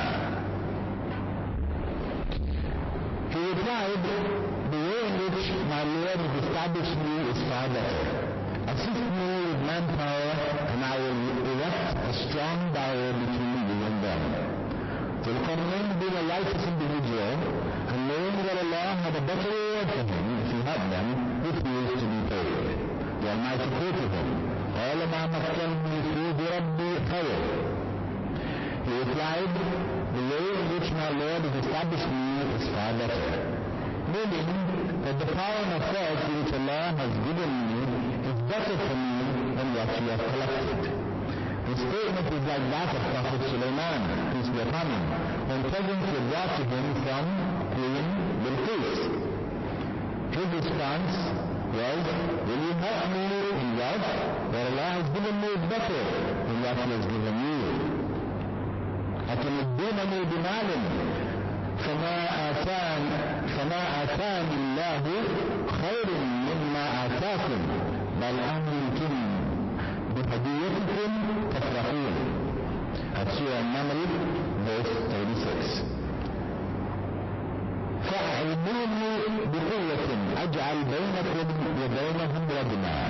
Instead, Dhul-Qarnayn just asked for some men to help him build a wall even bigger than what they requested, saying, "Assist me with manpower, and I will erect a strong barrier between you and them." Really, that the idea that the barrier that he offered to erect was even bigger is because they asked him to do for them sadda, which means a barrier. But he offered to do radma, which means a barrier made by piling things on top of one another. So it implied a stronger barrier even than what they requested. And from this,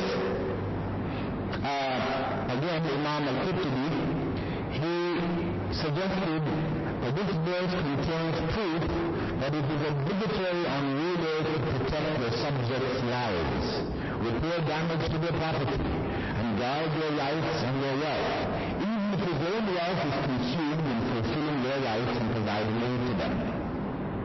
However, his subjects should replace his losses from their wealth where needed. He should also give them the benefit of the doubt in his dealings with them. Aid should be given according to three conditions. 1. He should not favor some of his subjects over others. 2. He should begin by aiding the neediest first, then the needy. 3. He should spend on them equally or equitably according to their situations. When Dhul Qarnayn was offered money to prevent the attacks of the Gog and the Magog, which he feared, he informed the people that the wealth he had was sufficient, and what he needed instead was their manpower.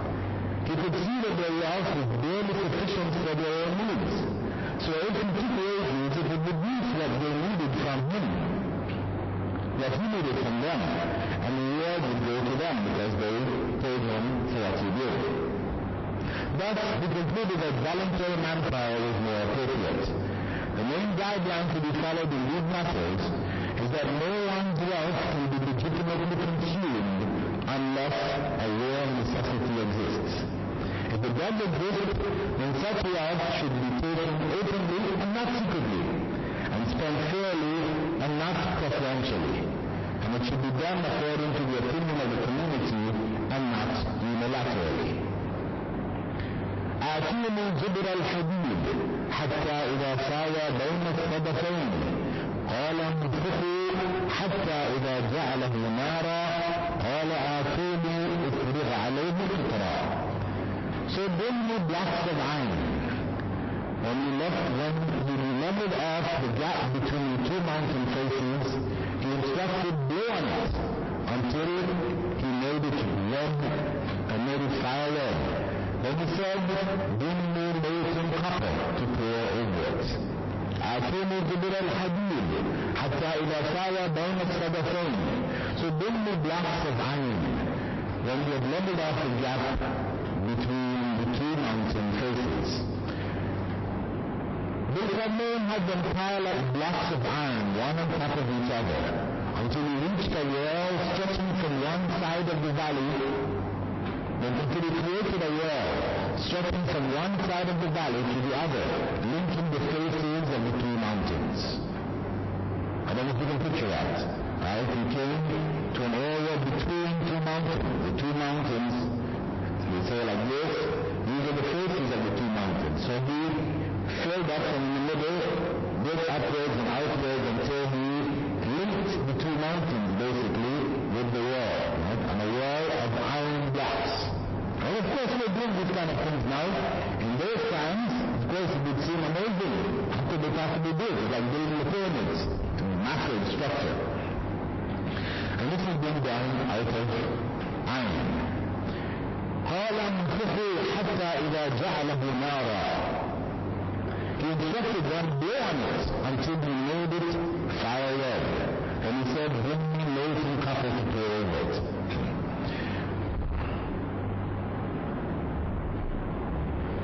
Once the wall was complete, fires were lit beside the wall and bellows were used to blow air from the fire onto the wall until it became red hot.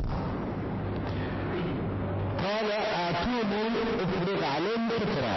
When he said, bring me molten copper to pour over it, he instructed them to pour molten copper over the superheated wall, coating it and blending with it, turning it into a solid single structure. Ibn Jarir narrated from Qatada that a man informed Allah's Messenger that he had seen the wall of Gog and Magog, and he asked him, asked him, describe it for me. The man replied, it is like an ink-colored plate with black and red stripes. The Prophet said, you have seen it. Muslim historical records mention that in the 9th century, during the reign of the Abbasid Caliph Al-Wafiq, an expedition was dispatched to search and identify the locality of Dhul Qarnayn's wall in Central Asia. They traveled from country to country, from kingdom to kingdom, until they found it, and saw its structure made of iron and copper. They mentioned that they saw in the wall a huge door with massive locks. They also saw some leftover building blocks in a tower from the original building of the wall. Al-Wafiq's emissaries also saw sentries guarding the wall from the neighboring kingdom. The wall was impregnable and incredibly tall. They returned home after a period of 2 years. They were 2 years out searching for this wall. فما استطاعوا أن يظهروه وما استطاعوا له مقدار. So they were unable, verse 97, they were unable to climb over it or tunnel through it. فما استطاعوا أن يظهروه وما استطاعوا له مقدار. So they were unable to climb over it or tunnel through it. The Gog and the Magog were unable to scale it because it was too high and too smooth. Nor were they able to bear through it because it was too solid. In the first case, the verb ista'u, and in the second case, istata'u was used. They are synonyms, the first being only a contracted form of the second. The additional letters in the second form indicate greater difficulty than in the first, which is the case in fact. To bear through the wall was much more difficult than to climb over it or over the mountains.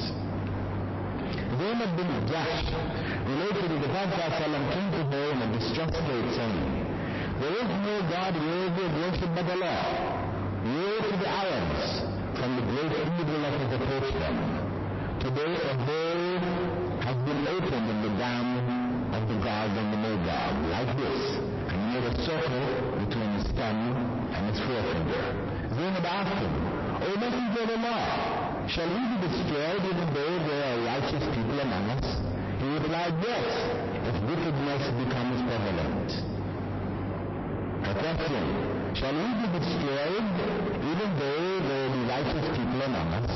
His answer was, yes, if wickedness becomes prevalent. This is Hadith al-Bukhari. This is the part of the general one which Allah gives in the Quran. وَاتَّقُوا فِتْنَةً لَا تُصِيبَنَّ الَّذِينَ ظَلَمُوا مِنكُمْ خَاصَّةً وَاعْلَمُوا أَنَّ اللَّهَ شَدِيدُ الْعِقَابِ. And fear the affliction which does not affect only those of who did do wrong, and know that Allah is severe in punishment. And that is why the believers are told to choose their companions carefully and to avoid places of corruption.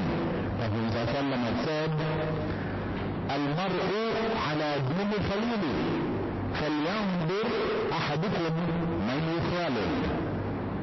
Man follows the religion of his friends. So each of you should be careful about who he takes for a friend. So this is as far as we'll be going today. Tomorrow, next week, we will continue with the final details about the Gog and the Magog, which go into issues of the last days, signs of the last hour.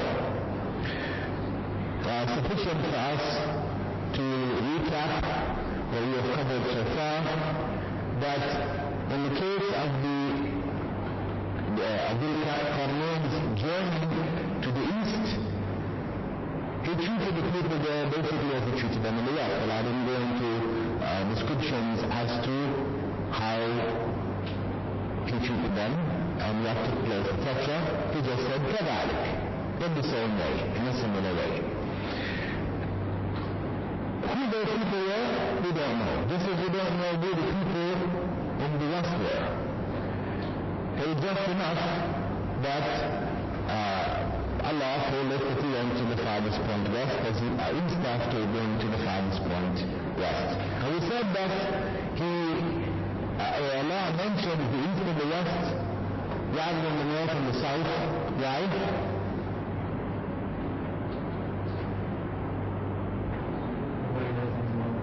Yeah, because basically people are not inhabiting the north and the south. Farthest north and farthest south are the poles. And then he left them and set out on another journey which was towards the north. until he reached the place where the nation that was in direct contact with the Gog and the Magog were. And they requested him there to build a wall to protect them from the Gog and the Magog. We said that the Gog and the Magog were human beings from the descendants of Adam, and we also pointed out that there is some similarity between how they look and how the Turks looked. Right? The Turks, this term really referring to the people, of northern areas of what is called Turkmenistan, which is a mixture of the people of the Mongols and the people of that region. And we said that the Gog and the Magog were not the Mongols, as some people mistakenly understood. So, Zulkarnain built this wall, and with the assistance of the people, established a means to protect them from the harm of the Gog and the Magog. One question remains, commonly asked by Orientalists. They say, this Zulkarnain made this massive wall. We have sent satellites all over the earth. We have mapped one corner from the one corner of the earth to the other. We've got this shuttle going around the earth all the time. You can look down from these satellites and see, they have spy satellites of Jamaican Jews, for example. Where they from that satellite, see things the size of a football. From the satellite, up in space, they can see objects the size of a football. So, if you've been all over the earth, where is this wall? Good question. Why have we seen it? So they say this is a fable. It's a big challenge, because of course Allah said that the stories He tells in the Quran are true. I mentioned to you in the beginning we talked about stories in the Quran, way back. We talked about the fact that Allah in Surah Yusuf and elsewhere refers to the various stories that He narrates as being the truth. It's the difference between divinely revealed stories and stories that we write. We make up stories, fictional stories, etc., etc. Though the ends may be similar, we don't have the kind of information about the real world that we can find sufficient information, so we make up information. Whereas Allah doesn't need that. He can deal and give all the information He needs to give us in stories using true stories. So, if this is a true story, where is the wall of Zulkarnain? Similarly, all this tree has lost his name, we must have been king. That's another question. But let's deal with this bigger question right now.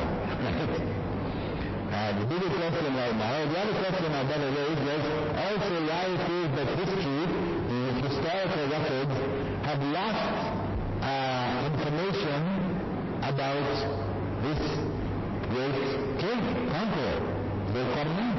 Why don't we have records talking about him? We have about Alexander the Great.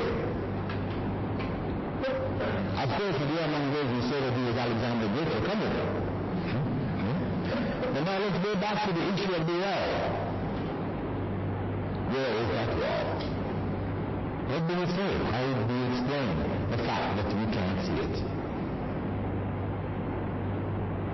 Anybody have any ideas? Okay, what they're saying that Allah doesn't wish for it to be revealed at this time. When the time comes, He will make it visible to people.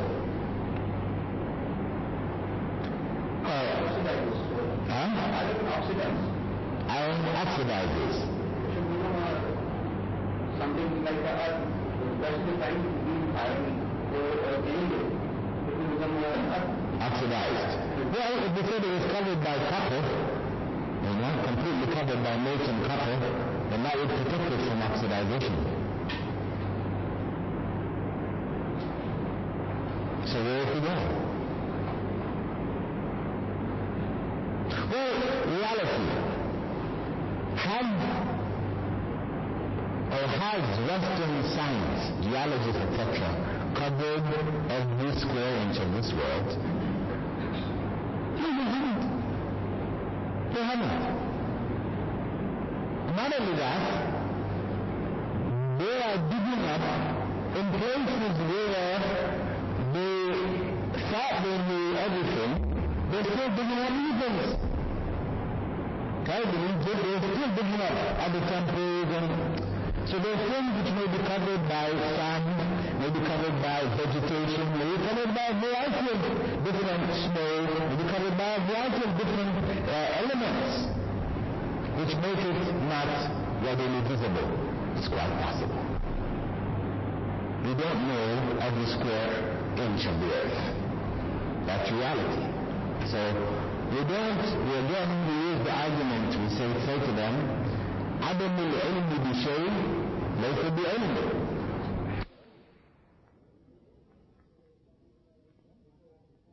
No, they say if the tree falls, right, in an environment where there's nobody to hear the tree, will it make a sound? We don't have to be there to hear the sound for the sound to exist. There is objective reality out there. So the fact that you can't see the wall doesn't mean there is no wall. It just means, as you said, Allah has not made it visible to people at this point in time. Simple enough. When the time comes, it will be. Similarly with Bilal in history, why has his name not appeared in history? Well, if we follow Western research, are they not discovering about people who they didn't know about 15, 20, 50 years ago? They're discovering people who played major roles in different parts of the earth who they didn't know about. So simply because again of the fact that we don't have him clearly identified in the record, he may have been from an earlier period where they weren't keeping records. Who's to say he was in the time, similar to that of Alexander the Great, where they did keep records? Who's not to say he was from a period before that? Assalamu alaikum.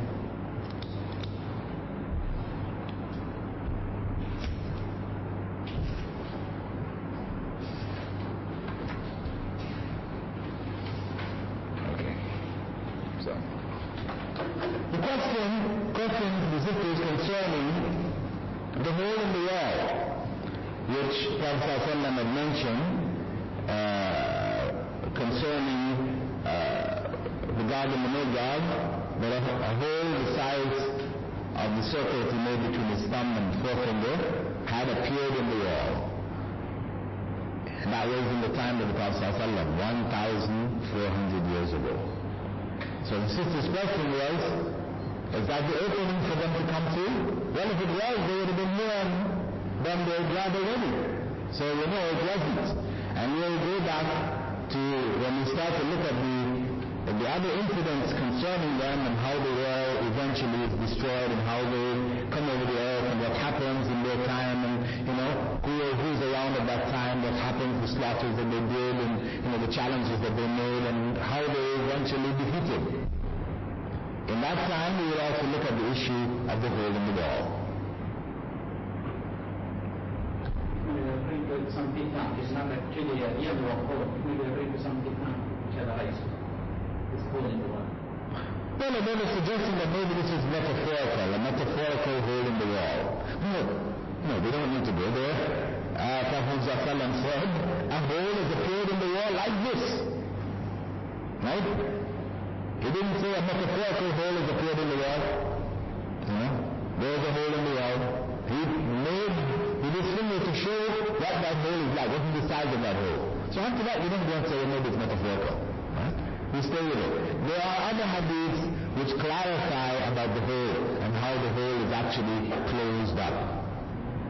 It appears, but it becomes closed up. I've given out the secret. End the discussion on that point. We'll look at it in further detail next Friday. Further question?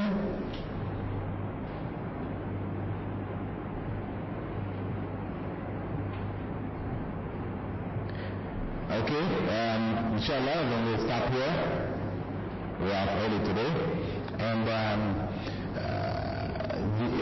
what I'd just like to mention that tomorrow's Aqidah class, for those that are coming to the Aqidah class of Sheikh Abdul Rauf, I will be taking it over as he is not available, he's outside the country, and it will be for some time. So I will be taking over the class myself tomorrow. So you're invited, those of you who are not attending normally, you're welcome to come and join that class. Further point I'd just like to mention, we've reached now basically verse 95, meaning that there is basically another 15 verses remaining, and we will complete the surah. Two things. One, I was considering giving an examination,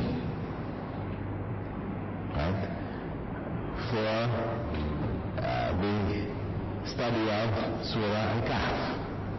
Now I know many of you aren't taking notes, so that really puts you in a bind.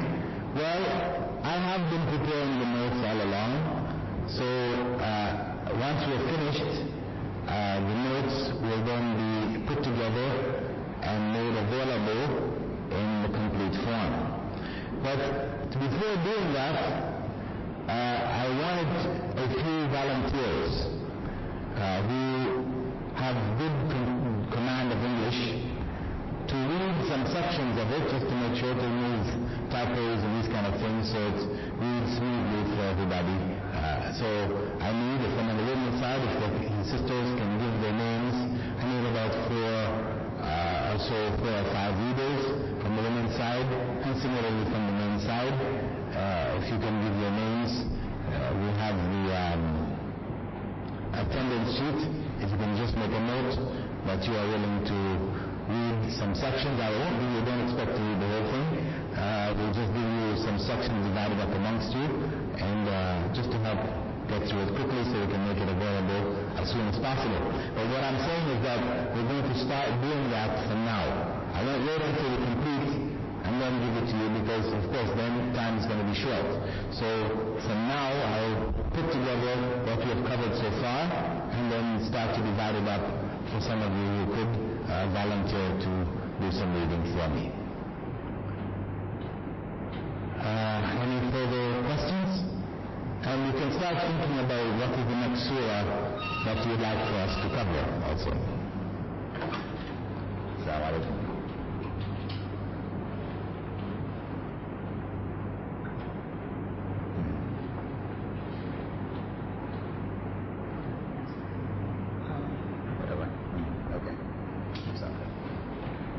Just a point of note that Abdul Rauf's class is actually in the review section preparing for an exam. So I'm just going through the review with him. There's still a point you can still benefit from the information of the class, but obviously you will not be prepared to take any kind of examination. It's mainly for those who have been taking the class all along, but still the issues of Aqidah that are covered are valid and useful issues, and they focus on signs of the Day of Judgment. Okay? So if we have no other questions, we'll close, and those who would like to volunteer to do some reading, they can just stay back and then take your names and contact numbers, so that inshallah we can pass the information across to you. سبحانك اللهم وبحمدك نشهد أن لا إله إلا أنت نستغفرك ونتوب إليك. Also the attendance sheet, where is it please? Stop to somebody. Anybody who hasn't signed in, tick themselves off, please just do so.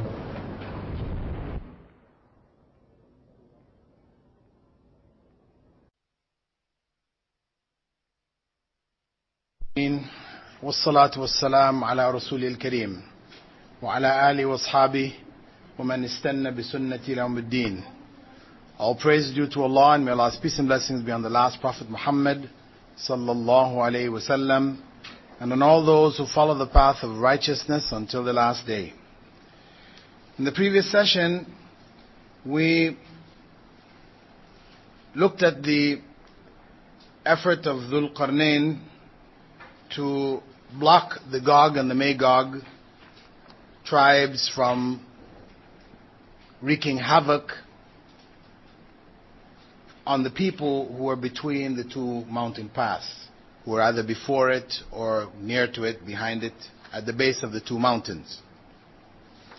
And we spoke at that time about the Gog and the Magog in terms of who they were. We clarified that they were not the Mongols, as some people had imagined, but in fact they were people who did carry some similarity in terms of their features, in the way Prophet Muhammad ﷺ described them. There are similarities between them and the Mongols, the Turks. And we talked about how Dhul Qarnayn dealt with the people that he came across there in terms of helping them. And we talked about the different benefits that we could extract from how he functioned with those people who offered to pay him money, though for the work he was doing, though it was legitimate for him to take it, he had the means to do it himself. Allah had already supplied him with sufficient means, so it was not necessary, so he didn't take it. And that was the way of the righteous. We talked about, how from that there are different principles for leadership. How rulers, those in positions of responsibility, are supposed to work with their subjects in terms of providing from their own means where the subjects are in need, etc., etc. And basically, we ended up with the final picture of the wall, which was set up by Dhul Qarnayn, one which the Gog and the Magog could not climb over or tunnel through. However, we did mention that efforts were underway, and even in the time of Prophet Muhammad ﷺ, he did announce that holes were being made in the wall. So that took us up basically to verse 97. We're continuing today from verse 98. Allah states there, قال هذا رحمة من ربي فإذا جاء وعد ربي جعله دكاء وكان وعد ربي حقا. He exclaimed, that is Dhul Qarnayn, this is a mercy from my Lord, but when my Lord's promise comes to pass, He will level it, and my Lord's promise is always true. قال هذا رحمة من ربي. On the completion of the wall, Dhul Qarnayn exclaimed, this is a mercy from my Lord. In doing so, he attributed the execution of this enormous project to Allah subhanahu wa ta'ala and His grace, not to himself. And this is the way of the righteous servants of Allah. That whatever they do, though it may be their effort, etc., they attribute it back ultimately to Allah. فَإِذَا جَاءَ وَعْدُ رَبِّي جَعَلَهُ دَكَّاءَ. Dhul Qarnayn then went on to prophesy about the future of the wall, saying, but when my Lord's promise comes to pass, He will level it. The Lord's promise refers either to the time of the Gog and the Magog, when they will emerge, or to the time of the last day. Either way, they are coming out as one of the signs of the last day, so it applies in both cases. When the appointed time arrives, in spite of the wall's enormous size and strength, it will crumble by the will of Allah subhanahu wa ta'ala. Prophet Muhammad sallallahu alaihi wasallam was reported to have said, Gog and Magog dig holes in the dam every day until they are almost able to see sunlight. When their leader tells them, go back, you will complete it tomorrow. However, Allah causes it to be rebuilt stronger than it was before. However, when they reach their appointed time, in which Allah ordains to let them loose upon people, they will dig until they see sunlight. Then their leader will instruct them, go back, you will complete it tomorrow, Allah willing. They will respond, Allah willing. When they return, they will find it as they left it the day before. Then they will complete the whole and emerge upon humankind. So Prophet Muhammad ﷺ describes the process, an ongoing process right now, where the Gog and the Magog are trying to penetrate this wall. But they're unable to do so. They come close to it, but each time it becomes more difficult for them. However, when Allah has decreed that the wall is to fall and they are to come out, then their efforts bear fruit and they're able to ultimately break through. وَكَانَ وَعْدُ رَبِّي حَقًّا. Dhul Qarnayn concluded his prophecy saying, and my Lord's promise is always true. Meaning that Allah's promise concerning the emergence of the Gog and the Magog must be fulfilled.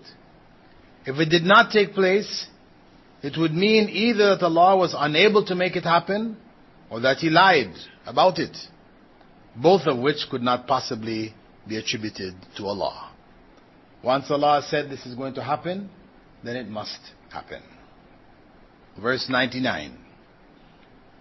وَتَرَكْنَا بَعْضَهُمْ يَوْمَئِذٍ يَمُوجُ فِي بَعْضٍ وَنُفِخَ فِي الصُّورِ فَجَمَعْنَاهُمْ جَمْعًا. On that day, I will let them surge in waves over each other. Then the trumpet will be blown, and I will collect all of them together. وَتَرَكْنَا بَعْضَهُمْ يَوْمَئِذٍ يَمُوجُ فِي بَعْضٍ.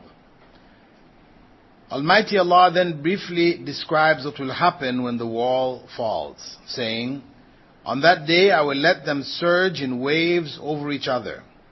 In another chapter of the Quran, Allah adds further details to this event, saying, حَتَّى إِذَا فُتِحَتْ يَأْجُوجُ وَمَأْجُوجُ وَهُمْ مِنْ كُلِّ حَدْبٍ يَنْصِلُونَ. Until when Gog and the Magog are let loose from their barrier, and they swiftly swarm down every slope. That's in Surah Al-Anbiya, 21st chapter, verse 96. The release of the Gog and the Magog is one of the major signs of the last day. Hudhayfa ibn Usayd reported that on one occasion, the Prophet ﷺ came to them while they were busy in discussion and asked, what are you discussing about? They replied, we are discussing about the last hour. He then said, it will not come to pass until you see 10 signs. It will not come to pass until you see 10 signs. The smoke, Dajjal, the beast, the rising of the sun in the west, the descent of Jesus, the Gog and the Magog, and the sinking of land in 3 locations, in the east, the west, and in Arabia, followed by a huge fire which would begin in Yemen and drive people to their place of assembly. So he said, the hour will not come to pass until you see 10 signs. The smoke you can find reference to it in Surah Ad-Dukhan, that's the 44th chapter, verse 10. Dajjal, the beast you can find reference to it in Surah An-Naml, 27th chapter, verse 82. The rising of the sun in the west. Prophet Muhammad ﷺ had said that repentance will be accepted by Allah until the sun rises in the west. That's one of the signs where repentance will no longer be accepted. The descent of Jesus, the second return, second coming of Jesus. The Gog and the Magog, the sinking of land in 3 locations. There's some kind of earthquake, where in some cases earthquakes, the earth splits apart. In some places there is huge depressions, like plates of the earth move in different directions and what is in between drops. Okay, they call it khasf in Arabic. So this is the sinking of the earth. In the east and the west and in Arabia, followed by a huge fire which would begin in Yemen and drive people to their places of assembly. In the authentically narrated explanations of the Prophet ﷺ regarding Gog and the Magog, the picture which emerges is that their release will occur at the end of the era of the Antichrist, Al-Masih Ad-Dajjal. It will be at the end of his era. Prophet Muhammad ﷺ prophesied that the Antichrist will establish himself and rule over the entire earth for 40 years. The first day of his reign will be like a year. The second like a month. The third like a week. And the rest of the days will be like our normal days. When he mentioned that, the companions asked him, how would they determine their prayer times in that first day, which would be like a year? First day, which would be like a year. How would they establish their times for prayer? Would they just pray 5 times and that's it for the whole year? Because it's like a day. And the Prophet ﷺ told them that they should estimate and calculate it. Estimate it. In that question of the Sahaba, this is after the Prophet ﷺ describes what Dajjal is going to do and everything else. Their concern was not so much for themselves. What would we do if Dajjal catches us? Their main concern was Salah. That's very interesting to note. That was their first concern. How are we going to make Salah? Yeah. No worry about themselves, but worried about their relationship with Allah subhanahu wa ta'ala. Also, in the Prophet ﷺ's answer, estimate it, he left behind fiqh, a legal ruling by which we are able to pray, by which we're able to pray under all circumstances, regardless of where we are. People often ask, what do we do in some parts of the earth in the north, where you have 6 months of daylight in Alaska and 6 months of night? How do you pray then? Or what about people on the International Space Station, in the shuttles? What about when people land on Mars? What are they going to do? If there are Muslims among them, how are they going to pray? Well, the Prophet ﷺ left the principle for us. You estimate it. We have Asr watch or Fajr, which tells you your 24-hour prayer times. See, this is the Prophet ﷺ. Remember now, he was speaking at a time in Arabia where people were able to calculate times of prayer by what? By the sun. The movement of the sun. They made crude sundials, sticks on the ground, watching the shadow of the sun. Now, in those times, somebody says to you, estimate it. If you only have sunlight for 1 year, how do you estimate it? See, obviously, Prophet Muhammad ﷺ was leaving information for the future generations, where people would be able to estimate it. Because in that time, how are you going to estimate it? With that technology and that knowledge, it wasn't possible.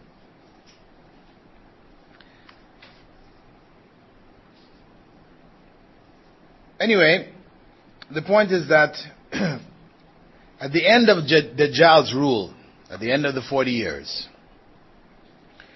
Prophet Jesus will return to lead the believers in a war against Dajjal. Prior to that point, the believers will be led by whom? The Mahdi. Right. They will be led by the Mahdi. And they will end up blockaded in Jerusalem when Prophet Isa returns. Anyway, at this point, Prophet Isa, Jesus, will lead the battle against Dajjal. Dajjal will see him run, he will track him down and kill him personally, to confirm for the people that he was in fact dead. And after killing him, of course, the people are elated, they're happy, they're thronging around Prophet Isa, etc. Prophet Muhammad ﷺ narrates, a group of people who by Allah's help survived the Dajjal war will come to Jesus He will anoint their faces and tell them of their grades in paradise. Shortly thereafter, while this is happening, Allah will say to Jesus, I have raised a people of my creation that no one can defeat. Therefore gather my slaves to At-Tur, Mount Tur. Then Allah will raise the Gog and the Magog, and they will swiftly swarm from every mound. They will dominate the earth, as Dajjal before dominated the earth. Prophet Jesus was able to defeat Dajjal, but Allah has informed him that he cannot defeat the Gog and the Magog. Abu Sa'id al-Khudri narrated the Prophet ﷺ said, the Gog and the Magog will be released upon humankind just as Allah said, and they will swiftly swarm from every mound. They will overwhelm the people, and Muslims will have to seek refuge in their cities and fortresses, along with their cattle. Gog and the Magog will consume the earth's waters. Some of them will pass by a river and consume all of its water until it becomes dry. Whoever is following them will pass by the riverbed and remark, there once was water here. Everyone will seek refuge in fortresses or cities. One among the Gog and the Magog will exclaim, we are finished with those inhabitants of the earth. Only the inhabitants of the sky remain. Then one of them will heft his spear and heave it into the sky, and it will fall back with blood on it, as a test and a trial for human beings. So the Gog and the Magog will gain control over the earth and its resources and dominate all parts of the earth.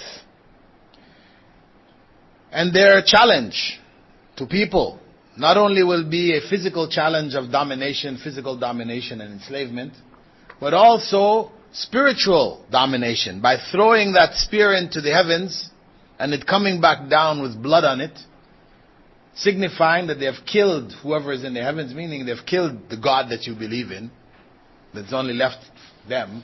That is a spiritual test, similar to some of the things which Dajjal will bring. But in spite of their domination, this is the nature of Allah, that where countries, empires, cities, individuals may dominate for a period of time, no matter how powerful they become, there is an end to their domination. It will come. The end will come. So though the leadership of Prophet Isa was not sufficient to defeat them in the battlefield, it didn't have the means to do so, Allah defeats them. And Nawas ibn Sam'an, he quoted the Messenger of Allah saying, Jesus, Allah's Prophet, will be cornered along with his companions and blockaded until the head of a bull will be more precious to them than 100 dinars to you today. Jesus, Prophet of Allah, and his companions will turn to Allah in prayers. Then Allah will send worms, which will attach themselves onto the necks of the Gog and the Magog. Abu Sa'id al-Khudri continued this description, quoting the Prophet ﷺ as saying, Allah will send creatures like locust larvae, which will bore into their necks until they die like locusts piled one upon another. In the morning, the Muslims barricaded with Prophet Jesus will not hear a sound from them. The Muslims will ask, will somebody sacrifice himself by going out and seeing what has happened to them? A man from among them will go out, certain that they will kill him, only to find them all dead, piled one on top of the other. He will then proclaim to Muslims, good news, your enemy has been destroyed by Allah. Then the people will come out of their fortresses and release their cattle, and there will be nothing for the cattle to graze on besides the corpses of the Gog and the Magog. The cattle will become fatter from them than they ever did from eating grass. Following that, and Nawas ibn Sam'an goes on to quote the Prophet ﷺ as saying, afterwards, Jesus, the Prophet of Allah, will come down from Mount Tur with his companions to the low ground. They will not find as much as a palm's width of space free from the fat and rotting corpses of the Gog and the Magog. Jesus, the Prophet of Allah, and his companions will then turn to Allah in prayer, and Allah will send birds as large as the necks of camels, which will pick the corpses up and carry them and drop them wherever Allah wills. Then Allah will send rain, which will destroy all houses made from mud, bricks, or animal hair, and clean the earth the way a mirror is cleaned. The earth will then be commanded to produce its fruit and retrieve its blessings. Allah's Messenger was also quoted as saying, for 7 years, Muslims will build fires with the bows and arrows of the Gog and the Magog. Prophet Jesus will remain on earth for 40 years, during which peace will reign and the earth will flourish. For 7 years after his death, people will remain at peace until Allah sends a wind which will take the soul of every believer. But just before the coming of this wind, the sun will rise from the west.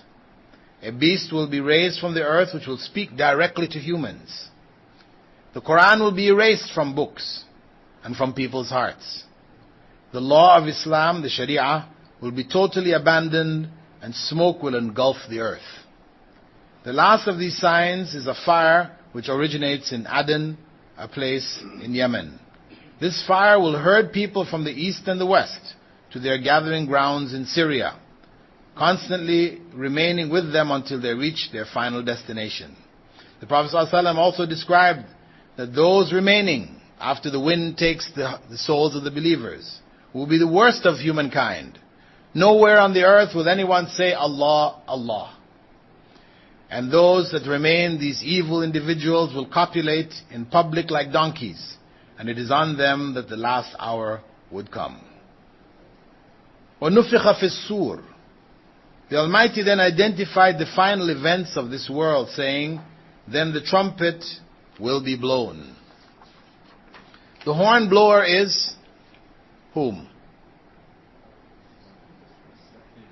Israfil. Yes. Israfil is the angel normally ascribed to blowing the horn. Actually, there are no clear hadiths which state it, but it has been generally understood. You hear it in statements of the Sahaba and others. But there is no clear hadith which says, the Prophet ﷺ said, Israfil blows the horn. But he does speak of Israfil in the group of the major angels. For example, prior to beginning his night prayer, Prophet ﷺ used to say, Allahumma Rabba Jibril wa Mikail wa Israfil fatir as-samawati wal ard alim al-ghaybi wa shahada anta tahkumu bayna ibadik fima kanu fihi yakhtalifun ihdini lima ikhtalafa fihi min al-haqq bi'idhnika innaka tahdi man tasha ila siratim mustaqim. O Allah, Lord of Gabriel and Michael and Israfil, Creator of the heavens and the earth, knower of the seen and the unseen, you alone judge between your servants in what they differ. So guide me in what of the truth is disputed, by your permission. Indeed, you guide whomever you wish to the straight path. Before doing tahajjud, he used to make this dua. So there are these three noble angels, each given a responsibility for life. Gabriel is responsible for what provides life to the hearts, which is revelation. Michael is responsible for rain containing life for the plants. And Israfil is responsible for people's life at the time of resurrection, with the blowing of the horn. Prophet Muhammad ﷺ was quoted by Abu Sa'id as saying, how can I enjoy when the horn blower has put the horn to his mouth, inclined his forehead backwards, and turned his ear listening for the command to blow? 1,400 years ago, Prophet Muhammad ﷺ described Israfil as putting the horn to his lips, the trumpet, inclining his head backwards, turning his head slightly to listen for Allah's command to blow. In Surah Zumar, verse 68, Allah says there, وَنُفِخَ فِي السُّورِ فَصَعِقَ مَنْ فِي السَّمَاوَاتِ وَمَنْ فِي الْأَرْضِ إِلَّا مَنْ شَاءَ اللَّهُ ثُمَّ نُفِخَ فِيهِ أُخْرَى فَإِذَا هُمْ قِيَامٌ يَنْظُرُونَ. And the horn will be blown, and all in the heavens and all on earth will faint, except whom Allah wills. Then it will be blown a second time, and behold, they will all be standing staring. That's Surah Zumar, verse 68. The horn is blown twice. The first blowing is the blowing of shock and terror, in which people are stunned and those whom Allah wills will go unconscious. The second blowing is the blowing of resurrection, in which people rise from their graves. In a long hadith narrated by Abdullah ibn Amr, the Prophet ﷺ was quoted as saying, when the horn will be blown, and no one would hear that, but he would bend his neck to one side and raise it from the other side, and the first one to hear the horn will be a person busy setting right a tank meant to provide water for camels. He would swoon, and the other people would also swoon. Then Allah will send rain, which would be like dew, and people's bodies would grow from it. Then the horn would be blown, and they would stand up staring. So the first time the horn is blown, there is shock all over the earth. People faint, lost creatures faint, and at this point rain comes, heavy rain over the earth. And that rain then begins, is like a catalyst for the body parts of all who died to come together in the earth. It's reformed, and then the second blowing, and then they come out of their graves. So in this surah here, when Allah says, وَنُفِخَ فِي السُّورِ, this is in reference to which blowing? Then the trumpet will be blown. The first or the second? The second? The first. Well, if we look at what was said after, it said, وَنُفِخَ فِي السُّورِ, and immediately after that, فَجَمَعْنَاهُمْ جَمْعًا. So, Allah says, using this fa, فَجَمَعْنَاهُمْ. Fa in Arabic indicates soon thereafter. So if soon thereafter they are gathered, we know that the gathering of the dead, this is immediately after resurrection. So it implies then that that blowing, فَنُفِخَ فِي السُّورِ وَنُفِخَ فِي السُّورِ, this was in fact the second blowing. And Allah doesn't mention the first blowing here because of the fact that what He is describing after it are the circumstances of resurrection. That's what the focus of the verses are on. Prophet Muhammad ﷺ had said between the two blowings of the trumpet, there would be an interval of 40. Now, Abu Hurairah, who narrated it, was asked, does this mean 40 days or 40 months or 40 years? He said, I don't know. Prophet ﷺ said, between them is 40. Now, if you note in the verse, Allah said there that all will fall unconscious except إِلَّا مَنْ شَاءَ اللَّهُ, except for those who Allah wills. So scholars, in looking at that, try to determine or identify who would not fall unconscious when the horn is blown. Some scholars said it was the angels. They wouldn't. Ibn Hazm, for example, he said the angels wouldn't because they are spiritual beings without souls who do not die according to him. Right? But this claim is questionable, that the angels don't die, because they are among Allah's creation.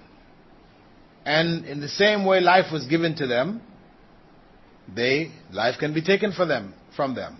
Furthermore, it is authentically reported from the Prophet ﷺ by a number of companions that he said, indeed when Allah speaks revelation, the angels are overcome by something like fainting. So they go unconscious. It's described when they receive revelation. So if that can happen, then surely with the blowing of the trumpet, they could also go unconscious. Muqatil and others held that the exception made was for Jibreel, Mikael and Israfil and the angel of death. Others included also the bearers of Allah's throne, the throne bearers. However, the hadiths which they use to support this are not authentic. So it's just speculation. Imam Ahmad ibn Hanbal, he was of the opinion that the damsels and the youths of paradise, they wouldn't be included. And Ibn Taymiyyah, he had said, as for those whom an exception will be made, it includes the damsels of paradise, because paradise has no death in it. That is a deduction, because you enter paradise, there's no dying. So that was the conclusion. Again, it's speculation. It sounds kind of reasonable. It has some support. Abu al-Abbas al-Qurtubi, not the scholar al-Qurtubi who did the Tafseer that we are using, al-Jami' li Ahkam al-Quran, but he did another work called al-Mufhim ila Sharh Muslim. He did a condensed version of Sahih Muslim, condensed it into one text. Anyway, he favored the opinion that those intended are all the dead. They're already dead. And Allah says, لا يذوقون فيها الموت إلا الموتة الأولى. They will only taste in it the first death. So once you die, there's no dying a second time. Right? So that was his conclusion as to why it was them. Ibn al-Qayyim mentioned that the scholars had differed regarding the death of the souls at the time of the blowing of the horn. He favored the opinion that the death of the soul is its separation from the body, and refuted the opinion of those who held that the souls disappear because the texts indicate that the souls remain in the state of the barzakh in punishment or pleasure until resurrection. If falling unconscious is interpreted as fainting, souls will go unconscious and will not be among those for whom an exception will be made. For human beings can faint as a result of what they see or hear, as in the case of Moses. When he saw the mountain crumble to dust, Allah said, and Moses fell down unconscious. That the dead will experience fainting is clearly stated in the following narration, in which Abu Hurairah quoted the Prophet ﷺ as saying, do not favor me over Moses, for people will faint, and I will be the first to regain consciousness, only to find Moses holding on to a side of the throne.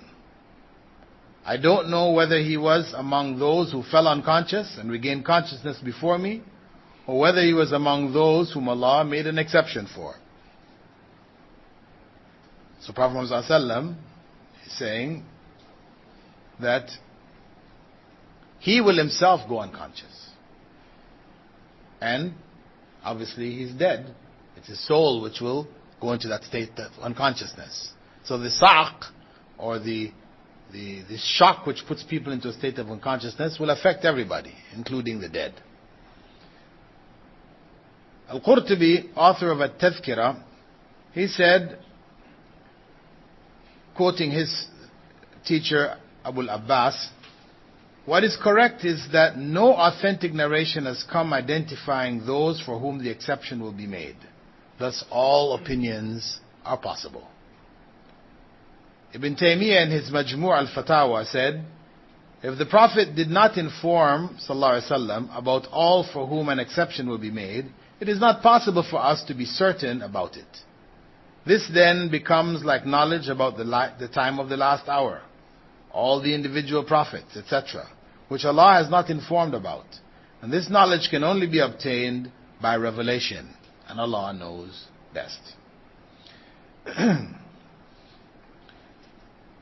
Anas narrated that the Prophet ﷺ had said, if the signs of the beginning of the day of resurrection appear, and one of you has a seedling in his hand, he should plant it if he is able to do so before the resurrection begins. So if the major signs begin, they're starting, whether it catches you in the form of the wind, as you see people dying around you from the wind, and you have a seedling to plant, you should plant it. Meaning, you don't, because signs may appear that the end is coming, you don't just give up everything then and, just go into a state of whatever, shock. No. Whatever good deed you had begun that you, which is of value, etc., you should complete it. You should continue to do it until you are taken. And actually in this hadith is, concern for the environment. Because a seedling, this is a baby plant which would grow up ultimately into a bigger plant. That the issue of planting, is something which the Prophet ﷺ gave importance to, and he also forbade in the time of jihad the destruction of crops and plants, etc.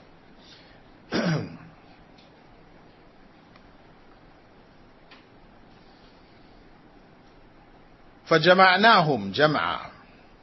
The mighty statement, and then I will collect all of them together, refers to the gathering of the resurrected dead for the judgment after the second blowing of the horn.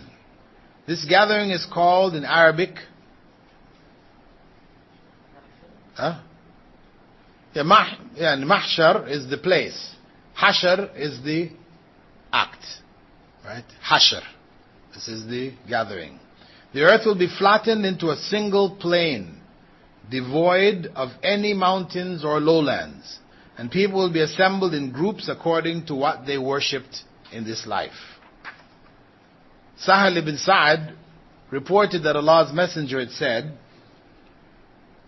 people will be assembled on the day of resurrection on a white plain with a reddish tinge, like a flat loaf of white bread without markings for anyone. Abu Hurairah quoted the Prophet ﷺ as saying, on the day of resurrection, people will be gathered, and he will order them to follow what they used to worship. So some of them will follow the sun, some will follow the moon, and some will follow other false gods, and only this nation will be left with its hypocrites. Now this gathering, the Hashar, which is referred to, the text of the Quran indicate that it includes everybody. Angels, jinns, human beings, even animals.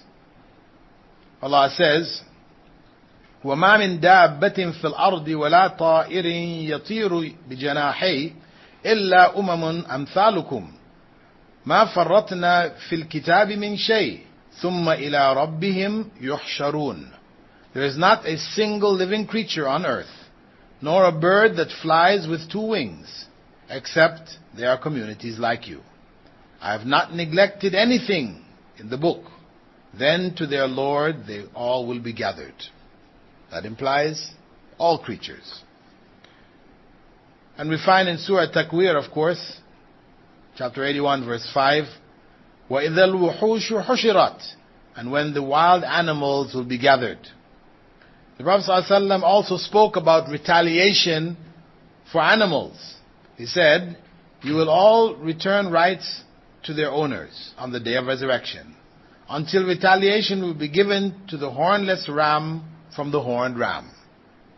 So even the ram, horned and hornless, the ram with the horn which defeated or butted the hornless ram off the mountainside, Allah will bring them back together, and the one without the horn will now butt the one with the horns off the mountainside. This is the completeness of Allah's justice, that nothing would escape. And this implies, of course, the gathering even of animals. And that gathering is one in which people will be naked. Aisha reported that she heard the Prophet ﷺ say, people will be assembled on the day of resurrection barefooted, naked, and uncircumcised. I asked Allah's Messenger, O Messenger of Allah, will males and females be together on that day looking at each other? He replied, O Aisha, the matter will be too serious for them to look at each other. The first to be clothed. Allah's Messenger on one occasion stood up giving a sermon and said, O people, Allah will assemble you barefooted, naked and uncircumcised. Then he repeated the words of the Quran, كَمَا بَدَأْنَا أَوَّلَ خَلْقٍ نُعِيدُهُ وَعْدًا عَلَيْنَا. I created you the first time, I will repeat it, a promise binding on myself.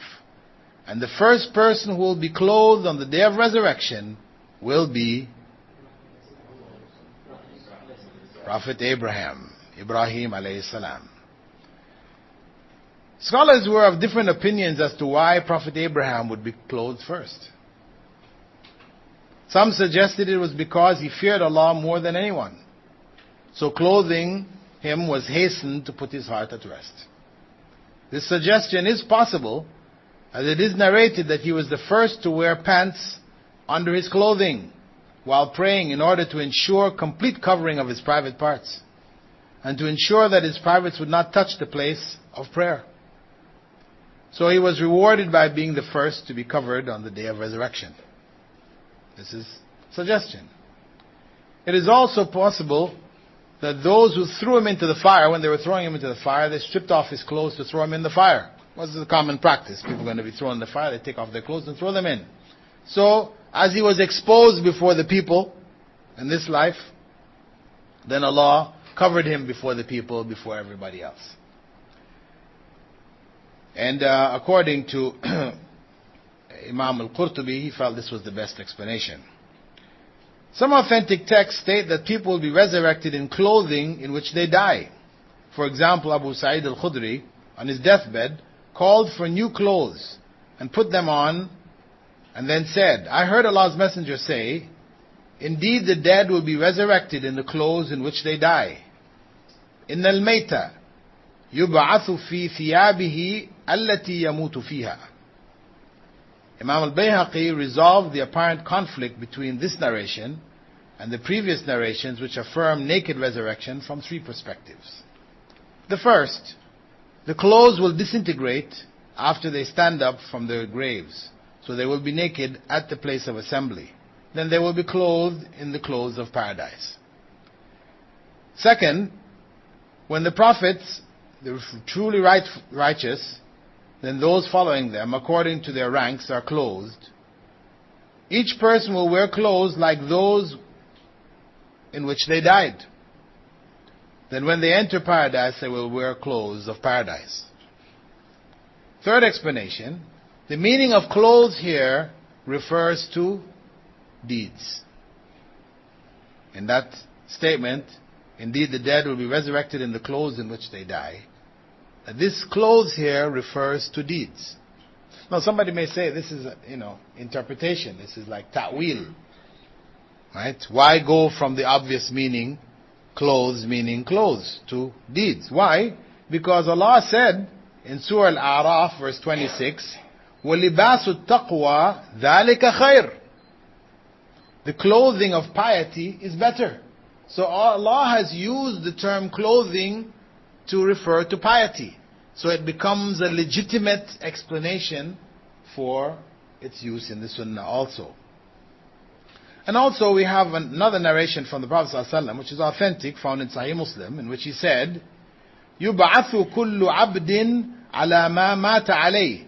Every slave will be resurrected doing whatever deeds he died doing. Every slave will be resurrected doing whatever deeds he died doing.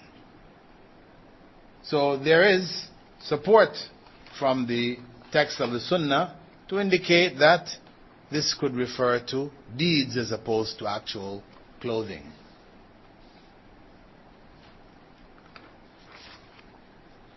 We also have a narration from Ibn Abbas in which he said, while a man was standing at Arafah, he fell from his horse and it trampled him. The Prophet ﷺ said, bathe him with water and lotus leaves, shroud him in his 2 garments, and do not put perfume on him nor cover his head, for he will be resurrected on the day of resurrection, reciting the talbiyah, doing the deeds on which he died. It should not be understood that the person will be resurrected in the clothing in which he was shrouded or in which he died. He is resurrected in the state of his faith or disbelief, his certainty or doubt, in which he died and doing the deeds he was doing at the time of his death. This is indicated by the following narration of Abdullah ibn Amr, which he related that the Prophet ﷺ said, if Allah wishes to punish a people, the punishment will strike whoever is among them, then they will be resurrected according to their deeds. In verse 100, Allah goes on to say, وَعَرَضْنَا جَهَنَّمَ يَوْمَئِذٍ لِلْكَافِرِينَ عَرْضًا. On that day I will display hell before the disbelievers in plain view. وَعَرَضْنَا جَهَنَّمَ يَوْمَئِذٍ لِلْكَافِرِينَ عَرْضًا. On that day I will display hell before the disbelievers in plain view. Means that Allah will shock those resurrected with a full display of the ferocity of hell, a creature so terrible and wild that Allah has assigned billions of angels to restrain it. Abdullah ibn Mas'ud quoted the Prophet ﷺ as saying, hell will be brought on that day having 70,000 reins, with 70,000 angels drawing each rein. The disbelievers will also be displayed before the hellfire. As the Almighty said, وَيَوْمَ يُعْرَضُ الَّذِينَ كَفَرُوا عَلَى النَّارِ. And on the day when those who disbelieve will be exposed to the fire. This is a part of the punishment that the disbelievers will face before the actual judgment. It is a form of psychological punishment in which they are terrified just to view hell. Part of the wisdom of Allah informing humans about this incident is that it should motivate the believer to correct his relationship with his Lord. He should fear this day and prepare for it by visualizing hell as if it were under his feet. He should also realize that all that remains before meeting this day is for the soul to leave the body. So on that day after the gathering, the hellfire will be displayed particularly to the disbelievers. It will be a major shock for them, seeing its reality. And we discussed this earlier about the nature of the hellfire. That the hellfire is actually a beast. There's a difference between heaven and the hellfire. The way Allah describes the hellfire as talking, breathing, He describes it as a beast, as a creature which He has created. And its ferocity will shock people when they see it. And Allah describes through His Prophet ﷺ, various descriptions of hell, and there's some books which have been written on descriptions, the characteristics of hell. It's worth reading. But in any case, it will be a part of the punishment. Just as the punishment begins for the disbeliever from the time he dies.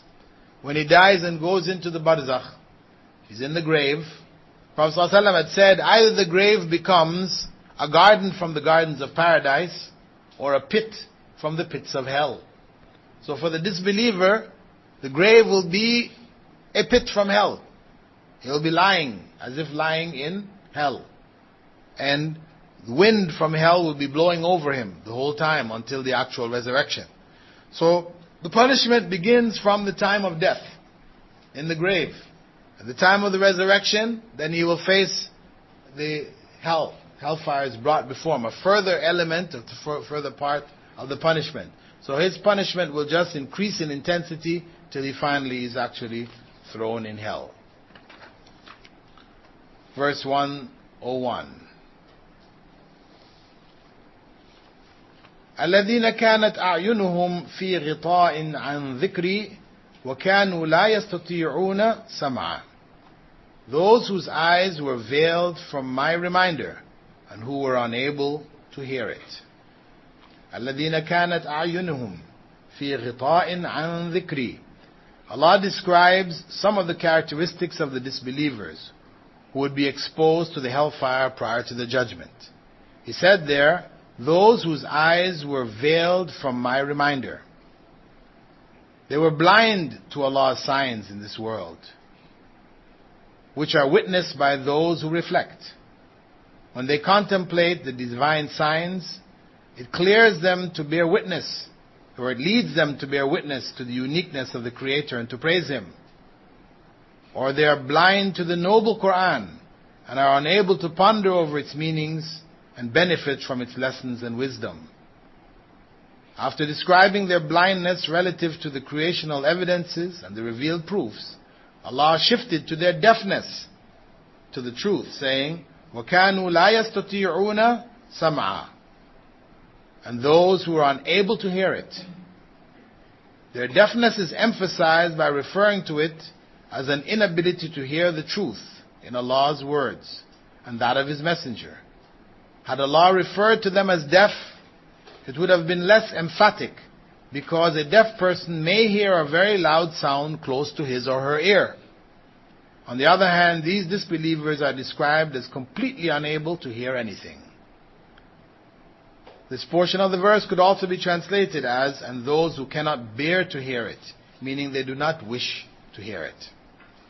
So Allah gives here descriptions, of those who would be exposed to the hellfire as part of the punishment, in which they are shocked and the punishment continues to build step by step on them.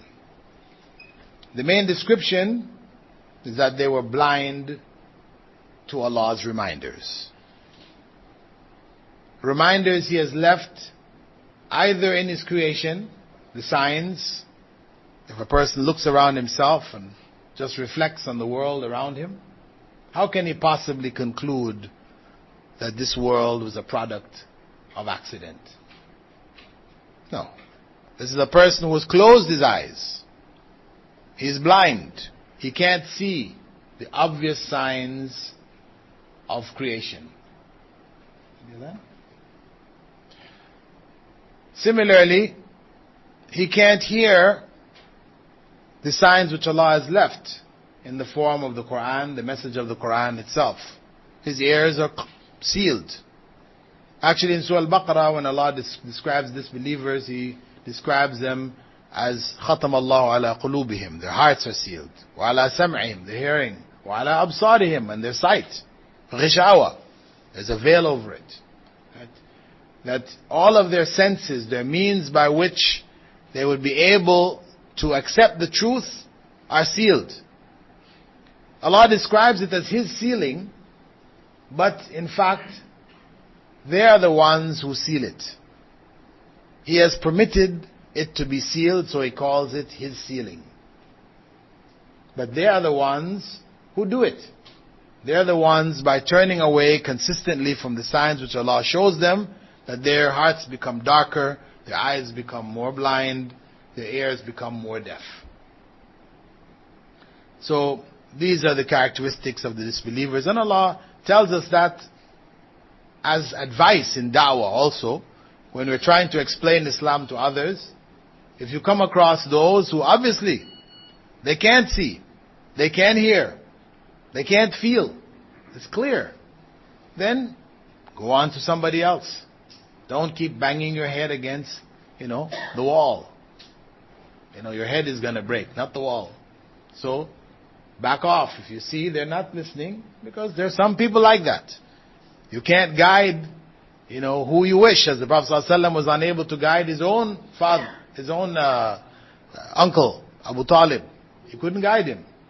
As much as he loved to, he wanted to. So, we have to know where to stop, to divert our energies elsewhere, so that we don't become disheartened and, our energies are wasted. We'll stop here. Inshallah, if you have any questions on what we've covered. Basically, we finished off the story of Dhul Qarnayn, where he describes what is going to happen to this wall that he built. It will be broken down as one of the signs, the major signs of the last hour, the 10 major signs. And I mentioned a variety of hadiths which describe what happens in the time of the Gog and the Magog. We said it would occur towards the end of whose era? Huh? Of Dajjal, not at the end of Isa's period. Isa's period is 40 years. His begins from the end of the rule of Dajjal. So it is towards the end of that period. And that Prophet Isa will be unable to defeat them. And Allah tells him that. Don't even bother to try. They're indefeatable. So, no matter how powerful one may be, being a prophet of Allah, Allah does not give, because of course He could have given Prophet Isa the means to kill the Gog and the Magog, as He gave him the means, the ability to kill Dajjal. And Dajjal would be a very powerful foe. You know, if you read about what Dajjal is able to do, then he's a very formidable foe. But Allah gave Prophet Isa the ability to kill him. But in affirmation that only He can defeat everything, He doesn't allow Prophet Isa the ability to defeat the Gog and the Magog. This is just a part of His science. So people may not become deluded even in that time, because if Prophet Isa, maybe he wiped out the Gog and the Magog, maybe people would start worshipping him again. You know? But just to make it clear to people, He is fallible. He cannot do everything and anything. You know? It was Allah who destroys them through worms. Something simple, small, you know, after they're defeating, they're so powerful, and the powerful things can't defeat them. Something so simple and small as a worm, working its way into his head, killing him. They're killing them. And Allah then goes on, after Dhul Qarnayn finishes his description, praising Allah for what He had built. He then goes on to describe some of the signs that would happen, the blowing of the horn, and the resurrection and gathering. And of course, you know, elsewhere in the Quran it goes into much greater detail as to other elements. And as we mentioned before, you find Allah describing certain incidents either of the past in the lives of the prophets, etc., history of the world, or in the future, things that would happen, would take place. He describes and repeats their descriptions in different parts of the Quran, but each time He describes them in different contexts. He brings out certain aspects of their history or their story, which is relevant to whatever point or lesson He is focusing on or giving at the time. So, if you have any questions, please. A huge fire from Yemen will drive people to the place of assembly. Is it place of Mahshar? What is the assembly? Place of Mahshar? Well, the assembly place here, implied here, would be the assembly place of their dying, the last people of the earth dying. Because the Mahshar is only after you have died and been resurrected. So that would be contradictory to say that's where they were being driven to.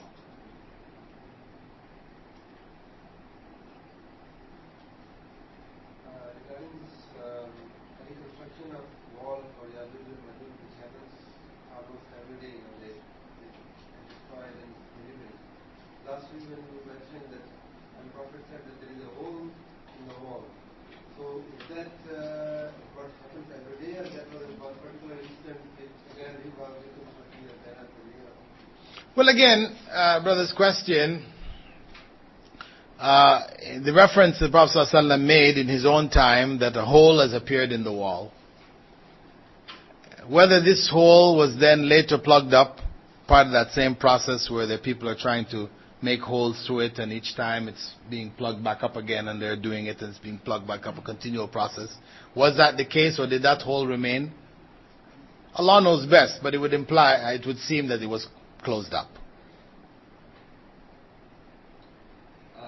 Based on a lot of the things the Prophet ﷺ talked about as to the signs of the Day of Judgment, and only Allah subhanahu wa ta'ala knows the future. But within what we know, as the human beings, what we know of the Prophet ﷺ, where do you think we are in this whole place and time? Hey, brother's question, which people commonly ask, where are we relative to all of these signs? Of the 10 major signs, has any of them occurred in our time? No.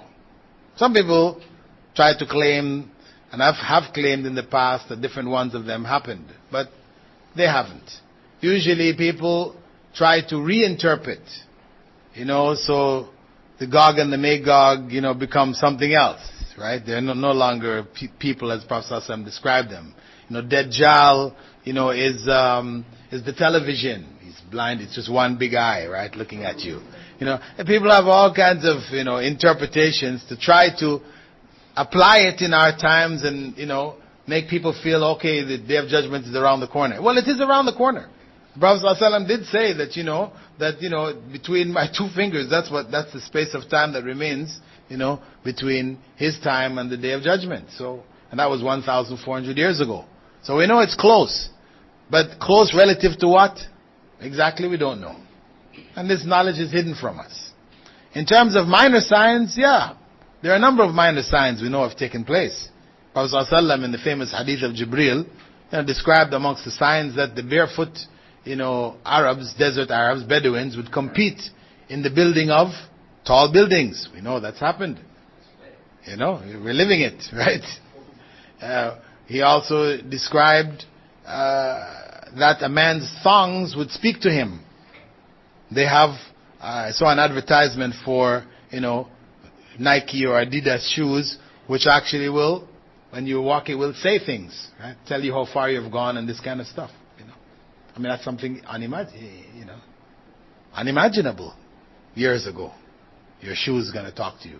And a variety of other minor issues that the Prophet ﷺ spoke about, we know that they have taken place and will continue to take place. But none of the major signs have happened so far.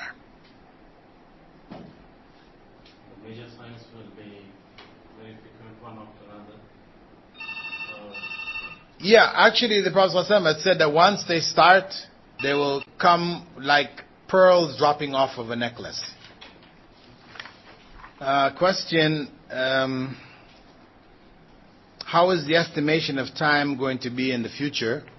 Well, as we said, we don't know what technology will be around at that time. No, we really can't speak of it. We know we have the technology now to estimate the time, and that's enough. Technology doesn't stop, it tends to continue to go forward. In terms of question, resurrection, a person resurrection is resurrected doing some evil deeds. Does that person at the time of resurrection realize it? Of course. Of course that person will realize. They will be ashamed. This is part of the shaming of those involved in sin, that they would be exposed, resurrected in the commitment of some major sins, which they would be visible to people around them. Question concerning the hellfire and people being exposed to it, whether that will be at the time of assembly. Yes, that's what we said. Based on the Quranic text, it speaks of the display of the hellfire after the gathering. So it would be in that same period. Another question, who is the Mahdi? Of course, that's a big story in and of itself. But enough to say that he will be a leader among Muslims who will appear, who is blessed by Allah in that he is rightly guided, and people will gather around him in a struggle against the forces of falsehood in the earth. He would become like the Khalifa for Muslims, the believers. And it is during his reign that Dajjal will appear. And the Prophet ﷺ described him as being from his descendants, being from the same line, and gave some physical descriptions about him having a broad forehead and some other physical descriptions. But he is among the righteous rulers of Muslims, the last among them, followed by Prophet Isa. Question concerning the holes in the wall. How are the holes made? Are they using, drills, or are they using jackhammers? Or well, we can't get into it. We don't know. We don't have the knowledge. That would just be speculation, really. But we know that they're digging holes, however, by whatever means they use. Further question? No? Okay. We do have some videos, VCDs. That is one called From Darkness into Light, which is very good for da'wah to give to non-Muslims. It's about people in the UK who accepted Islam, different people, so it's very good. It's nicely done. It was done, I think, through the BBC or something like this. It's a very good presentation of Islam in the UK. And the other one is called Choosing Islam, and this one is in the US, people who accepted Islam in the US. Both of them are very good for, as I said, giving to non-Muslims. So if you'd like to get a copy afterwards, you can. It's 10 riyals for From Darkness, and Choosing Islam is 15. The other thing that I'd like to mention, where are we in the time is short? Yeah. Okay. Anyway, we'll talk about it next week. But the plan is, I've asked some people to go over the notes for the class so we can try to compile it into one text. So those who would like to do an examination on it, it would be possible, and those who just like to have it to be able to go over it. Some of you joined at various times. Inshallah, you can benefit from the whole text. But there is a plan which I'd like to present to you, which we'll maybe present in next class in more detail, whereby this course and other courses like it in the future, we will do it for university credits towards a degree in Islamic studies. Accredited, hopefully, inshallah. Anyway, we'll discuss it more next class, inshallah. سبحانك اللهم وبحمدك نشهد أن لا إله إلا أنت نستغفرك ونتوب إليك. الحمد لله رب العالمين والصلاة والسلام على رسول الكريم وعلى آله وأصحابه ومن استنى بسنة يوم الدين. All praise due to Allah, and may Allah's peace and blessings in the last Prophet Muhammad sallallahu alaihi wasallam, and on all those who follow the path of righteousness until the last day. We are proceeding from our last session where we completed verse 101. We're proceeding on to verse 102, where Allah raises the fundamental issues of faith and practice of Islam. What are the components and what are the requirements? In verse 102, Allah subhanahu wa ta'ala says, أَفَحَسِبَ الَّذِينَ كَفَرُوا أَن يَتَّخِذُوا عِبَادِي مِن دُونِي أَوْلِيَاءَ إِنَّا أَعْتَدْنَا جَهَنَّمَ لِلْكَافِرِينَ نُزُلًا. Do the unbelievers think that they can take my servants as protectors besides me? Indeed, I have prepared hell as hospitality for the unbelievers. The Almighty addresses the disbelievers who are deaf, dumb and blind to His signs, which we spoke about in the previous verses, and who will be exposed to the hellfire in the next life in order for them to reflect. And Allah asked the following rhetorical question: أَفَحَسِبَ الَّذِينَ كَفَرُوا أَن يَتَّخِذُوا عِبَادِي مِن دُونِي أَوْلِيَاءَ? Do the unbelievers think they can take my servants as protectors besides me without being seriously and severely punished? That is the thought which is understood from the verse, which is not mentioned. You find in different parts of the Quran where Allah will begin a statement and not complete it, leaving you to complete it in your own mind, which gives it an even greater impact. So it is, do the unbelievers think that they can take my servants as protectors besides me? What is deleted is, without being severely punished.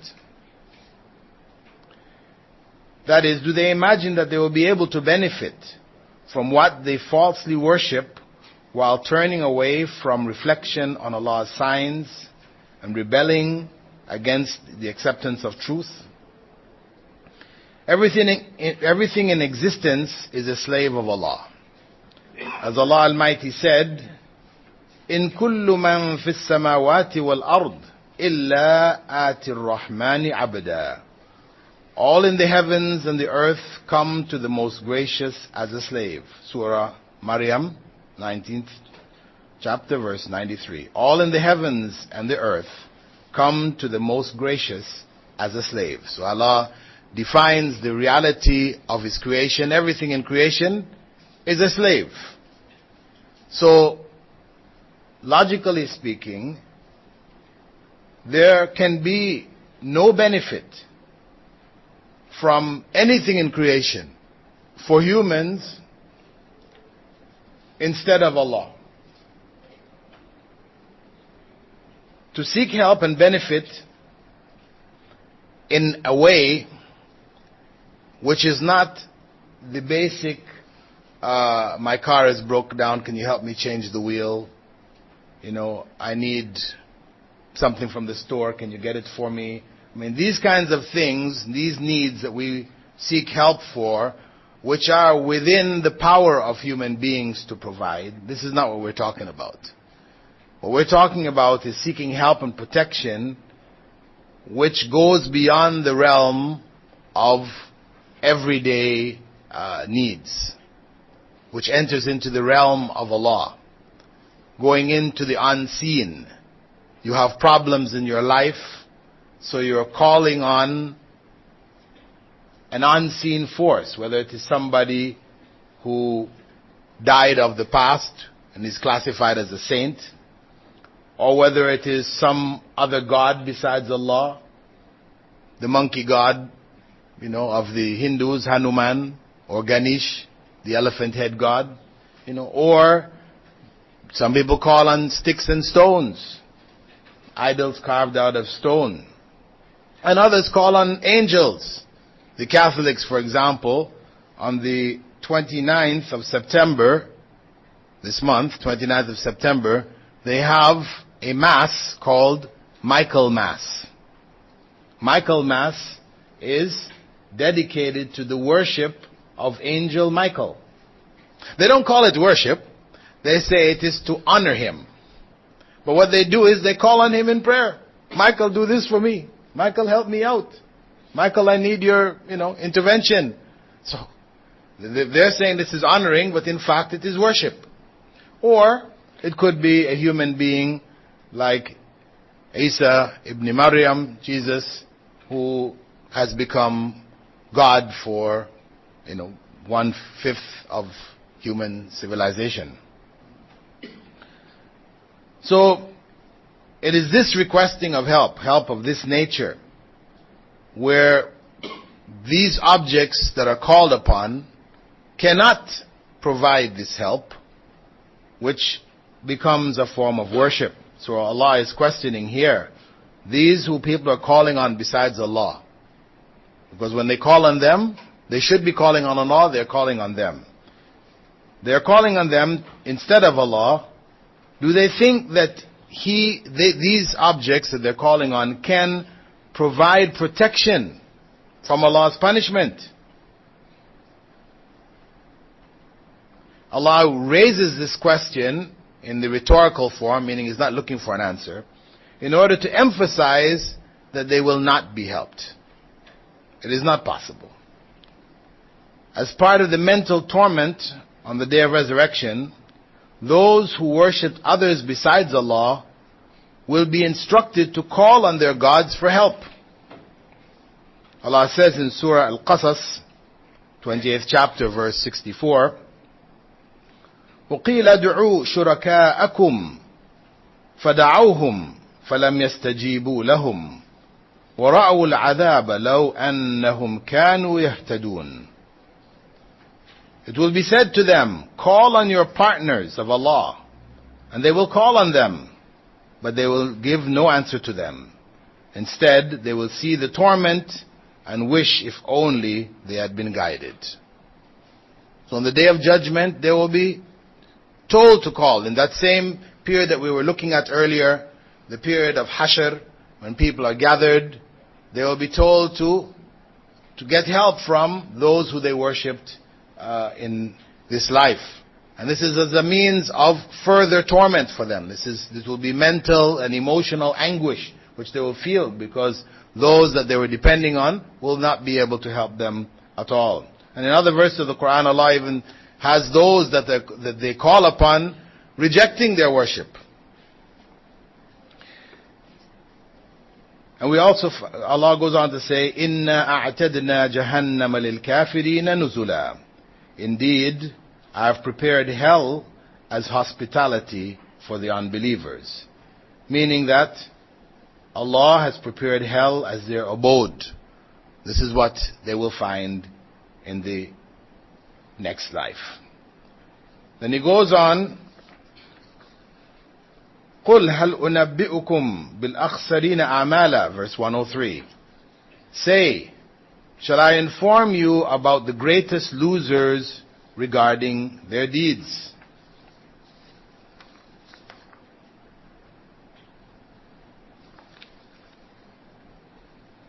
Allah here goes now to look at a phenomenon which is common among disbelievers in this life.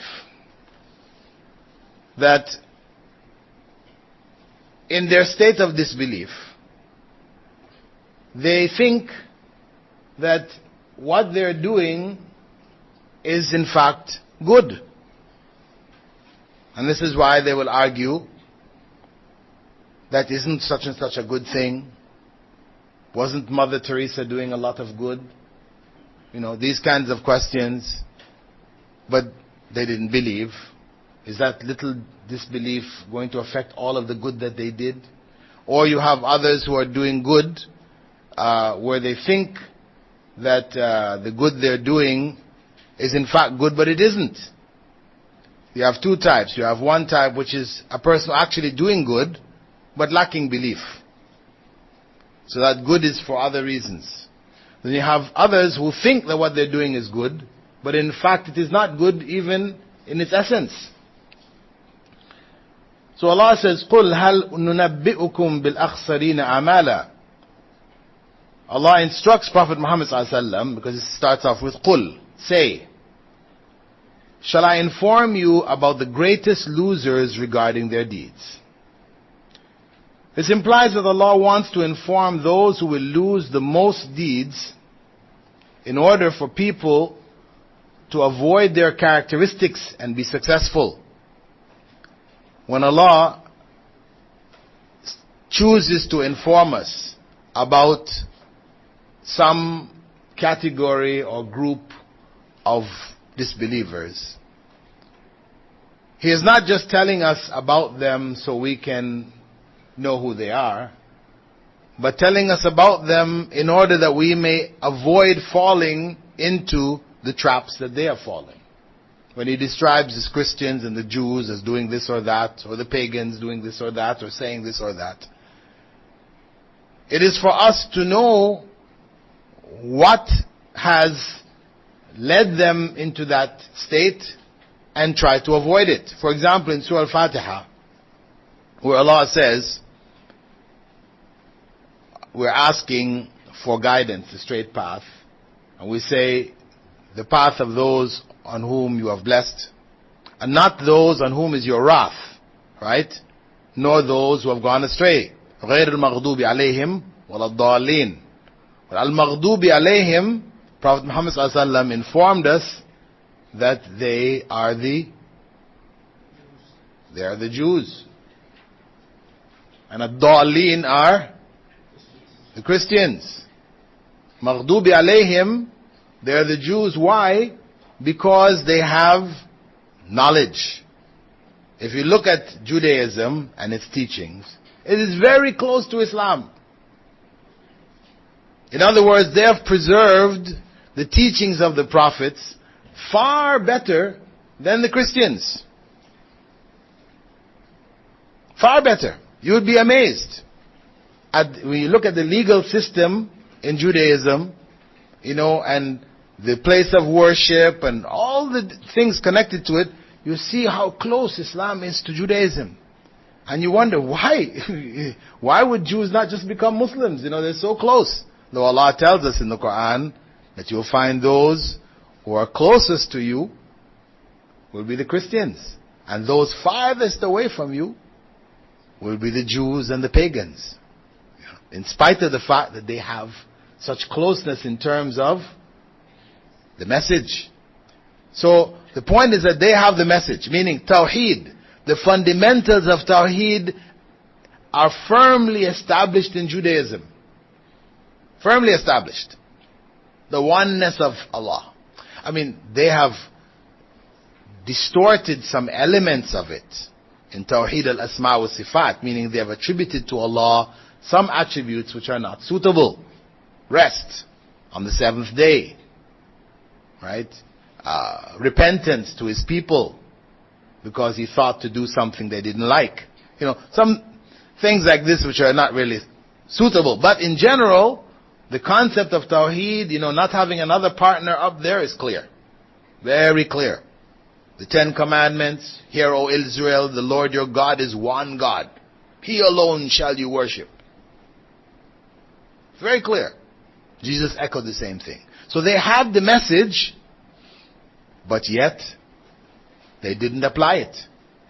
Even in the time of Prophet Muhammad ﷺ, when they had a man and a woman from among them had committed adultery, and they didn't want the law applied to them. So they came to Prophet Muhammad ﷺ and asked him to make a judgment. So the Prophet ﷺ said to them, bring your book. We'll go according to your book. So they brought the book, and one of their rabbis read from the book. But what he did was, whilst he was reading, he put his hand covering a part of the text. So he read what was before and what was after. Of course, he's reading in Hebrew. Prophet Muhammad ﷺ doesn't know. Okay? But one of the companions, Ka'b al-Akhbar, he had converted from Judaism. And he was himself a former rabbi. So he said to the Prophet ﷺ, he whispered to the Prophet ﷺ, said, tell him to raise his hand and read what's under his hand. So of course when he was forced, he was embarrassed, he had to move his hand and read it. It said, stone him to death. Same as we find in Islamic law. You see? So that was their methodology. That's just an example of their methodology. And they have worked into their religion a variety of loopholes that you can get away from applying the law. The rabbis have become skilled at it, playing with the letter of the law, and so you turn it around this way, and that way you end up doing what you're not allowed to do. Just like mentioned in the Quran about that city which was near the sea, and Allah tested them, a city of Jews, where during the week they would go fishing, hard pressed to find any fish, but on the Sabbath, Saturday, the fishes would be putting their heads above the water. Dancing in the sea. This was the big test. So what to do? They want to catch these fish. So they said, okay, what we'll do is they made an inlet, right? channel into a pool inland, right? They dug a pool out and made an inlet with a kind of a door, right? So what would happen is, because on the Sabbath, they're not allowed to work. That is the law that was on them. You don't work on the Sabbath. So, when the Sabbath came and the fish are all up there dancing in the waters, they just lifted up that door, right? So that the water would flow in. They didn't do any fishing. They're not doing any fishing here, right? They're just lifting up the door, right? And after the water flows in with all the fish, then they close it back. So this was their way. And of course, Allah mentioned that He cursed them, turned them into, pigs and monkeys. Right? So the point is that they knew the law. They knew they were not supposed to do anything on the Sabbath, but they, worked around it, tried to find some loophole to get around it. And unfortunately, actually, that characteristic has come up amongst Muslims in different degrees. One classical example was what I was told by some people of Sri Lanka, South India, where people were going to make Hajj, right? And the Maulana told them, this is what somebody told me from among them, Maulana told them that when you're going to make Hajj, or maybe it was a Molvi, make the intention to be Shafi'i. Make the intention that you will be following the Shafi'i madhab during Hajj. When you come back, then you make the intention to come back to Hanafi. Right? Why? Because the Hanafi, they're Shafi'is. It's the other way around. Right, South India, Tamil Nadu, Sri Lanka, they're Shafi'is. Right? So this is the other way around. In South India, Shafi'is, remember, for a Shafi'i, following the principle that if a woman touches you, brushes her hand against you, anyhow, your wudu is gone. Right? And if you're going to make Hajj, this is a trial for you. You're going to the Kaaba, people are, 2 million people are there trying to make tawaf, and some woman touches you, wudu is gone in the middle of that. By the time you get to the bathrooms to make wudu and come back, poof, salah is gone, finish your... So you have to come there ready and you have to be able to get through whatever you have to do. So they said, okay, since Hanafi madhab, their position is that if a woman touches you, your wudu is not broken. So they said, okay, you're all Shafi'is, we know. But when you go for Hajj, you make the intention to be Hanafi. Right? And when you come back, then you make your intention to come back to Shafi'i. Right? This is loopholes. Either the position which you held concerning a woman touching you breaking wudu is valid, is correct, which you're going to stick by and deal with everything that comes with it, or it's incorrect. Not we'll just deal with it that way when we're home and then we'll switch out of it when we go for Hajj. No. This is playing and making loopholes where that is not what is required of us. What is required of us is to determine, does your wudu break or doesn't it? Because you can't have two things right at the same time which are opposites. Right? Because that's what you've ended up with, isn't it? The Hanafi says you touch that woman, the woman touches you, you have wudu. The Shafi'i says you don't have wudu. Can you not have wudu and have wudu at the same time? No, these two things cannot coexist. So either you don't have wudu or you have wudu. So that's what needed to be found out. And of course, when you go into the Sunnah, you find that Prophet Muhammad ﷺ used to kiss his wives and go and lead the Salah straight away. So if he didn't have wudu from touching a woman, then Prophet ﷺ was leading most of his Salah without wudu. And that's something nobody wants to say. Right? So the correct position in this case was that of the Hanafi school. Anyway, so the point is that Allah spoke about the Jews as a warning to us not to fall into their trap. The trap of playing with the law, the letter of the law. Right? So that you don't have to follow the spirit of the law. In the case of the Dallin, the Christians, their case of misguidance is due to what? Why are the Christians as a whole misguided? No knowledge. They have no real knowledge, no foundation for their teachings. It's all surmise, conjecture. That's the reality. All of their sacred texts are inauthenticated. They've not been authenticated. They don't know who wrote them, when they were written. That is the foundation of their faith. So naturally, they don't have a real foundation at all. So it's all surmise. And that's why Christianity is so fluid. You can go from one end of Christianity to the other end of Christian nations and find people doing all kinds of things. There are no clear rules and guidelines. It's really, up to the people to make it however they make it. And so they are misguided because of a lack of knowledge, of ignorance. So when Allah tells us, to say, seek refuge, basically to seek the guidance, the straight path, and avoid the path of those who are the dallin, those who are misguided, it is to seek refuge from ignorance. And follow instead the Prophet ﷺ's instruction, طَلَبُ الْعِلْمِ فَرِيضَ عَلَى كُلِّ Muslim. Seeking knowledge is compulsory for every Muslim. That is what we have, which is the opposite. Every Muslim is required to seek knowledge. That's the difference in our religion. Right? So, when Allah told us about these two characteristics, it was to tell us to be aware of the pitfalls. Similarly, when Allah here is talking about those who have most lost out with their deeds, He is going to inform us about characteristics. And in Surah Al-Asr, Allah defines there the 4 characteristics which a person must possess in order not to be a loser. Here Allah is talking in general, but these 4 characteristics you're going to find coming up in the same discussion which Allah brings in the following verses.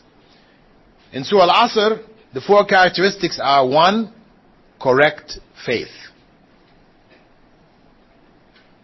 Not just faith, إِلَّا الَّذِينَ آمَنُوا, except those who believe. But when we say that in the Islamic context, Iman has a particular meaning. Iman is not just any belief, it is the correct belief as defined in Islam by Allah subhanahu wa ta'ala and by the Prophet sallallahu alaihi wasallam. This is the correct belief, right? That's point number 1. Number 2, إِلَّا الَّذِينَ آمَنُوا وَعَمِلُوا الصَّالِحَاتِ, and righteous deeds. That's the second characteristic. For a person to not be a loser in this life, 1, he must have correct faith. 2, he must have righteous deeds. And later on we'll look at what are the characteristics of righteous deeds, etc. 3rd, truthfulness. وَتَوَاصَوْا بِالْحَقِّ. Truthfulness. He advises others to adhere to the truth, while himself adhering to the truth. Truthfulness. And 4thly, patience. وَتَوَاصَوْا بِالصَّبْرِ.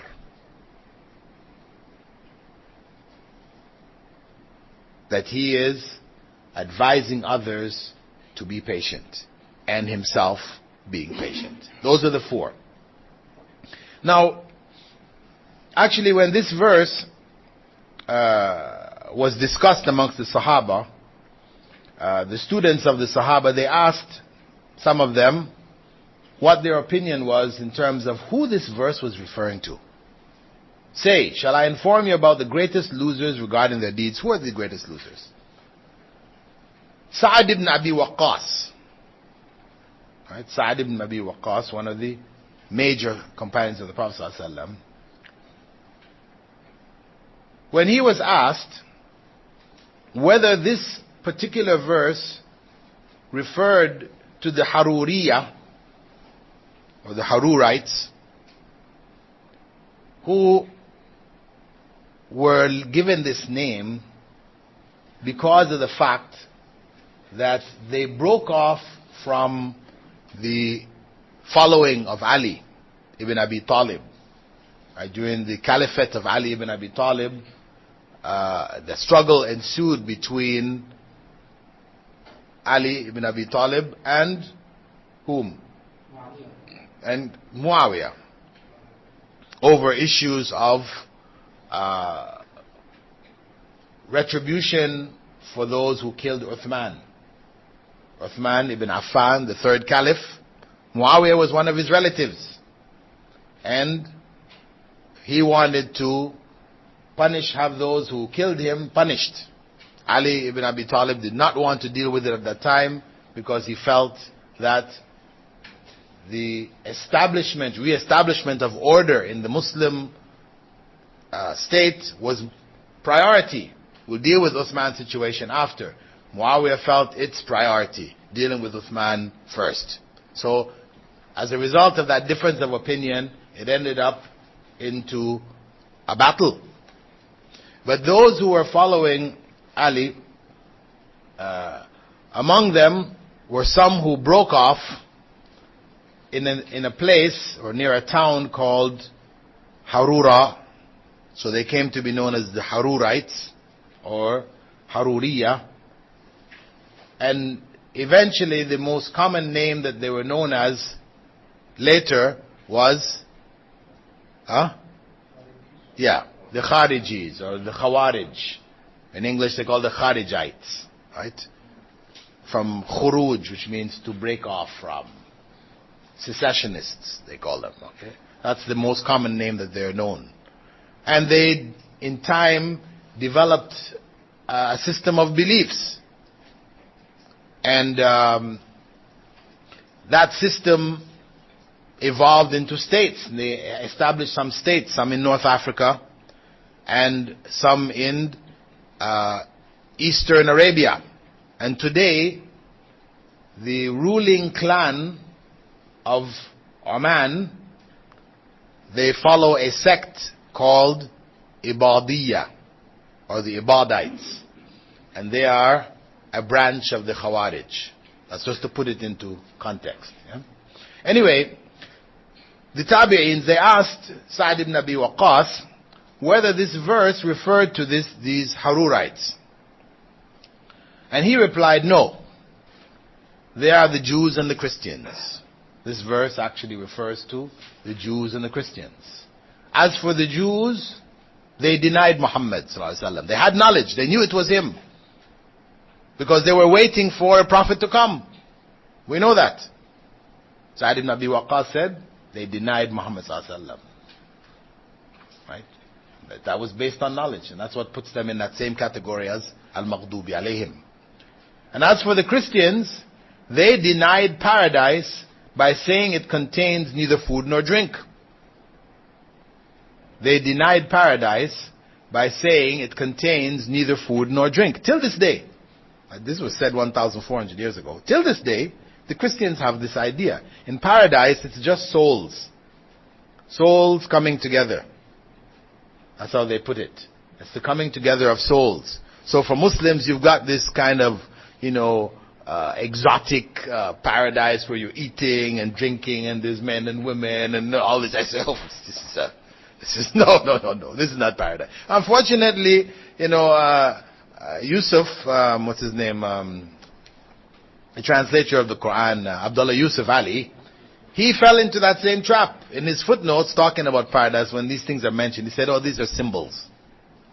There really is no food and drink and sexual relations and these kind of things in paradise. No. It's just a meeting of souls. So they don't know what paradise is. This is their ignorance. This is the example of their ignorance. They don't know really what paradise is. So for them it is souls meeting. So when you hear them talking about what's going to happen, they're very vague. They really have no idea of what's going to happen at the end of the world. Where people are going to be. They know there is an end of the world. They know there's a judgment. They have that much information. But what's going to happen? What is paradise going to be like? They don't know. They just don't know.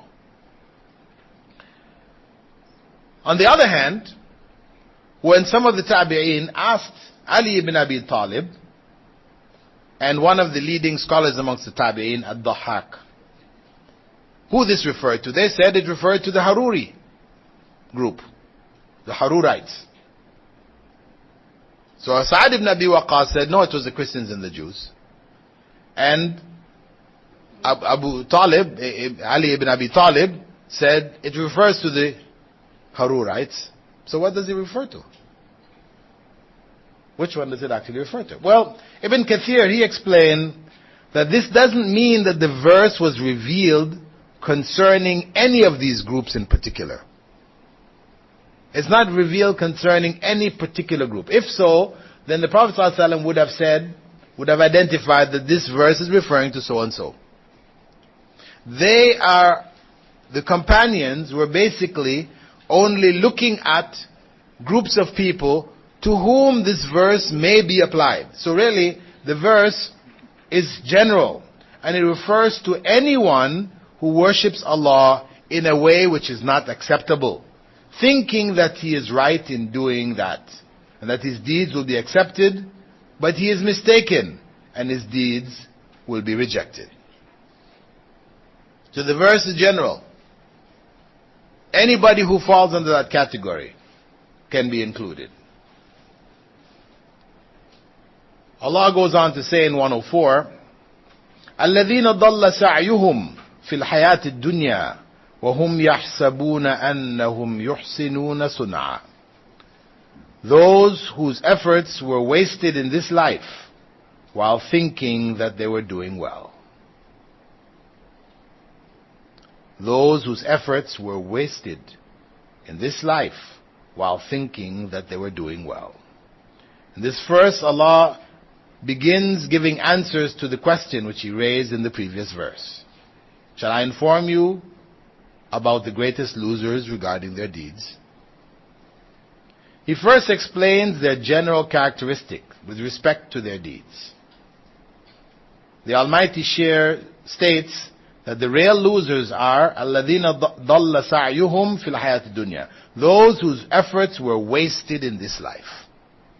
Meaning, they did deeds that do not count.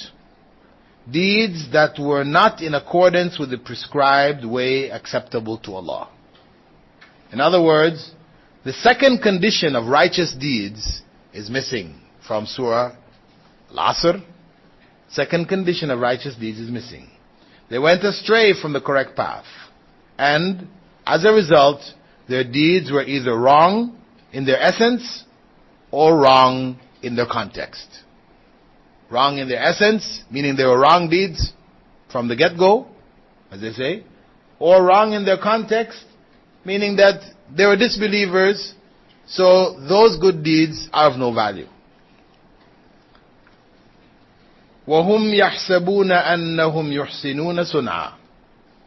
And the worst part is that they wasted their efforts while thinking that they were doing well. That's the worst part. It's bad enough that you wasted your efforts, but what's worse is that you thought that you were in fact right on. You're on the path. You're doing the right thing.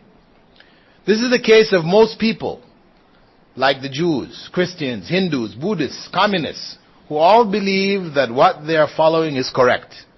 Thus, they continue to follow their beliefs regardless of what evidence to the contrary is presented to them.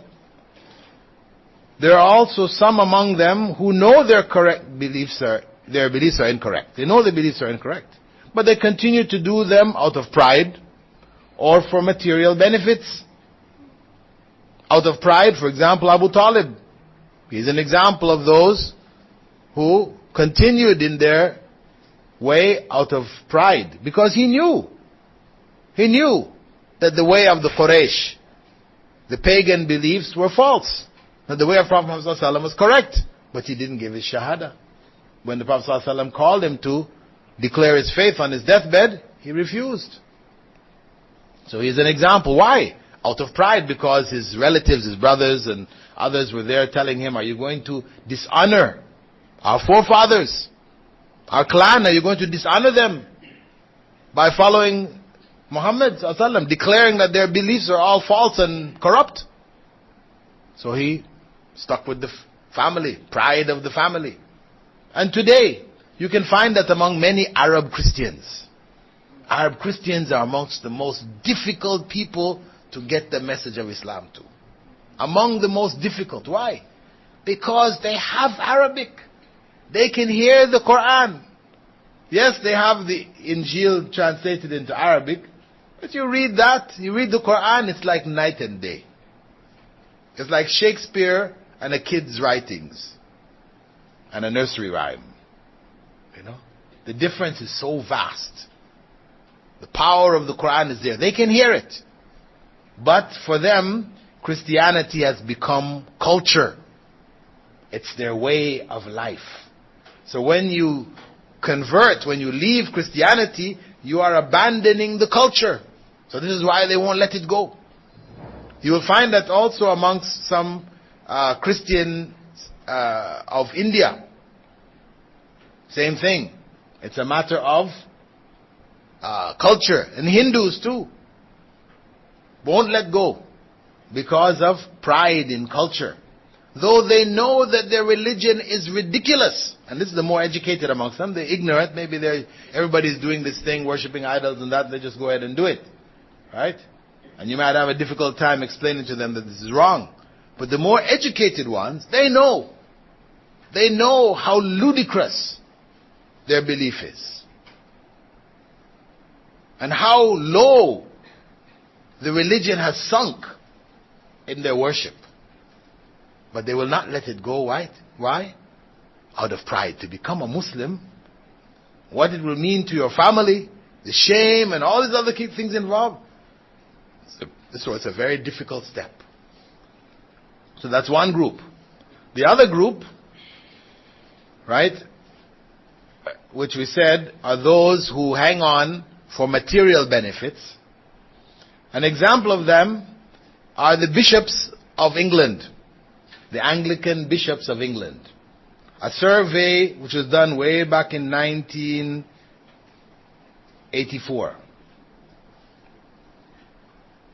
among the bishops of England, of the Anglican Church, right, which split away from Catholicism. In practice, they're just like the Catholics, but they have a different head. Henry VIII, right? Henry VIII, he wanted to get married again, wanted to divorce his wife, and the Pope wouldn't allow him because divorce was not allowed in Catholicism. So he said, okay, we'll make our own religion here. We're now Anglicans.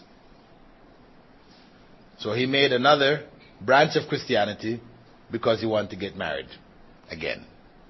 Right? And that's how ludicrous it is, you know. I mean, an Anglican who knows this is church history. I mean, shouldn't that say something? That my religion was based on a corrupt ruler wanting to get married again. He created my religion. Anyway, the point is that they did a survey amongst Anglican bishops in the UK. And they are the majority. You have Catholics there too, but the vast majority are Anglicans. So when they did this survey, asking them about belief in Jesus' divinity, that Jesus was in fact the Son of God, more than 50% of them said they did not believe. These are the bishops going before the church every Sunday, preaching to the people, but most of them don't believe it. So, we have to question why. Why? You know, this was done, of course, the survey was done without identifying people, right? But you had one of the bishops, Bishop Jenkins of Durham, right? He was open. He actually stood on the pulpit and said Jesus wasn't the Son of God. Openly. They couldn't remove him because, though some of them who were part of the more fundamentalist group, you know, who felt, yes, you have to believe that, you know, to remove a bishop, he has to have been, you know, caught in some acts of corruption. But the actual belief system is flexible enough that it could accept a bishop who didn't believe that Jesus was the Son of God. He openly said it. Huh? Yeah. Yeah. If he wasn't the Son of God, he wasn't God. Because to be God, he had to be the Son of God, first and foremost, right? So, this is an example. We ask ourselves, and why did they remain bishops? Preaching, at least Jenkins was open. He told the people the truth, in that sense, right? Regarding Jesus. But why the others are secretly keeping it quiet and just continuing? Why? Because a bishop has so many material benefits. He has a nice home, nice car, his children receive the top education, all these material benefits. For you to just kick that aside, no, it's very difficult. That's why Allah describes them in, some of the leaders in the church, that they're just in there for the money, collecting up money. So the material benefits, they don't want to let go. Actually, there was a case just a few years ago, maybe about 3 or 4 years ago. I remember reading about one of the Catholic bishops in Ireland, finally breaking down and telling the people the truth. He said he'd been hiding it for people for all these years, but he felt ashamed of himself. Finally, the weight of the burden of living that lie became so much for him, he announced on the pulpit that he didn't believe Jesus was God. Of course, they got rid of him right away. The Anglicans, they're more flexible, right? It's more difficult to remove a bishop. But for the Catholics, you're out of there in a minute. So he was deposed immediately. The Prophet ﷺ also gave an example of this situation among Muslims. Right? He said, do you know, he said to his companions, who is truly bankrupt? Do you know one who is truly bankrupt? And they said, the bankrupt among us is the one who has no money and no property. One who has neither money nor property. He's bankrupt. Muflis. Prophet ﷺ went out and say no. The truly bankrupt in my nation is one who comes on the day of judgment with prayers, fasting and charity. But he cursed this one and slandered that one. He consumed this one's wealth and he spilled the blood of that one. Those people would be given retribution from his scale of good deeds. And when his good deeds finish, then some of their evil deeds will be added to his scale and he will be thrown in the hellfire. He's coming with all these deeds and the deeds are taken away from him. He ends up with a scale full of evil deeds and is thrown in the hellfire because of it. That is the truly bankrupt. So those who lose the value of their deeds are missing the second condition of Surah Al-Asr. That is, righteous deeds. Their deeds are unrighteous, but they consider them to be righteous. Like those, you have people in the Philippines, and other parts of the world, but I hear about it mostly in the Philippines. When Easter comes around, you have people who have themselves nailed to crosses. They'll make big crosses and they will go and hammer big spikes into their hands and feet on Easter. And they feel this is something good. Why are they doing it? They're doing it feeling that this is a means of penance. They're suffering as Jesus suffered. It links them with Jesus and it's a good thing, something pleasing to God. But of course in Islam, Prophet ﷺ said, La darar wa la dirar. You should neither harm yourself nor harm others. And what is that? But harming yourself on a major scale. Right? And of course it was a lie anyway, because Jesus was not crucified. Right? So, verse 105. أولئك الذين كفروا بآيات ربهم ولقائه فحبطت أعمالهم فلا نقيم لهم يوم القيامة وزنا. They are those who denied the signs of their Lord and denied having to meet Him. Their deeds will be in vain, and I will not give them any weight on the day of judgment. They are those who denied the signs of their Lord. The Almighty goes on to describe other more specific characteristics of the losers and the consequence of their denial. أُولَٰئِكَ الَّذِينَ كَفَرُوا بِآيَاتِ رَبِّهِمْ. They are those who denied the signs of their Lord. The apparent meaning here is that they denied both Allah's creational and His legal signs. However, those who denied the Prophet ﷺ, who denied that he was a prophet of Allah in his own time and after his time, they denied Allah's legal signs while believing in His creational signs. Proof of this is in Allah's statement found in Surah Al-Ankabut, 29th chapter, verse 61. وَلَئِن سَأَلْتَهُمْ مَنْ خَلَقَ السَّمَاوَاتِ وَالْأَرْضِ وَسَخَّرَ الشَّمْسَ وَالْقَمَرَ لَيَقُولُنَّ اللَّهُ فَأَنَّى يُؤْفَكُونَ or يُؤْفِكُونَ. If you were to ask them, who has created the heavens and the earth and subjected the sun and the moon, they will surely reply, Allah. How then are they deviating? So, they believe in Allah. They believe that Allah is the creator of the heavens and the earth and subjected the sun and the moon. But they reject Prophet Muhammad ﷺ. The creational signs are the signs in creation that there is a creator. The vast majority of people on the earth believe this. Those who deny God's existence are few. Vast majority believe that there is a God. However, so in other words, they do not deny the creational signs. These are so obvious. They don't deny the creational signs.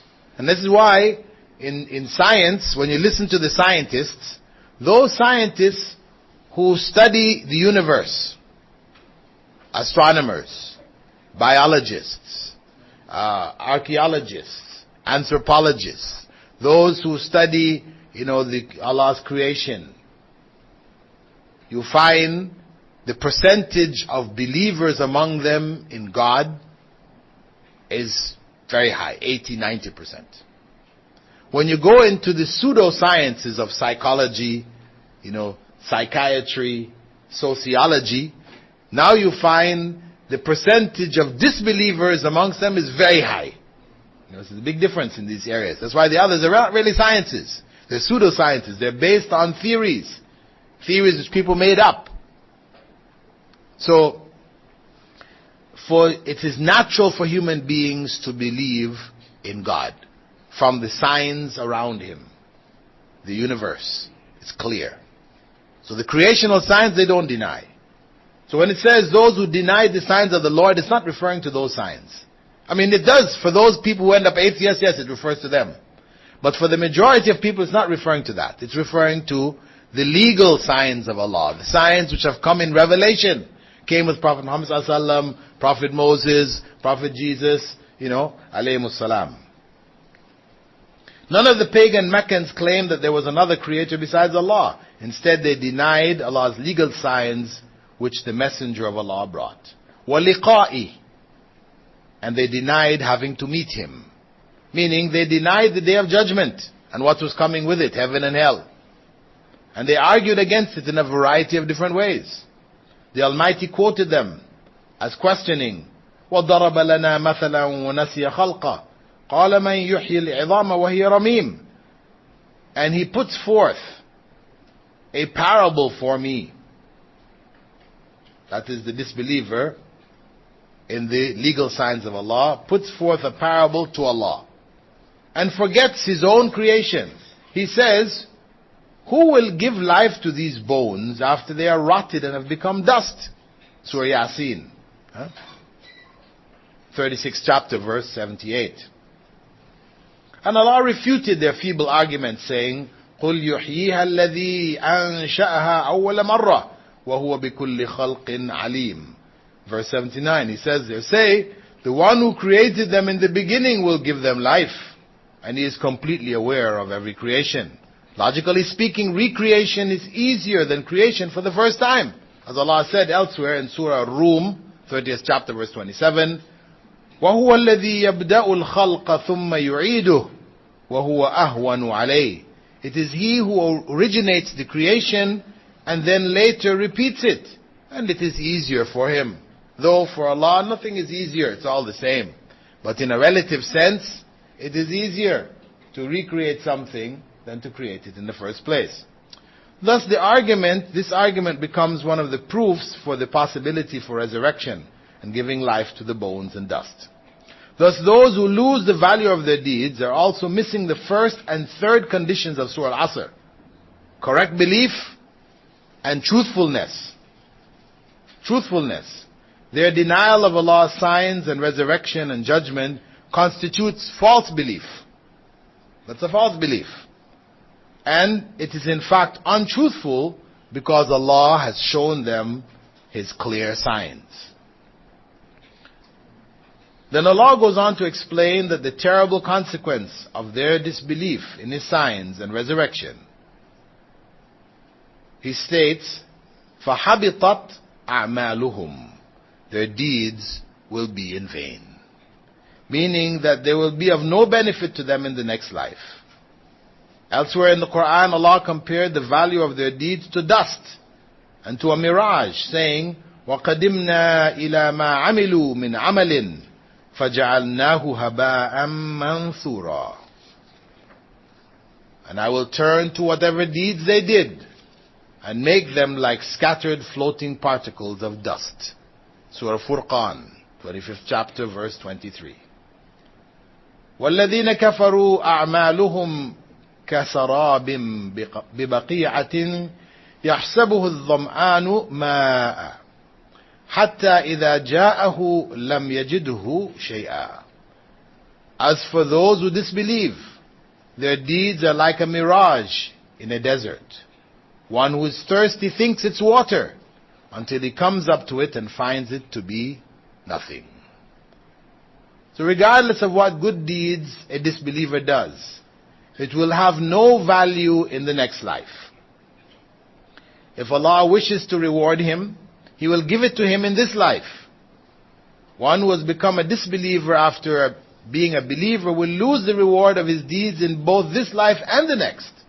As the Almighty said, وَمَنْ يَرْتَدِدْ مِنْكُمْ عَنْ دِينِهِ فَيَمُتْ وَهُوَ كَافِرٌ فَأُولَٰئِكَ حَبِطَتْ أَعْمَالُهُمْ فِي الدُّنْيَا وَالْآخِرَةِ.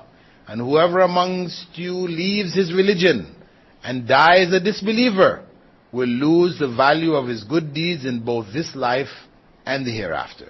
Surah Al-Baqarah, verse 217. If by Allah's mercy he returns to Islam after apostating, the value of his righteous deeds prior to his apostasy will return to him. So, the deeds of the believer is rewarded in both this life and the next. Whether he can see the reward in this life or he doesn't. But that of the disbeliever, he will not receive a reward in the next life. He will receive, if Allah wills, whatever reward in this life. There is an exception for somebody who did deeds in this life and gets a reward for it in the next life. But he's a disbeliever. Who is that exception? Abu Talib. Because Prophet Muhammad ﷺ intercedes on his behalf, we talked about it earlier, and his punishment in the hellfire will be reduced. So he does get reward for something of his deeds in this life.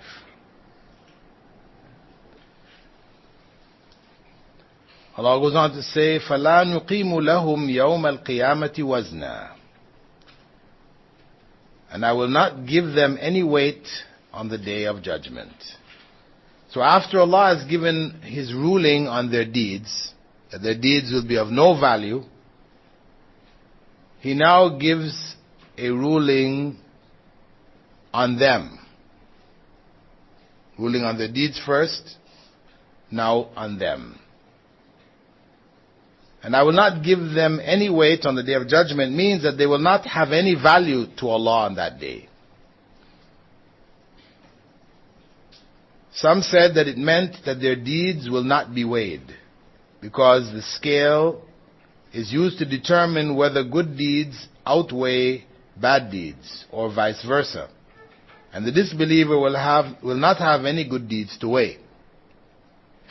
However, the correct opinion is that all deeds will be weighed. Ibn Kathir felt it meant we will not make their balance heavy because it is empty of any goodness. Al-Bukhari and Muslim, they recorded a hadith from Abu Huraira in which he quoted the Prophet ﷺ as saying, a huge fat man will come forward on the day of resurrection, and he will not weigh any more than the wing of a mosquito to Allah.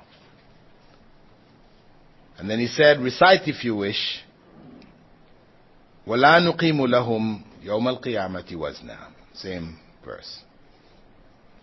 Imam al-Qurtubi noted that this hadith text contains evidence for the weighing of people in the scales and not just deeds. This is something scholars were of different opinions about. What is actually weighed? Is it just the deeds of the people? The book of deeds? Is it the people themselves? Etc. He also noted that it contains a condemnation of obesity because it is generally a result of being distracted by restaurants from virtues. And he added that it further indicates the prohibition of overeating. Then he quoted the following hadith narrated by Imran ibn Hussein, in which the Prophet ﷺ said, the best of you are my generation, then those who follow them, then those who follow them. Indeed, after you a treacherous people will come, who cannot be trusted, who will give false witness without being asked to witness, and who will make oaths and not fulfill them, and there will appear among them many obese people. The best of you are my generation, then those who follow them, then those who follow them. This is the well-known narration which is used to speak about the first 3 generations of Muslims, which they refer to as the Salaf, where people refer to themselves as following the way of the Salaf. This is what it's based on. Prophet ﷺ said the best of generation was his generation, then those who follow them, then those who follow them. That's 3 generations, first 3 generations. That their understanding of Islam is the correct understanding. We interpret Islam, the different issues and principles of Islam, according to their understanding in order to maintain its purity. Some people say, oh, that's fundamentalism. Yes, it's fundamentalism, meaning that we try to stick with the religion as it was revealed to Prophet Muhammad ﷺ and understood by those around him. Then the Prophet ﷺ described the time, indeed after you, a treacherous people, that's after the time of the Sahaba. A treacherous people will come who cannot be trusted, who will give false witness without being asked to witness, and will make oaths and not fulfill them. And there will appear among them many obese people. So the final statement of this narration is obviously in dispraise of obesity. This is a big thing now in the West, obesity. But actually, the Prophet ﷺ spoke about it 1,400 years ago. Imam al-Qurtubi said that the reason for it is because obesity, he's a scholar of Spain, back in the 12th century, 10th century speaking. He said that the reason for it is because obesity is a result of overeating, excessive sleep, and letting the desires have free rein. Such a person is a slave worshipper of himself and not his Lord. Anyone in this state will inescapably fall into haram, and every piece of flesh grown from that which displeases Allah belongs to the hellfire. And the Almighty condemned the disbelievers for excessive eating, saying, وَالَّذِينَ كَفَرُوا يَتَمَتَّعُونَ وَيَأْكُلُونَ كَمَا تَأْكُلُ الْأَنْعَامُ وَالنَّارُ مَثْوَى لَهُمْ. Those who disbelieve enjoy themselves and eat as cattle eat, and the fire will be their abode. That's the cattle. They eat until they're full, till they can't eat anymore. Prophet Muhammad ﷺ also warned against overeating in a number of narrations. For example, Ibn Umar, Jabir ibn Abdullah, Abu Hurairah, and Abu Musa al-Ash'ari all quoted the Prophet ﷺ as saying, "Al-mu'minu ya'kulu fi mi'an wahidin, wal-kafiru ya'kulu fi sab'ati am'a." The believer eats in one stomach, and the disbeliever as if in 7. Ibn Umar also related that the Messenger of Allah forbade anyone from taking 2 dates at a time, without the consent of his eating companion. And Miqdam ibn Ma'di Karib stated that he heard the Prophet ﷺ say, the worst container a human can fill is his stomach. A few small pieces of food to keep a person's back straight are sufficient. However, if his desire overcomes him, then let him use a third for food, a third for drink, and leave a third for breathing. Imam al-Qurtubi said in this regard, if the believer imitates the disbelievers, taking pleasure from whatever they take pleasure, everywhere and anytime, where is the reality of faith? And where is the implementation of Islamic teachings? The more a person eats or drinks, the greater his appetite, his desire and his concern for food becomes, the more lazy he becomes, and the heavier his sleep at night becomes. Of course, the heavy sleep at night, we might say that's something good. You can't go to sleep. Sometimes insomnia, heavy sleep at night is a good thing. But for those who are conscious, as in Imam al-Qurtubi's time, those who were knowledgeable, heavy sleep at night was a curse. Because what did it mean? You couldn't get up for tahajjud. In verse 106, Allah closes this series. ذَلِكَ جِزَاؤُهُمْ جَهَنَّمْ بِمَا كَفَرُوا وَاتَّخَذُوا آيَاتِي وَرُسُلِي هُزُوًا. That is hell, their reward, because they disbelieved and made fun of my signs and my messengers. The Almighty now explains the ultimate consequence and the end of the road for being among the great losers with regards to one's deeds. ذَلِكَ جَزَاؤُهُمْ جَهَنَّمُ بِمَا كَفَرُوا. That is hell, their reward because they disbelieved. It means I will punish them in hell because of their disbelief. The absence of the success principle number 1, correct belief, relegates a person to hell automatically. However, some excuses may be given for disbelievers to get another chance, like the people of the interval, the message didn't reach them. Ahlul Fatra. That's another discussion in and of itself. But those who add to their disbelief mockery of Allah's signs are in the worst state. As Allah said, وَاتَّخَذُوا آيَاتِي وَرُسُلِي هُزُوًا, and made fun of my signs and my messengers. Those who ridicule Allah's signs and scorn His messengers seal their fate and book their places in hell. It is common for those who reject faith to make fun of the true believers and the true faith, though deep inside themselves they know it is the truth. As the Almighty said, وَجَحَدُوا بِهَا وَاسْتَيْقَنَتْهَا أَنفُسُهُمْ ظُلْمًا وَعُلُوًا. They deny them wrongfully and arrogantly, though their souls are convinced. So Allah completes the discussion, the description of those who are the greatest losers with regards to their deeds. After discussing the issue of taking protectors besides Allah, and that is of course an act of disbelief, it is shirk.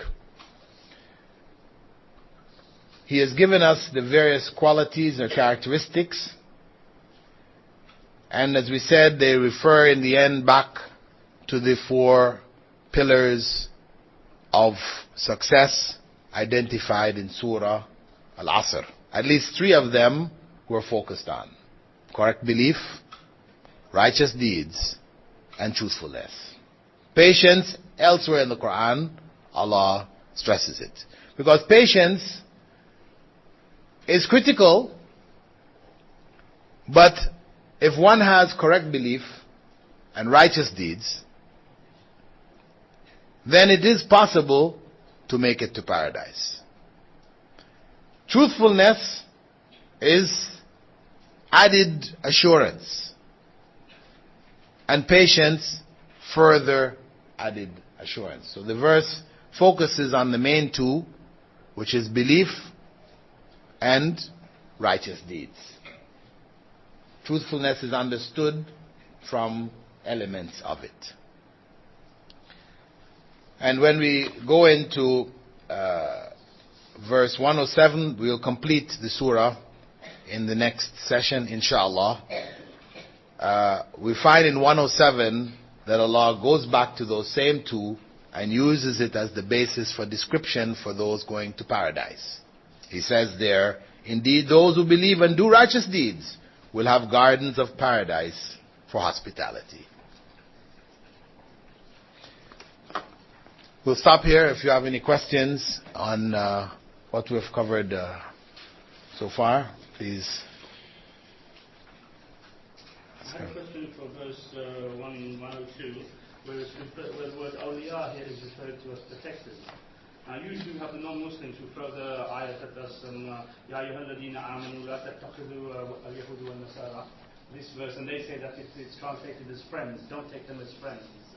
Not to take non-Muslims as friends. Can you just comment on Okay, brother's question concerning the use of the term awliya here in verse 102, where Allah says, do the believers think that they can take my servants as, I translate as protectors? This is the term awliya here.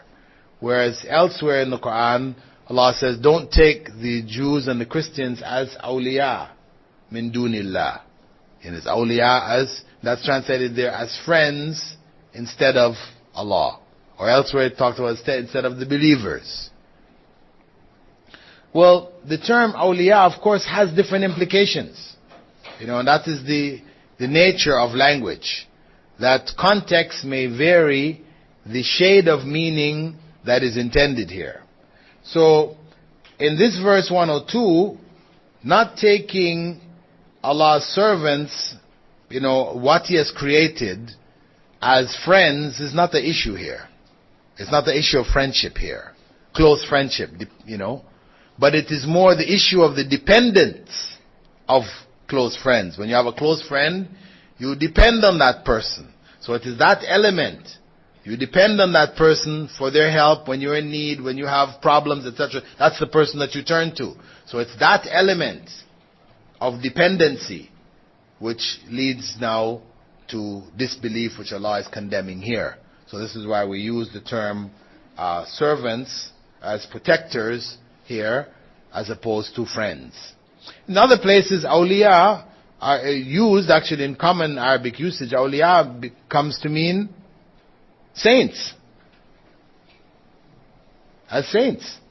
The awliya, this is what they're called, the awliya. And we know that the person who is considered to be the guardian for the woman, she's also called the wali, plural, awliya. The guardian. He is the guardian in what sense? Not friend. The father relative to his daughter is not an issue of friendship here, it's an issue of protector. He is her guardian. So this is the element of the meaning of the word wali, plural, awliya. What is the proper meaning in the other ayat, in Ya ayyuhalladhina amanu? Is it friend, or is it actually, like you're saying, as a guardian or protector? Because the non-Muslims kind of say, like, it means friend, so you guys are not supposed to be friends with us, or whatever. Well, in the verse concerning Christians and Jews, it doesn't mean mere friend. It means close friend whom you depend on. Instead of, because the verse goes on to say, min dunillah. Or in other verses, min dunil mu'minin. Instead of the believers.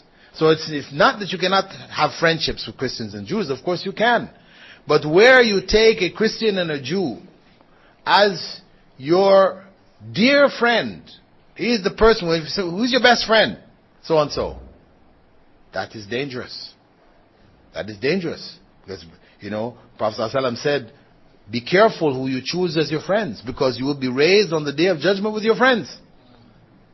So it meaning not friends in the general sense, but friends meaning who you take as your close friend, who you will turn to. When you have a problem, you turn to this person for their advice. So if you're going to be turning to a Christian or a Jew for advice, of course you're going to be misguided. It's going to hurt you in the end. So the person who you should take as your close friend should be a Muslim, who will give you advice, inshallah, from a Muslim perspective. So that is to protect the faith. Not talking about friendships in general, because having friends amongst them, acquaintances who you are friendly with, is perfectly legitimate. Islam does not say we cannot have any friends from non-Muslims. Further question? Okay, we'll stop here, inshallah. Alhamdulillahi Rabbil Alameen. Wassalatu wassalam ala Rasulil Kareem. Wa ala ali wa ashabi. Wa man istanna bi sunnati rahmuddin. All praise is due to Allah, and may Allah's peace and blessings be on the last Prophet Muhammad sallallahu alayhi wa sallam, and on all those who follow the path of righteousness until the last day. We're now basically finishing off the surah. I had hoped to complete it in this session. However, I think the material will quite possibly stretch into our next session, so we need one more. But anyway, we're looking really from verse 107, which starts with the state of the believers, after describing those who are the true losers in this life, because of the fact that they thought they were doing what was right, but in fact they were misguided and doing what was wrong. That such people end up becoming disbelievers while believing that they're believers, or thinking that they're believers. Such people, as a result of their misguided belief, then speak ill of the believers and the message, and such, Allah says that their abode will be Jahannam in the next life. Their deeds will lose their value, and what they will find as a result, or how it's described as hospitality for them, will be the hellfire. So then Allah, after doing that, that's up to verse 106, He then goes on to describe the state of the believers and what He has prepared for them. Verse 107, إِنَّ الَّذِينَ آمَنُوا وَعَمِلُوا الصَّالِحَاتِ كَانَتْ لَهُمْ جَنَّاتُ الْفِرْدَوْسِ نُزُلًا. Indeed, those who believe and do righteous deeds will have the gardens of Firdaus for hospitality. In contrast to the disbelievers, who will find the fires of Jahannam as hospitality, the believers will find the gardens of paradise as hospitality. However, they must fulfill two conditions: belief and righteous deeds. إِنَّ الَّذِينَ آمَنُوا وَعَمِلُوا الصَّالِحَاتِ. Indeed, those who believe and do righteous deeds. The same two conditions which were mentioned first among the four conditions of Surah Al-Asr. To escape failure and loss, Allah began with belief and righteous deeds. Then He spoke of truthfulness and patience. But the core was belief and righteous deeds. The location of belief is the heart, and of righteous deeds is the limbs. It is also possible for righteous deeds to refer to the deeds of the heart, like trust, fear, remorse, love, and other similar emotions. Righteous deeds are primarily those done sincerely for Allah's sake, and in accordance with Allah's divinely revealed law. A deed cannot be considered truly righteous without fulfilling both these conditions. Thus, the deeds of one who commits shirk are not righteous. The deeds of one who innovates in religion are not righteous.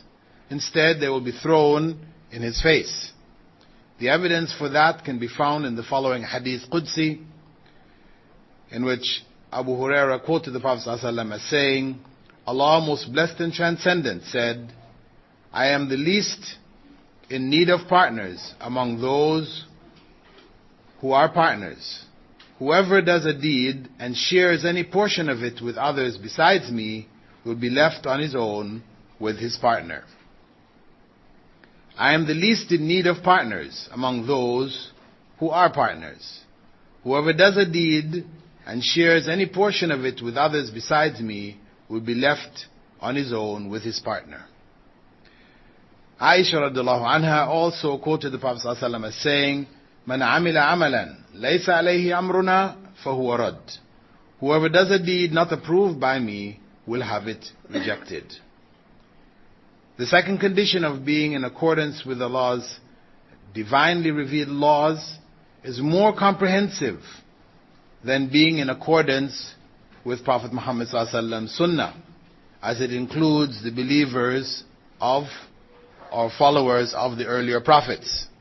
Right, so these are the two conditions for success. Right? That the deed should be in accordance with divine law. That way, if it's in accordance with the divine law of Prophet Musa and you are a follower of Prophet Musa, then you fall into that category. And that's why others are not excluded. I mean, of course, once one hears the message of Islam, then the situation has changed.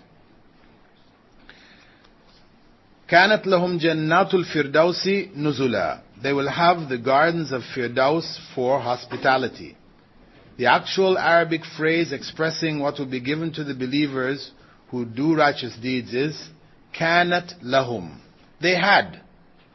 This is past tense, in which the past tense phrase of to have is used. Actually, in Arabic, it's really to be for. كانت لهم is to be for, but in idiomatic English we say to have. So it is كانت لهم, meaning they had. It expresses both the fact that the gardens of paradise were already given to them in Allah's knowledge before they came into existence. That's one element of it. And also, it is indicating the certainty of them receiving this reward. So you'll find in many places in the Quran where Allah will use kanat when He's speaking about the future. But the issue of time has been removed from it. This kanat here indicates certainty of occurrence. It's so certain that Allah refers to it in the past tense. كانت لهم جنات الفردوس.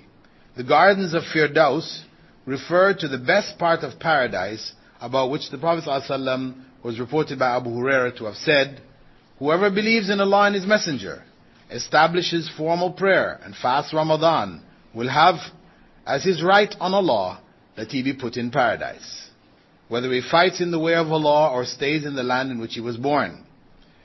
The companions asked, "O Messenger of Allah, shall we not give this good news to the people?" He replied, "Indeed, Allah has prepared in paradise 100 levels for those who fight in His way. The distance between each level is like the distance between the heaven and the earth." Basically, he was saying, don't go tell the people, because they will misunderstand it.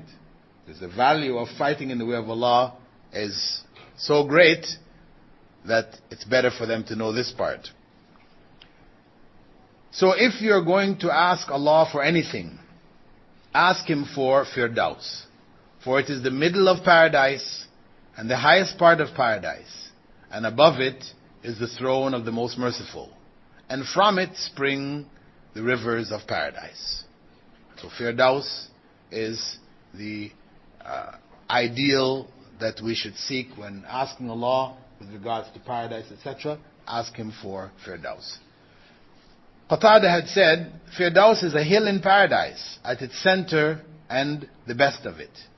And he narrated from Anas ibn Malik from the Prophet ﷺ that he said, Al-Firdausu rabwatul jannati wa awsatuha wa ahsanuha. Firdaus is a hill in paradise, at its center and the best of it. Khalidina fiha la yabghuna anha hiwala. Dwelling in it forever, with no desire for change. The Almighty described the believers who attained Firdaus as Khalidina fiha, dwelling in it forever. This is understood as eternal residence according to the scholars of Ahlul Sunnah. Those who opposed were mainly Jahm ibn Safwan and the Mu'tazilites, who claimed logically that everything Allah created must come to an end. Therefore, paradise should also come to an end. But the number of verses in the Quran which affirm the eternal nature of paradise is enormous. and the number of prophetic traditions is also very large. So where we have clear texts indicating eternity with regards to paradise, then we don't go back to logic. Where there are clear texts, this takes precedence over logic. Logic does come to play where texts are not necessarily clear. It could mean this or it could mean that. So you might use your logic to say, well, this seems to be most applicable. This is the reasoning which is done by the scholars. And this seems to relate to another hadith and so on and so forth. This is fine. But where we have clear texts, where the issue involved is crystal clear, then we don't have the right to go now back to logic and to cancel those clear texts or the meaning of those clear texts simply because they don't agree with our individual logic. خالدين فيها لا يبغون عنها حولا, with no desire for any change, means that they will not request the replacement of anything, because each inhabitant will be pleased with the pleasures he is given. In this world, a person who has a beautiful palace, a beautiful home, nice car, is happy with it. When he sees somebody with a nicer palace, nicer home, a nicer car, then his happiness decreases. Right? This is the nature of human beings.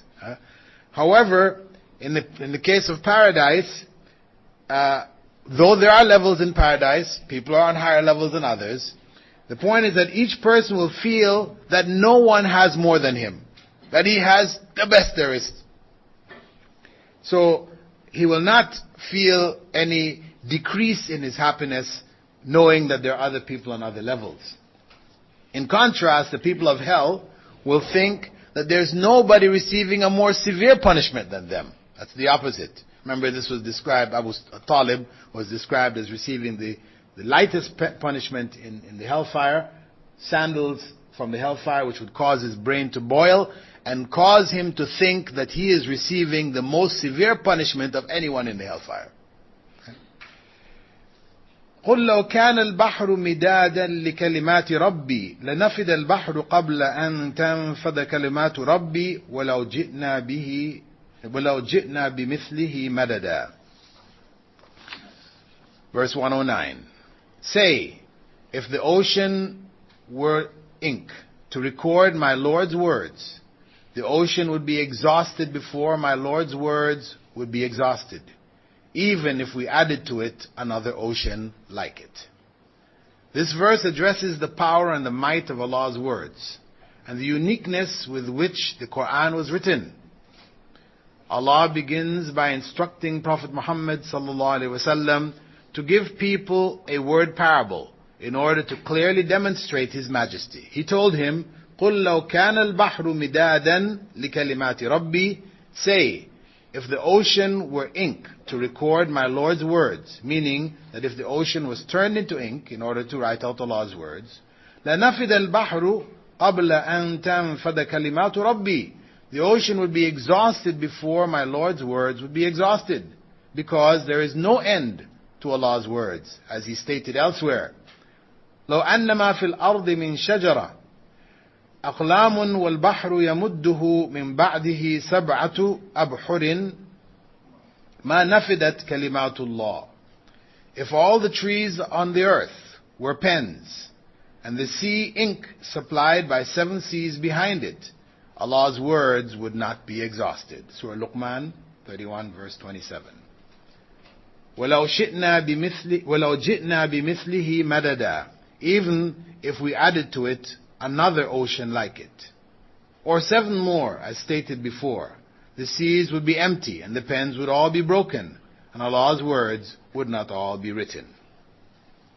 This verse represents clear textual evidence for the attribution of speech to Allah, Allah's words, most great and glorious. The 12th century Palestinian scholar Ibn Qudama, he said in his book Lum'atul I'tiqad, among the attributes of Allah Most High is that He speaks from the infinite past, allowing whoever He wishes of His creatures to hear it, Moses, may peace be upon him, heard it without any intermediary. Jibreel, may peace be upon him, heard it, and so did whoever among his angels and messengers that he permitted. It is also among his attributes that he, most glorified, will speak to the believers on the last day, and they will speak to him. Allah Most High said, وَكَلَّمَ اللَّهُ مُوسَى تَكْلِيمًا, and Allah actually spoke to Moses. That's Surah Nisa, verse 164. And in Surah Al-A'raf, verse 144, يَا مُوسَى إِنِّي اصْطَفَيْتُكَ عَلَى النَّاسِ بِرِسَالَاتِي وَبِكَلَامِي. O Moses, indeed I have chosen you among people to receive my messages and my speech. مِنْهُمْ مَنْ كَلَّمَ اللَّهُ. Among them, in reference to the prophets, are those to whom Allah spoke. Surah Al-Baqarah, etc. Surah Shura, that's chapter 42, verse 51. It's not befitting for Allah to speak to a human except in the form of revelation or from behind a veil. Surah Taha, when he came there, a voice called out to him saying, O Moses, indeed I am your Lord. That's Taha, verses 11 to 12. Also in verse 14, indeed it is I, Allah, there is no God worthy of worship besides me, so worship me. Ibn Qudama brought these verses, then he said, it is not permissible to say that the one speaking in these verses is other than Allah. That is proof that obviously Allah spoke. That's the clear evidence. Abdullah ibn Mas'ud, may Allah be pleased with him, said, إِذَا تَكَلَّمَ اللَّهُ بِالْوَحْيِ سَمِعَ صَوْتَهُ أَهْلُ السَّمَاءِ. When Allah speaks revelation, His voice is heard by the inhabitants of the heavens. And he narrated that from the Prophet ﷺ. Abdullah ibn Unais quoted the Prophet ﷺ as saying, on the day of resurrection, Allah will gather the creatures, naked, barefooted, uncircumcised, and lacking. He will then call out to them in a voice which will be heard in the same way by those far away as those near, saying, I am the king, I am the king. Some of the leading scholars narrated it, and Al-Bukhari used it as evidence. The main two groups who opposed this understanding were the Jahmites, the Mu'tazilites, and the Ash'arites, or the Ash'ira. And unfortunately today, the vast majorities of Muslims follow this position, the opposite position, the position of the Ash'ira. The Jahmites claim that speech was not one of Allah's attributes. Instead, it was one of Allah's creations, which He created in the air or places from which it is heard. Thus, attributing it to Allah was a form of attribution of the creation to the Creator or ennoblement, as in the case of Allah's camel, Allah's house, etc. This argument is rejected due to its contradicting the consensus of the Salaf. The early generation never understood it this way. This is a later thing as a result of the infusion of Greek logic, people coming under those influences, and the Greek philosophical understanding, Platonic, Aristotelian understanding of who God the Creator was. This has affected them, and this is what they're expressing. Furthermore, it is illogical, because speech is an attribute of the speaker, and not something existing independent of him. Also, Moses heard Allah say, Inni ana Allahu la ilaha illa ana fa'budni. Indeed, I am Allah, besides whom there is no God, so worship me.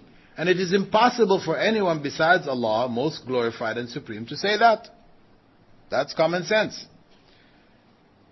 They further argue that speech is a thing which is included under the general heading of everything. In the verse, Allahu khaliqu kulli shay. Allah is the creator of everything.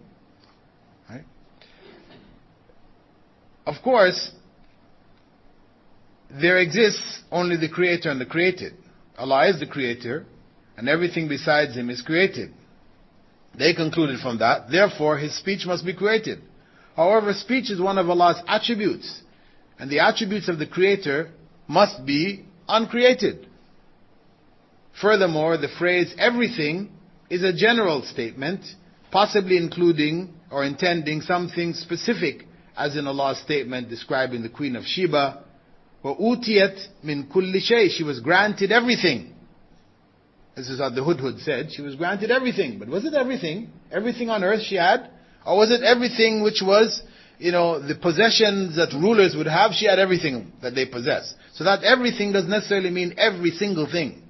So similarly, when Allah says that He created everything, it is everything which is from creation. Right? Not His attributes, because being eternal, being uncreated, naturally His attributes would also be uncreated. The correct interpretation is that she was given that which kings need. This qualification can be understood from the context. Ibn Abil Izz elaborated on the position of Ahl Sunnah regarding the divine attributes of speech, saying, when we say that Allah speaks, we are affirming one of His attributes of perfection. Its denial is to attribute to Him a defect, one incapable of speech.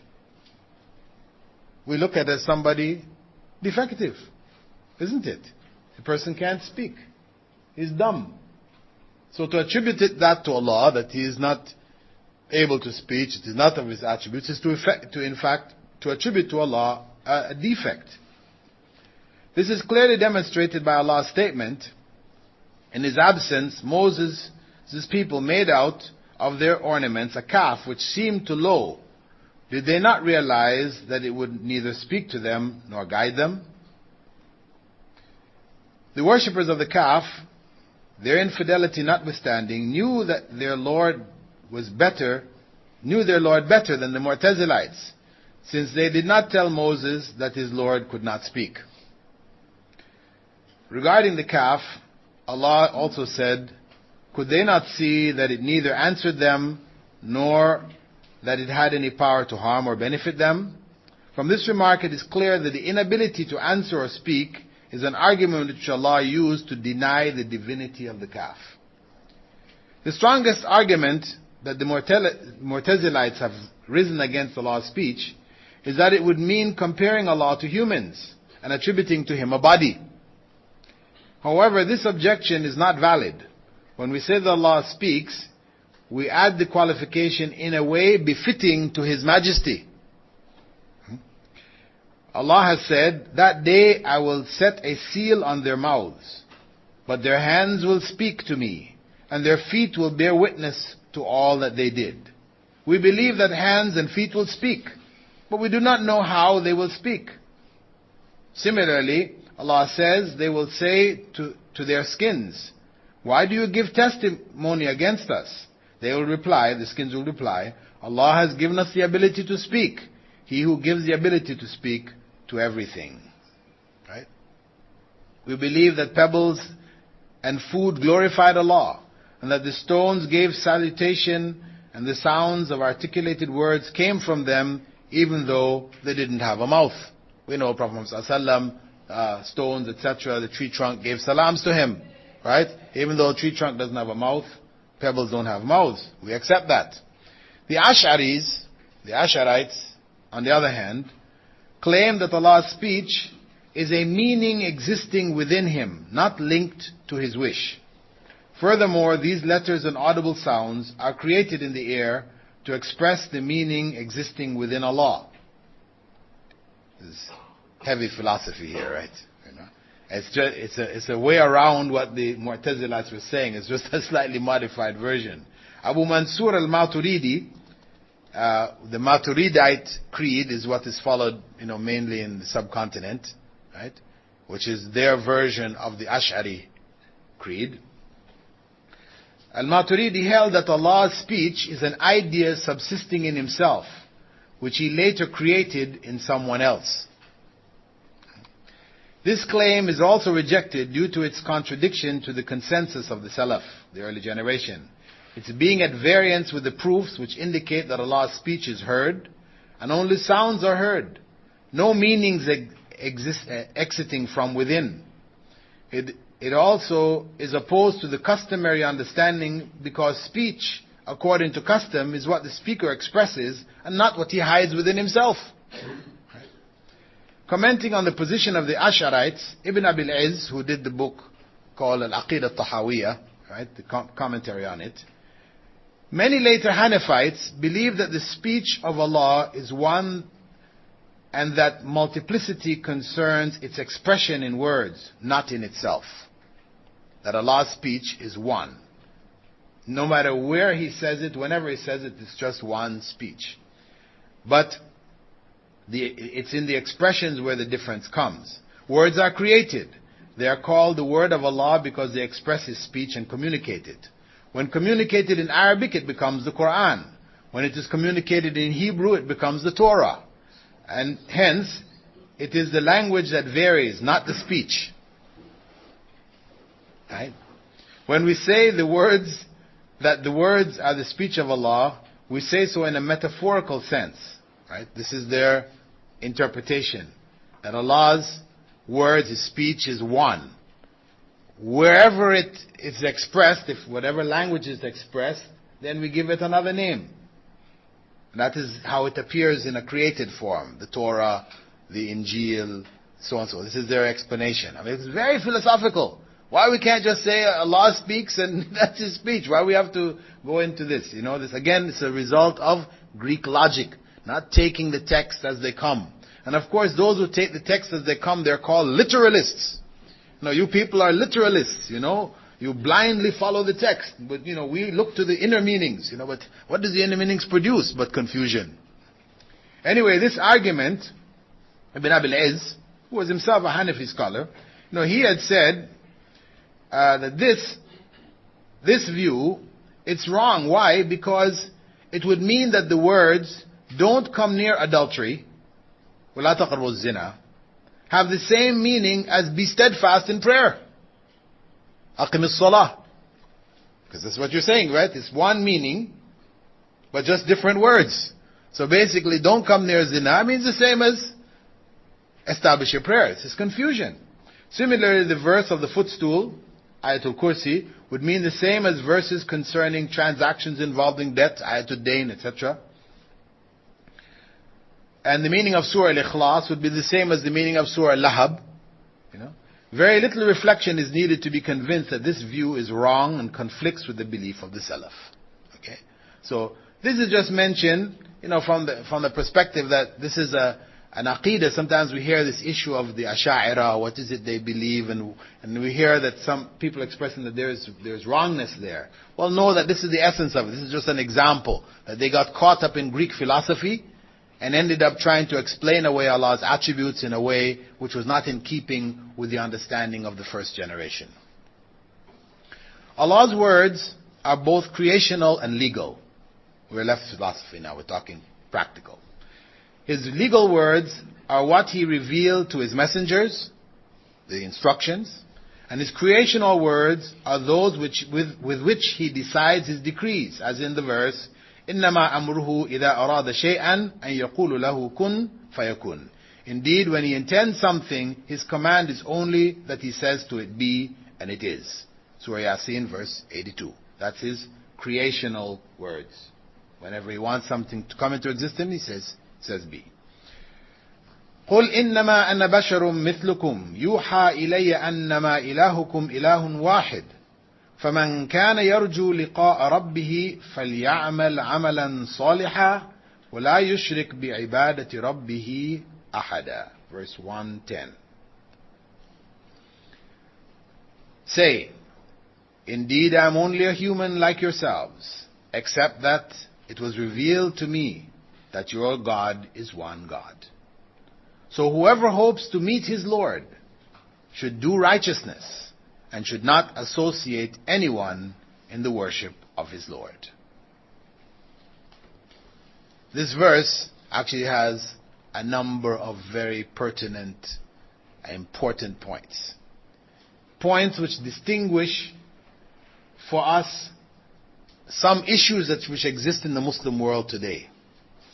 There are some groups that are very dominant and have great influence in some parts of the Muslim world, which this verse basically blows apart, if taken as it is and understood in its clarity. Of course, for them, this verse is of the mutashabihat, right? Of those verses whose meanings are not clear. Though when we hear it, I think the meaning is very clear. Say, Muhammad ﷺ is told by Allah subhanahu wa ta'ala to declare his humanity. To declare his humanity. Say, indeed, I am only a human being like yourselves. قُلْ إِنَّمَا أَنَا بَشَرٌ مِثْلُكُمْ. I'm not an angel, nor a demigod. The phrase, like yourselves, was added to further emphasize the Prophet ﷺ's humanity. Allah could have just said, قُلْ إِنَّمَا أَنَا بَشَرٌ. Say, indeed, I am only a human. But he added, مثلكم. Like you, like yourselves, similar to you. The Prophet ﷺ insisted on using the title slave of Allah, Abdullah. When he said the best of names, right, to Allah Azza wa Jal was what? Abdullah and Abdul Rahman. These are the best of names. So he insisted on being referred to as Abdullah in order to avoid excessive praise of himself. Umar ibn al-Khattab was reported to have said, that quoted the Prophet ﷺ as saying, don't praise me excessively as the Christians did to Jesus, the son of Mary. Indeed, I am only his slave, so call me the slave of Allah and his messenger. Don't praise me excessively as the Christians did to Jesus, the son of Mary. Indeed, I am only his slave, so call me the slave of Allah and his messenger. For this reason, Allah corrected some of the Prophet Muhammad's mistakes in the Quran itself to remain a symbol of his humanity. For example, Abasa wa tawalla, right, where a blind man came asking the Prophet ﷺ to teach him. He had already accepted Islam. The Prophet ﷺ turned away and went to deal with the heads of Quraysh. Allah rebuked him, corrected him. Where else? About the dates. Date plans. That's not in the Quran.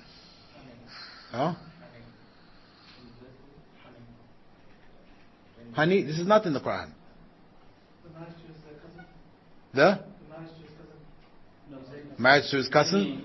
Well, that wasn't really in terms of mistake, but just advising him not to, or telling him not to be fearful of people. Right?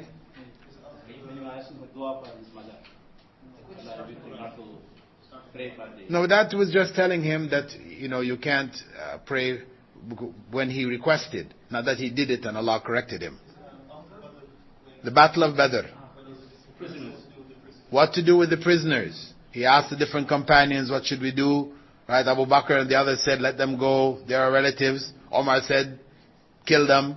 Let everybody take his relative and kill him himself to make it clear that, the break with paganism is finished. And the Prophet ﷺ went with the opinion, the more gentle opinion of Omar and of Abu Bakr, etc. And then Allah corrected him and said, it's not befitting for a messenger to take prisoners in a land before he has established himself in that land. Because they had killed Muslims, had driven them out, tortured them, etc. That he had to come back with a strong blow to them to break their will. Not to say you can't take prisoners later on, but in the first encounter, no prisoners. Take their lives. The opinion of Omar was the correct opinion.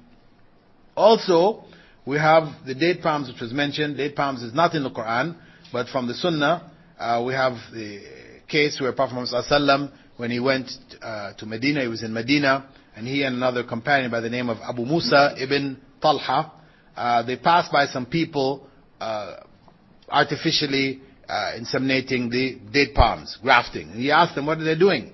And they said, we're grafting, the date palms. And he said, I don't see any use in it. So when this information was spread amongst the people in Medina, they all stopped grafting the date palms. Because the date palms, you have a male date palm and a female date palm. What they do is they take a portion from the male date palm and they graft it onto the female date palm for it to produce good dates. Right? It could be left to the wind to carry the pollen, but from experience, human experience over many generations, they found that the pollination was very at a low level, yield was low when they did this. So they evolved. Allah showed them, or guided them to understanding that you need to do this grafting to get your best yield. Anyway, by that generation that the Prophet ﷺ met, they didn't know why they were doing it. They just did it because their foreparents did it. Right? That's how they did it. So when the Prophet ﷺ said, I don't see any use in it, because it's artificial. Right? There's a general dislike of the artificial in Islam. So the Prophet ﷺ, he made his own qiyas here. Right? He made his own, deduction that since Islam is against, plucking eyebrows, tattooing, all of these artificial changes that people make to themselves, cutting the ears of cattle and all this kind of thing. So this is a kind of artificial thing. You're cutting off a piece of a plant, so just let it take its natural way. That's why some people refer to Islam as the natural way, right? So, it's in general, it's true, but not in every case, right?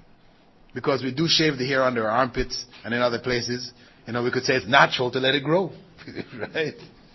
We do clip our fingernails, we could say it's natural to let that grow too. So Prophet Muhammad anyway, he made that judgment and said it didn't make sense really, it was not of any use. So later on they came back and informed him that the yield had dropped. The yield of the dates had dwindled considerably. So he said to them, if there's use in what you are doing, then go ahead and do it.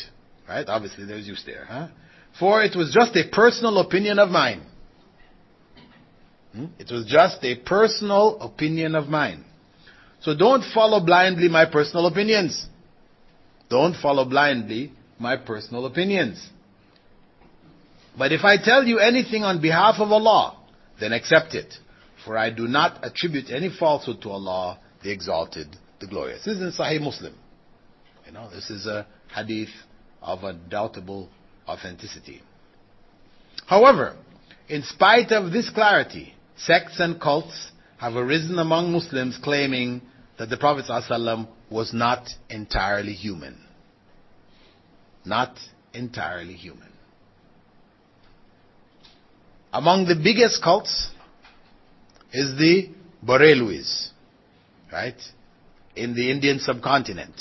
They represent the majority in Pakistan, and I don't know about the Indian community to what degree they represent it, but in Pakistan they represent the majority. The founder, individual by the name of Ahmed Rida, from a town called Barelwi in India, he preferred the name Abdul Mustafa, right? Slave worshipper of Al-Mustafa, which is one of the titles of Prophet Muhammad sallallahu alaihi wasallam. That's his preferred title. It's telling you something right there, right? Anyway, their claim is that the Prophet sallallahu alaihi wasallam is light. Not human being as we know human beings. He writes in his book called Salatul Safa fi Nur al-Mustafa, right? In the introduction, O Allah, praise be to you, O light of light, O light before every light, O light after every light. Grant blessing and peace to your radiant light, which you created from your light, and created all creatures from his light. Bless the rays of his light, his family, companions, and moons. Bless all of them. And in this treatise that he made called Salatul Safa, he attributed a tradition to Al-Musannaf of Abdul Razak, but it was a false attribution because it's not found there, it's fabricated. But this is a popular tradition which you will hear used in a number of different circles. It says, claiming Prophet ﷺ said, he said to Jabir ibn Abdullah, O Jabir, Allah created the light of your Prophet from his light before he created all things. He then made that light circulate by his power wherever he pleased. At that time there was no preserved tablet, nor pen, nor paradise, nor hell, no angels, heaven, no sun, no moon, no jinn or man. When Allah intended to create the creation, He divided the light into 4 parts. From the first part He created the pen. From the second part the tablet. From the third part the throne. And then he divided the fourth part into 4 sections. From the first, he created the bearers of the throne. From the second, the footstool. From the third, the rest of the angels. Then he divided the 4th section into 4 segments. From the first, he created the heavens. From the second, the earths. And from the third, paradise and hell. Then he divided the 4th into 4 pieces, and so on and so forth. Right.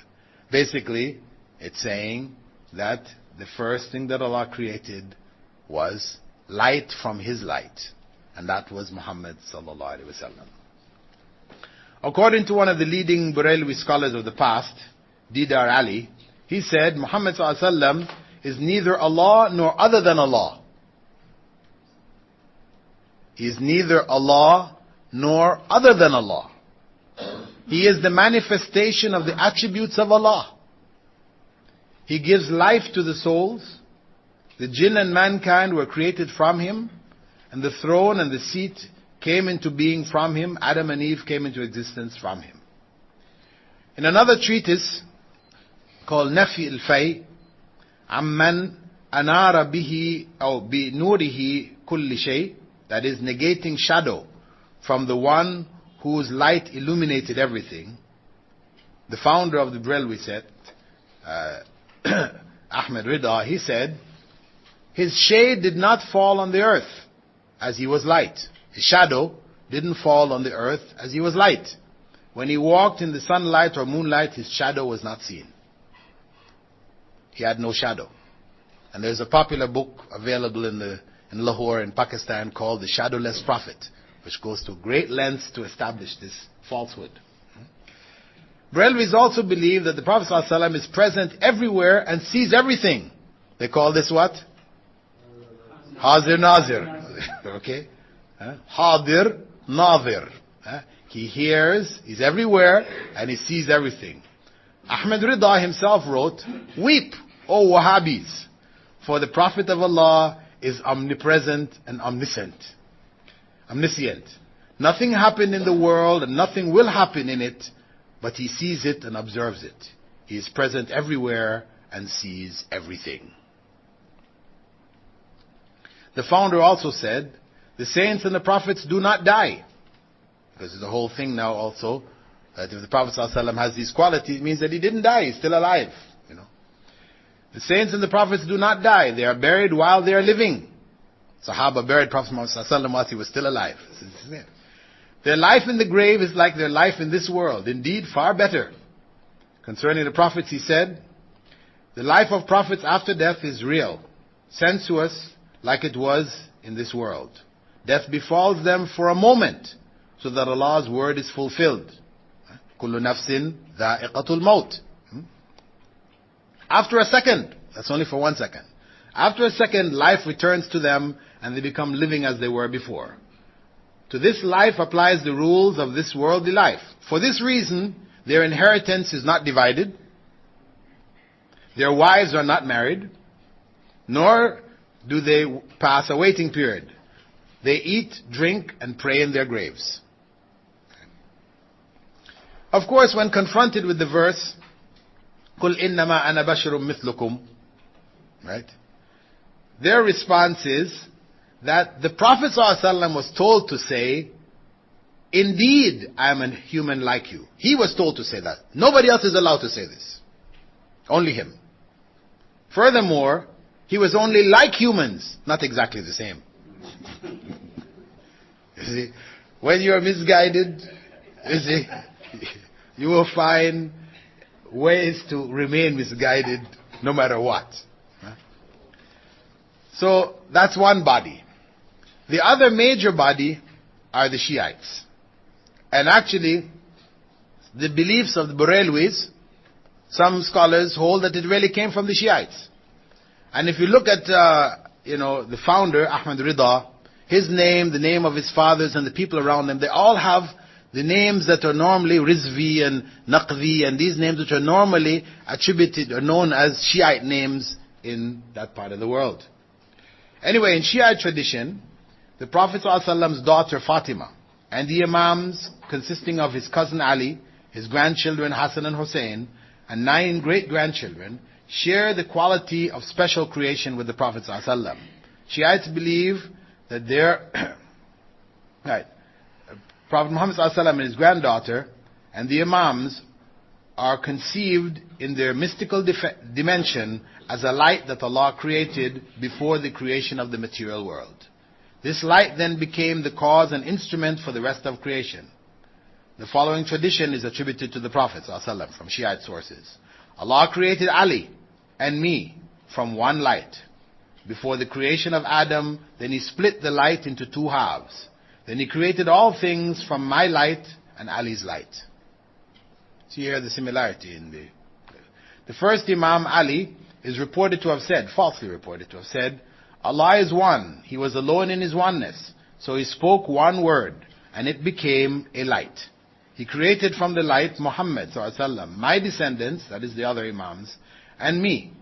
Then He spoke another word and it became a spirit that He caused to settle upon the light. And He caused it to settle upon our bodies. And so we are the Spirit of Allah and His Word. And this was before He created the creation.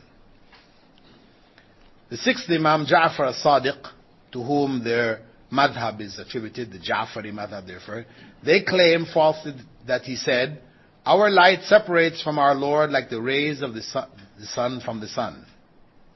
According to Shiite theology, this light created by God is the inner essence of the Imams.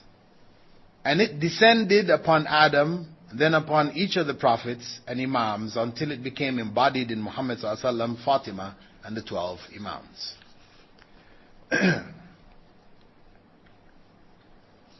So that is another body of falsehood which has elevated Prophet Muhammad ﷺ above his humanity. And we can see similarities in their beliefs, in their claims, and you have other groups amongst what may be referred to as the Sufis, right, who share these similar ideas. They quote similar ones, similar that fabricated hadith that I mentioned from the founder of Brelwiism. That same hadith is commonly quoted in Sufi circles. And from this also they have given the saints and others these kind of qualities as they gave Muhammad ﷺ, this Hazir Nazir thing. And from it they have different rights, right? Because when they have gatherings, they have to stand up at a certain point because they believe that Muhammad ﷺ is present, and if you don't stand up, you are shaming the Prophet ﷺ and these kind of things. So they have a whole series of rights that they've built up around these beliefs. Similarly, the Shiites have them, and similarly, Sufis have built up similar ideas. Not to say that every Sufi shares this idea, but it's a common belief amongst a major part of what is referred to today as Sufism. Now when people do that, they're doing it with an idea behind it, that somehow Prophet Muhammad ﷺ will be able to benefit them, to bring good for them, or to protect them from evil. But Allah subhanahu wa ta'ala clearly told the Prophet ﷺ to say, قُلْ إِنِّي لَا أَمْلِكُ لَكُمْ ضَرًّا وَلَا رَشَدًا. Say, it is not in my power to cause you harm or to bring you to the right path. This is Surah Al-Jinn, verse 21. Allah has the Prophet ﷺ give the answers to these claims. But yet, people will make it anyway. Shaykh Al-Uthaymeen, he commented on this phenomenon saying, it is amazing that some people still exist who are more attached to the messenger than they are to Allah, most great and glorious. If anything about the messenger is mentioned, they tremble and shiver. And if Allah is mentioned, it is as if He wasn't mentioned. Some reach the level that they will swear by Allah, by the messenger. So Sallallahu commonly in Egypt people say what? One Nabi. Very common way of swearing. One Nabi, by the Prophet. Instead of saying Wallah. And this is shirk. Others consider visiting the Prophet ﷺ's grave superior to visiting the Kaaba. Shaykh Al-Uthaymeen said, I have witnessed people crying because they were prevented from visiting Medina during the days of Hajj. Because when it comes close to the time for the rites of Hajj, they don't allow people to now go to Medina. Shaykh Al-Uthaymeen went on to to say that he found people crying because they were blocked from going to Medina. Hajj were close to begin. They were blocked. Why? To make sure that they're able to do the Hajj rites, because if they went to Medina, they get caught up there, they might miss their Hajj. So he said that these people, when they're asked, why did they come? They reply, I came to witness the lights. Again, the light referring to Prophet Muhammad ﷺ and Fatima, etc., etc. It is as if, he went on to say, that they only came to visit Medina, and they forgot that they came to fulfill the rites of Hajj. This is the result of ignorance and the failure of scholars to clarify the truth to the common masses. For the masses have wild emotions, easily aroused. If the truth is explained to them, they readily return to it. Allah then goes on to identify the most unique characteristic distinguishing the Prophet ﷺ from the average human being. Yuha ilayya. Except that it has been revealed to me. Meaning that revelation came to him and not to others. Besides the prophethood of prophets and messengers, may Allah's peace and blessing be upon them, no one received revelation beside Prophet Muhammad ﷺ. Anyone who would claim revelation in his time, that's the time of the Prophet ﷺ, or after his time, are considered the worst of creation. As the Almighty said, وَمَنْ أَظْلَمُ مِمَّنِ افْتَرَى عَلَى اللَّهِ كَذِبًا أَوْ قَالَ أُوحِيَ إِلَيَّ وَلَمْ يُوحَى إِلَيْهِ شَيْءٍ. And who can be more unjust, more evil, than he who invents a lie against Allah or says, revelation has come to me, while nothing has been revealed to him. Surah Al-An'am, verse 93. Allah then goes on to identify the essence of what was revealed to Prophet Muhammad ﷺ, saying, أَنَّمَا إِلَهُكُمْ إِلَهٌ وَاحِدٌ. That your God is only one God. The message of Tawheed, affirming that Allah is unique, is a unique unity in His dominion, His attributes, and how He should be worshipped. No one shares His dominion over creation, no one possesses anything of His divine attributes, and nothing is worthy of worship besides Him. That being the case, Allah has the Prophet ﷺ advised those who believe in God and the resurrection and judgment. فَمَنْ كَانَ يَرْجُو لِقَاءَ رَبِّهِ. So whoever hopes to meet his Lord and desire a good result from the meeting, they must fulfill certain basic criteria regarding their beliefs. Belief alone is not enough, because it can easily be confused with mere knowledge of belief. And limited knowledge can lead to false hopes, as in the case of those who have memorized only the first part of the following prophetic statement, narrated by Abu Huraira, which Prophet ﷺ said, كُلُّ أُمَّتِي يَدْخُلُونَ الْجَنَّةِ. All of my nation will enter paradise, but they neglect the remainder. إِلَّا مَنْ أَبَى. قَالُوا يَا رَسُولَ اللَّهِ وَمَنْ يَأْبَى. قَالَ مَنْ أَطَاعَنِي دَخَلَ الْجَنَّةِ وَمَنْ عَصَانِي فَقَدْ أَبَى. Prophet ﷺ went on to say, except for those who refuse. And they asked him, who would refuse, O Messenger of Allah? He replied, whoever obeys me will enter paradise, and whoever disobeys me has refused. Actions are the fruit of correct belief. Therefore, Allah made the Prophet ﷺ inform the believers that if they wish to meet Allah with genuine hope, فَلْيَعْمَلْ عَمَلًا صَالِحًا وَلَا يُشْرِكْ بِعِبَادَةِ رَبِّهِ أَحَدًا. Let him do righteousness and not associate anyone in the worship of his Lord. In the last part of this verse, Allah instructs the believers to do good works only for His sake and not to join any partner in worship with Him. And there are a number of prophetic statements which speak against Riya, doing things for humans. إِنَّ أَخْوَفَ مَا أَخَافُ عَلَيْكُمْ الشِّرْكُ الْأَصْغَرُ. The thing which I fear most for you is minor shirk. When he was asked what is minor shirk, he answered, Riya. In another narration he said to the companions while they were discussing about Dajjal. And he had previously said that Dajjal is the greatest trial that would face human beings from the time of Allah's creation of the world and people in it. But he said, while they were discussing about Dajjal, shall I not inform you of that which I fear for you even more than the dangers of Dajjal? They said, yeah. He said, it is hidden shirk. A person stands to pray and he beautifies his prayer because he sees people looking at him.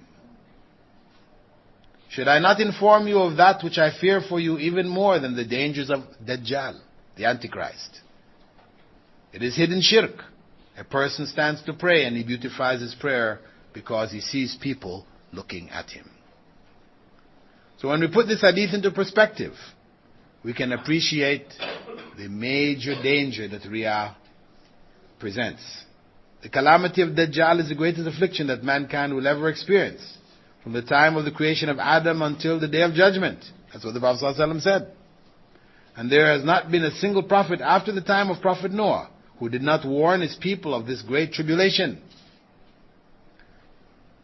The Prophet ﷺ advised anyone alive at the time of Dajjal to run away from him.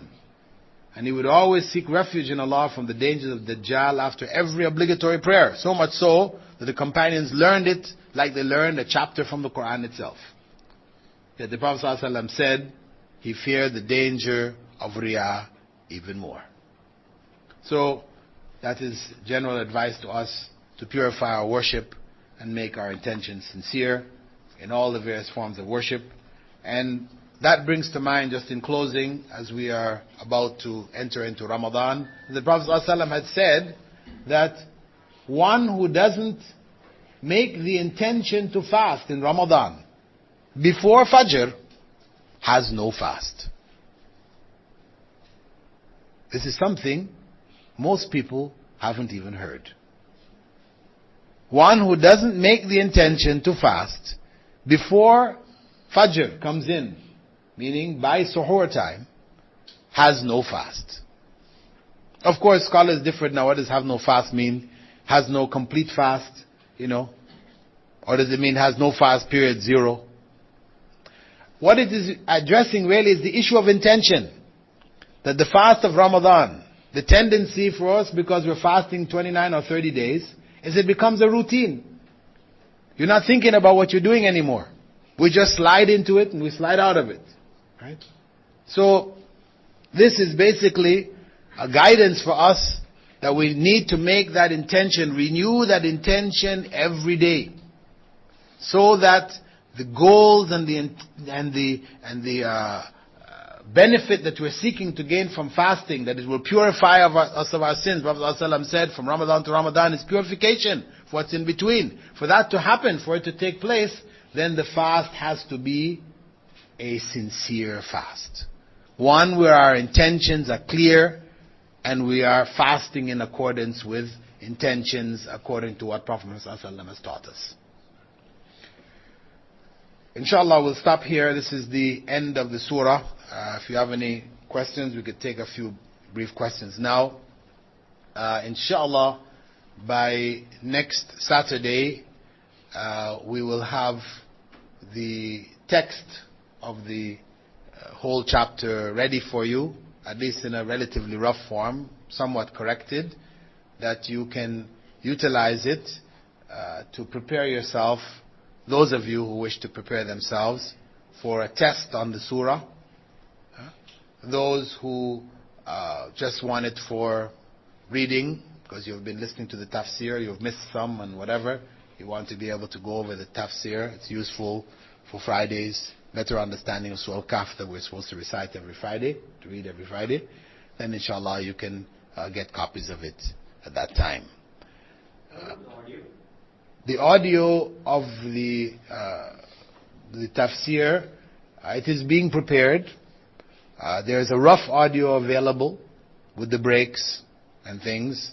That will be available once we finished today. From next week onwards, it will be available. An audio which has been cleaned up, meaning all of the coughs and the baby screams and all the other things in the background have been cleaned up. So you have a clear text. That will take some time, because the brother who is working on it says it takes him about 3 hours to work on one tape.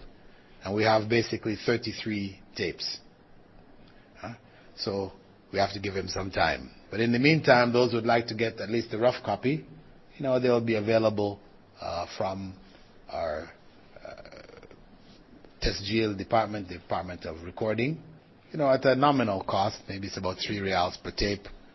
We have a question from the sisters, or 2 questions, not really related to the topic, but questions nonetheless concerning the deen. One concerning Salatul Tasbih. Is this classified as an authentic hadith or not? Well, actually, all of the narrations of Salatul Tasbih are weak.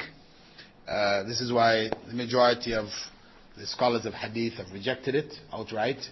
Though some scholars, among them Sheikh Nasruddin Albani, he concluded that though they're weak, there are enough of them from enough sources to indicate that there is at least a basic level of authenticity to them. So it is considered to be hadith hasan, or workable hadith. So those who choose to do it, and of course there are many different narrations describing how it's done. Basically almost no 2 narrations agree. So you choose one of the narrations, and it's permissible for you to do so on the basis of that argument. Or if you choose to go with the position of the majority of hadith scholars, then it's not authentic, you leave it. The other question was concerning shifting one's place after doing fard prayer in the masjid, shifting from one place to another. There is there's some narration in Sunan Abi Dawood concerning it, which is acceptable narration. That is something that may be done, not something which must be done. Some people have taken it as a must. When the salah is over, they're insisting that you move from your place and take their place so they can take yours. This is not. This is going overboard. It's something which you may do, not something which you must do. I have a question concerning the concepts of these groups, all these sects in Islam, like the Baha'i and a lot of these Sufi sects. When you read into it, you find that most of them, their concepts come from Shiaism. Can you comment on that at all? My brother's question or suggestion that when looking at the various groups which have sprung up, it seems many of them popped up really in the 19th century, in the 1800s, whether it's the Qadianis or the Baha'is or whatever, that it seems that they seem to have a common thread linking them to Shiaism. What was my comment on it? I say, well, it is not surprising. I mean, if we consider that Shiaism or Shiite thought is really the handiwork of Satan, where people have been deluded, then everywhere that a false sect arises is going to be from the handiwork of Satan. So there's going to be a commonality. So it's not surprising. Okay, brothers' comments concerning some narrations which are found in some of the obscure books that the prophets are alive in their graves. We have even more, we could say, well-known narrations. The Prophet ﷺ, will give salams to you wherever you are. So this process of giving salams implies life. But the issue is not about whether they're alive or not. The issue is, what is the quality of that life? Is that life that we consider as our living? So then you're going to apply to it what may be applied to the living. Meaning, when the Prophet ﷺ was living, you could ask him to do something for you. If you are amongst the Sahaba, you were there present, you could ask him, no problem.